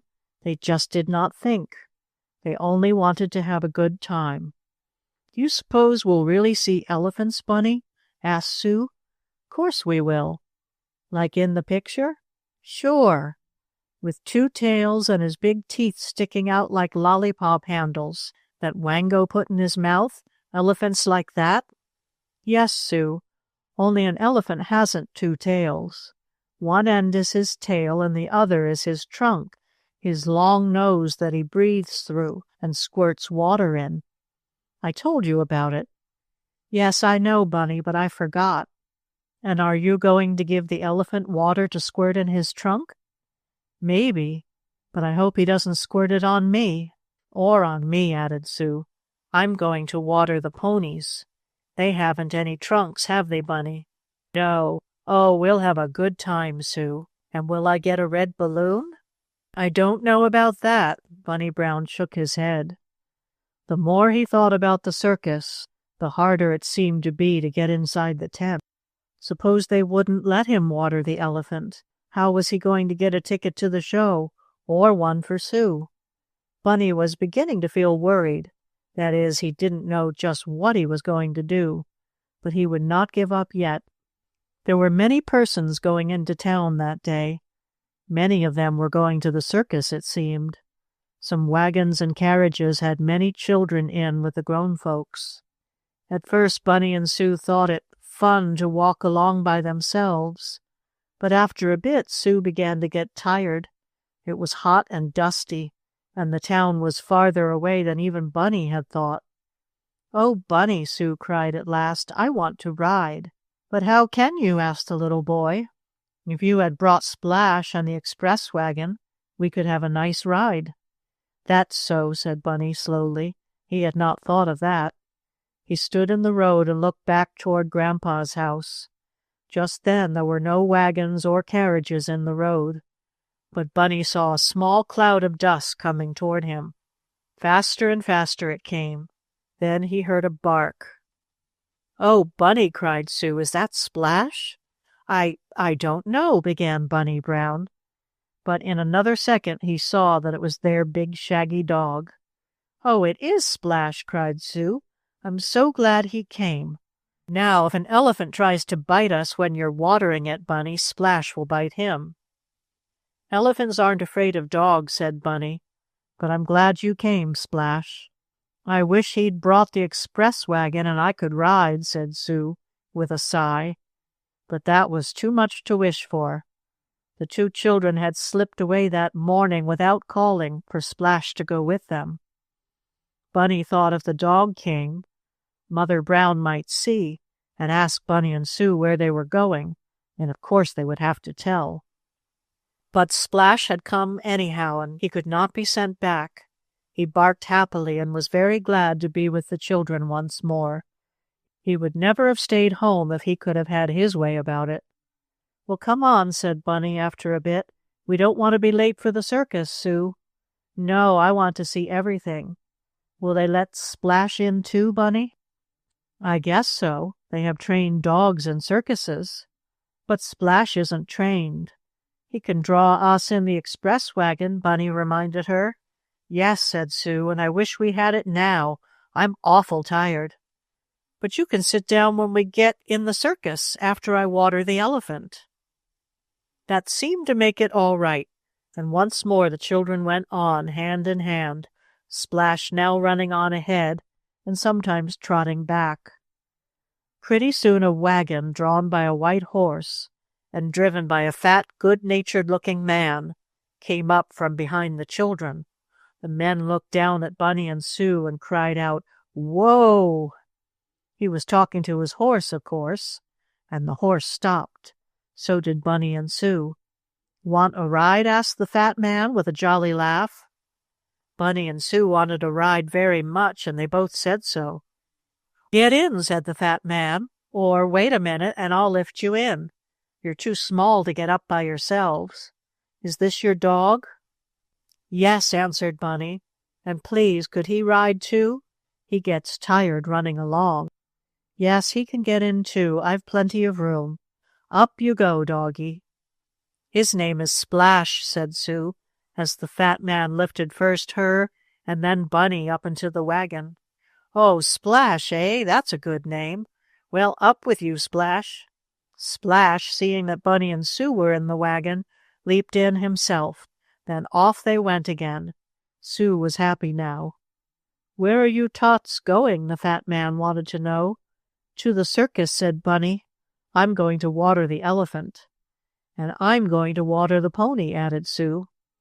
The fat man laughed. He seemed to be doing that most of the time. "Well, you're pretty small to be going to a circus alone," went on the fat man, "but I s'pose your folks will meet you there. Don't get lost, that's all." "Are you going to the circus?" asked Bunny. "No, indeed," laughed the fat man. "I haven't time. But I'm going close to the circus grounds where the tents are.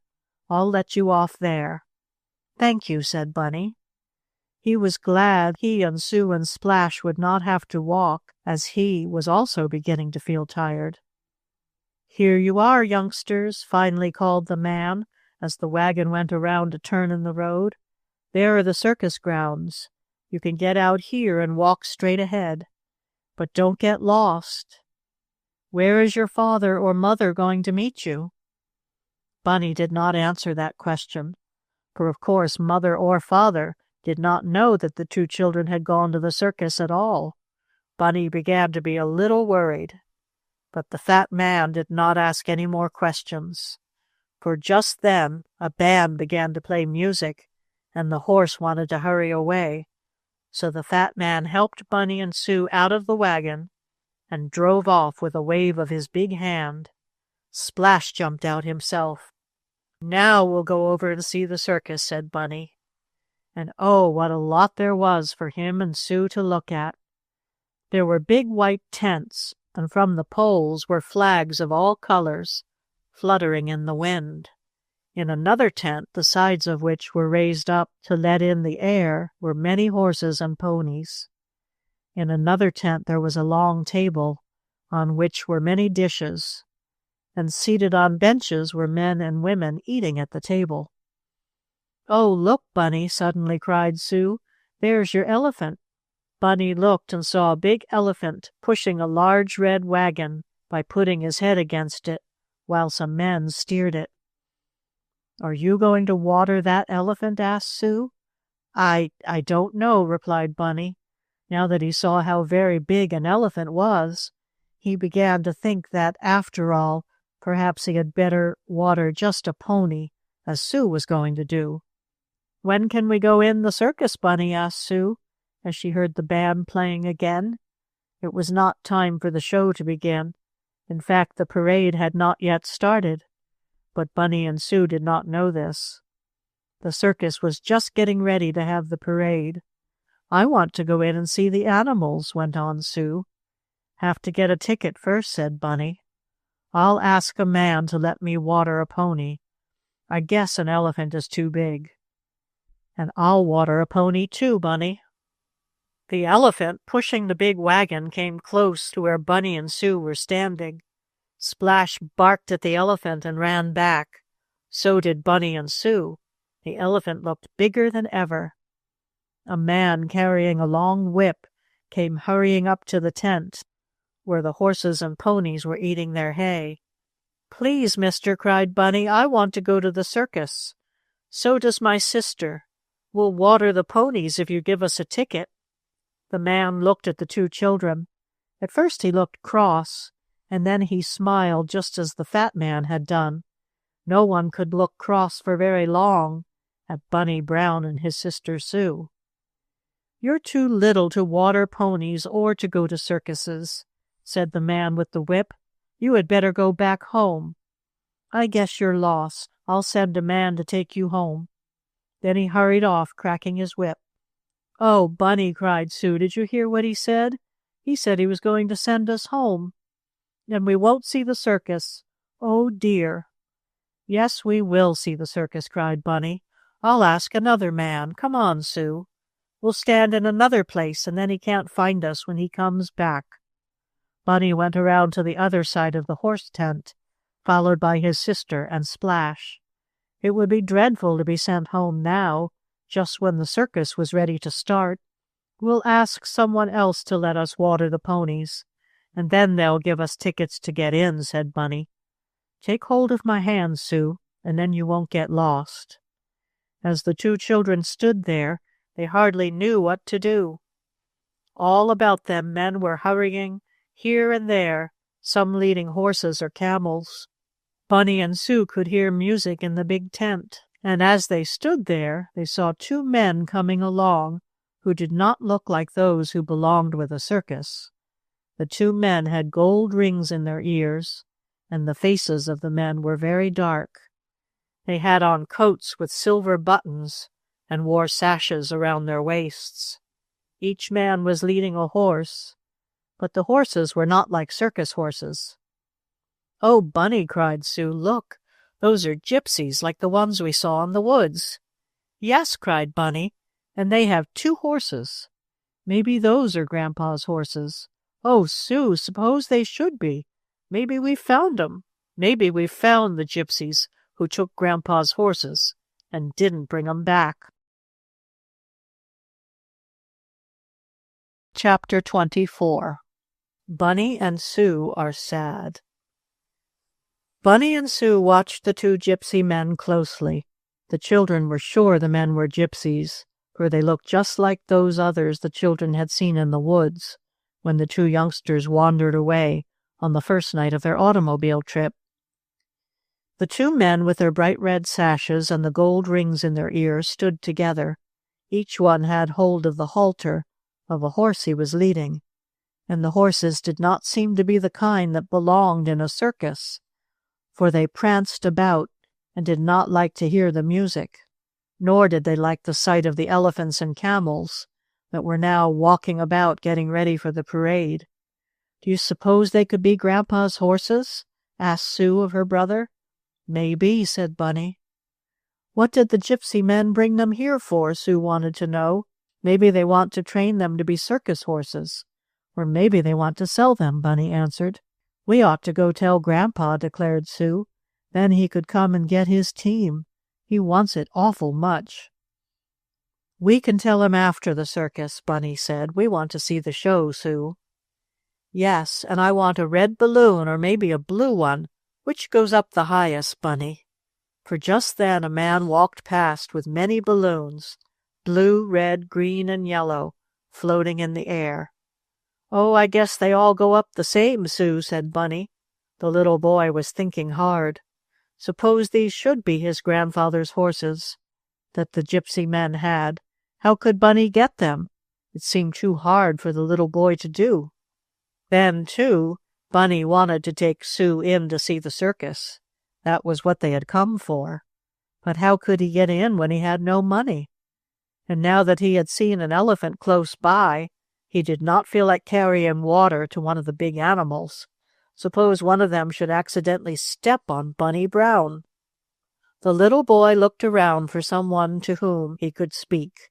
He wanted to ask about getting into the show, and he wanted to talk about his grandfather's horses and the gypsies. But everyone seemed to be too busy to stop to speak to the two children, all alone on the circus grounds.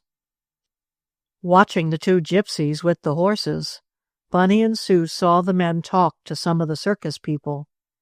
The gypsies pointed to the horses several times, and Bunny and Sue felt sure that the men with the red sashes and the gold rings in their ears were trying either to sell the horses or have them trained to become circus animals.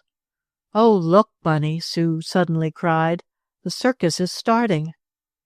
From one of the tents came a long line of elephants, camels, and horses. On the backs of the animals were men and women who wore red, green, blue, yellow, pink, and purple clothing, which sparkled in the sunshine as if covered with diamonds like the one in Aunt Lou's ring. "That's the parade," said Bunny. "That isn't the circus. That's in the tent. Oh, I wish I could find a man to give us a ticket, or some money for watering the ponies." Bunny looked all around, but he saw no one whom he could ask. Everyone seemed to be looking at the parade, which was to march through the streets of the town, and then back to the circus grounds. Even the gypsy man with the horses, that Bunny and Sue thought might be those belonging to their grandfather, were watching the parade. "Come on," cried Bunny. "We'll look at it too. We can go to the circus later. Come on, Sue." They found a good place where they could watch the start of the parade. They saw the horses, elephants, and camels. They saw the cages of lions and tigers and even bears. And they saw the big steam piano playing its funny tooting tunes rumbling along. The steam piano was the last thing in the parade. "Now we'll go and see if we can find someone to let us in the show," said Bunny, when the gay procession had passed. "I got 5 cents, Bunny. Can't I have some peanuts or pink lemonade?" Why, I guess so," said the little boy. "I got 5 cents, too. I'll tell you what we can do, Sue. You buy 5 cents worth of peanuts and give me half. I'll buy a glass of pink lemonade and give you half. We can get 2 straws. You can drink half and I'll drink half." "All right, Bunny, only you mustn't drink faster than I do, 'cause I'm awful thirsty." "I'll let you drink more than half then, Sue." The children bought the peanuts and lemonade, and when they had finished drinking the red lemonade through 2 straws, and were chewing the peanuts, they saw one of the circus men with a long whip come up to the 2 gypsies with the horses. What was said Bunny and Sue could not hear, but they saw the circus man walk off, while the 2 gypsies leading their horses went after him. "Oh, Sue," exclaimed Bunny, "there go Grandpa's horses. Well, when we go home we can tell him they are here in the circus and he can come after them, Bunny. Now I want to go in and see the animals." But Bunny Brown and his sister Sue were not to go to the circus right away. Just as Bunny was going up to another circus man he saw to ask him how he could get a ticket to the show, a voice cried, "Well, if there aren't those Brown children, and all alone, too. They must be lost. We must take them home." Bunny and Sue looked up to see Mr. and Mrs. Kendall, who lived on the farm next to Grandpa Brown's, standing near. "Bunny Brown, how did you get here?" asked Mrs. Kendall. "We walked," said Bunny. "We're going to see the show." "A fat man gave us a ride, and Splash, too," said Sue, as she patted her dog's head. "Bunny was going to water the elephant, but he's too big.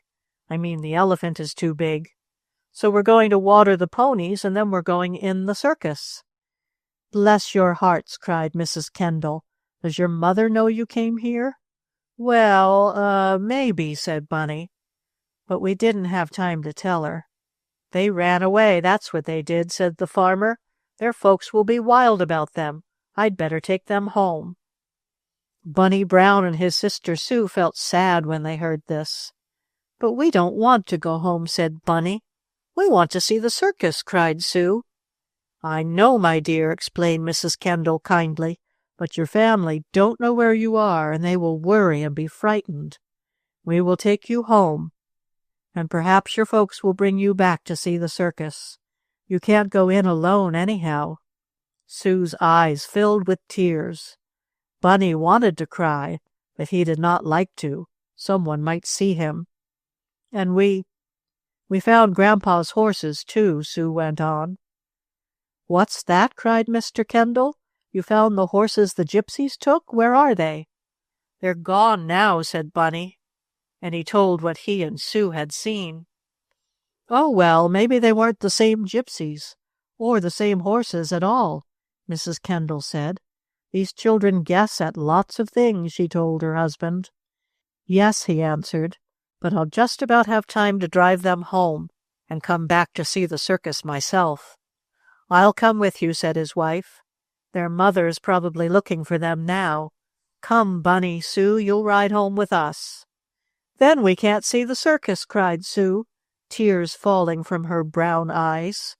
"Maybe you can tomorrow," suggested Mrs. Kendall. "The circus will be here 2 days." "That's good," said Bunny. He and Sue did not feel so sad now, but they were a little disappointed. Mrs. Kendall took them to where her husband's wagon was standing in the shade, with the horse eating oats from a bag. Into the wagon the children were lifted. Splash jumped up all by himself, and then they were driven back to Grandpa's farm, leaving the circus with its big white tents, the fluttering flags, the jolly music, the elephants, camels, and horses far behind. "We'll tell Grandpa about the Gypsies and his horses," said Bunny. "Yes," said Sue, "and then maybe he'll bring us back to the show." Chapter 25. Grandpa's Horses.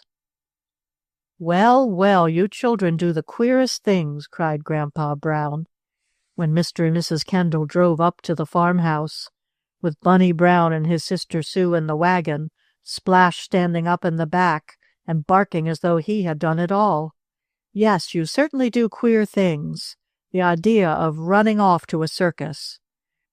We didn't run, we walked," corrected Sue. "And we saw the elephants, but I didn't water any," said Bunny. "Oh, I was so worried about you," cried Mrs. Brown, as she put her arms around Bunny and Sue. "Why did you do it?" We wanted to see the circus," said Bunny. "And oh, we saw Grandpa's horses," cried Sue. "2 gypsy mans had them."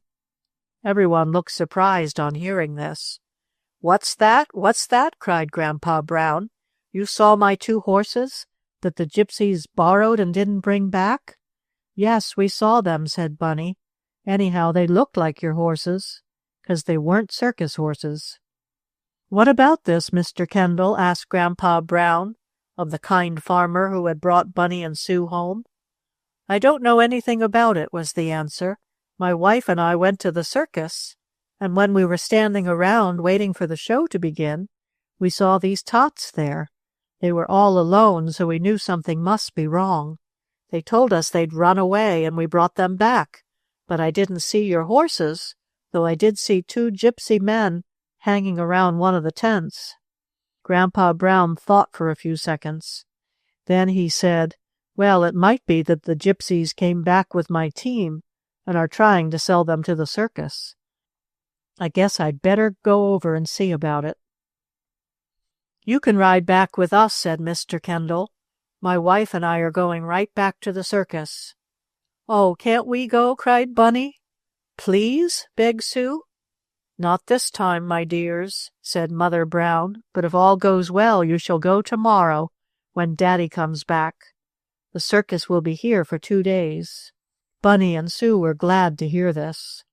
Grandpa Brown rode off with Mr. and Mrs. Kendall, and Bunny and Sue were given a good dinner and put to sleep that afternoon, for they were tired, sleepy, and hungry. It was late in the afternoon when Bunny and Sue awoke. They went out on the porch, and the first thing they saw was Grandpa Brown coming down the road, riding on one horse and leading another which trotted by the side of the first. "Oh, look!" cried Bunny. "Grandpa did get his horses back from the gypsies." "That's just what I did, little man," cried Grandpa Brown as he rode up the drive. "Those were my horses you saw the gypsy men have, though of course you only guessed it." "Are they really yours?" asked Mother Brown. "Yes, the same ones the gypsies took. If it had not been for Bunny and Sue, I might never have gotten them back." "I thought we'd find them," cried Bunny. "We found Aunt Lou's diamond ring, and now we have found Grandpa's horses." "Good luck!" cried Sue, clapping her hands. And the horses did really belong to Grandpa Brown. He told how he got them back. "The gypsy man who borrowed my team just before you folks came to the farm," Grandpa said to Bunny, Sue, and Mother Brown. "That gypsy man really meant to bring my horses back when he got through with them, but he was taken ill. Then some of the bad gypsies in the tribe ran away with the team. They took them far off and kept them. Where they went, I don't know, but today they came back, and seeing the circus, the gypsies thought they could sell my horses, to do tricks maybe, though I never trained them to do any more than pull a plow or wagon. Anyhow, when I got to the circus, I found one of the circus men was just going to buy my horses from the gypsies. I told him the team was mine, and that the gypsies had no right to sell it to him. The gypsies ran away when they saw me, and the circus man gave me my horses, so I have them back. But if Bunny and Sue had not gone to the circus, I would never have known about my horses. "And did you see the elephants?" asked Sue. "No, I didn't have time to look at them," said her grandfather with a laugh. "I was too glad to get my horses back." I wish we could go to the circus," begged Bunny. "So you shall, tomorrow," cried Grandpa Brown. "My goodness, you certainly shall go. You must have a reward for finding my horses for me, so I'll take you and Sue and everybody to the circus tomorrow. We'll all go and have a good time." "Will you take Bunker Blue?" asked Bunny. "Yes, Bunker shall go." "And can I get a blue balloon?" Sue wanted to know. "Yes, or a red or green or yellow one." "And me too?" asked Bunny. "Of course." "And can we have peanuts and more pink lemonade, 'cause it was awfully good? And can we feed the elephants? And Sue had to stop, for she was all out of breath. "You can have the best time ever," cried Grandpa Brown, giving her a hug and a kiss. "Oh, oh, oh," cried Sue, and that was all she could say, she felt so happy. Bunny was happy too, and a little later he and Sue went out to the barn to see Grandpa's team of horses the gypsies had taken, but which were now safe in their stalls. Of course, Papa Brown was surprised when he came to the farm the next day and heard that Bunny and Sue had found Grandpa's horses for him. "My, such children!" he cried. But I think he was proud of them just the same. "Oh, Bunker, we're going to the circus," cried Sue, "and you're going too." "And so am I," shouted Bunny, "and maybe we'll get up a circus of our own, Sue." "Oh, will we?" "Maybe." And what sort of show the two children gave, you may read about in the next book of this series, which will be called Bunny Brown and His Sister Sue Playing Circus. In a big farm wagon, the children, Mr. and Mrs. Brown, Grandpa and Grandma Brown, and Bunker Blue, went to the big circus on the baseball grounds. Bunny and Sue saw the elephants, the camels, the lions, and the tigers. And the children did not have to carry water to get in to see the show, for Grandpa Brown bought tickets for them. Bunny and Sue sat looking at the men and women turn somersaults in the air and fall down safely into the big nets. They saw the races, when monkeys rode on the backs of ponies and dogs. They saw the cages of wild animals, and they fed the elephants peanuts by the bagful. "Oh, Bunny, Bunny," cried Sue, when they came out, each carrying a toy balloon. "Wasn't the circus wonderful?" "Fine," cried Bunny Brown, "but you just wait until we get up our circus. That will be better yet." And we will all wait and see what happened. End of Bunny Brown and His Sister Sue on Grandpa's Farm by Laura Lee Hope.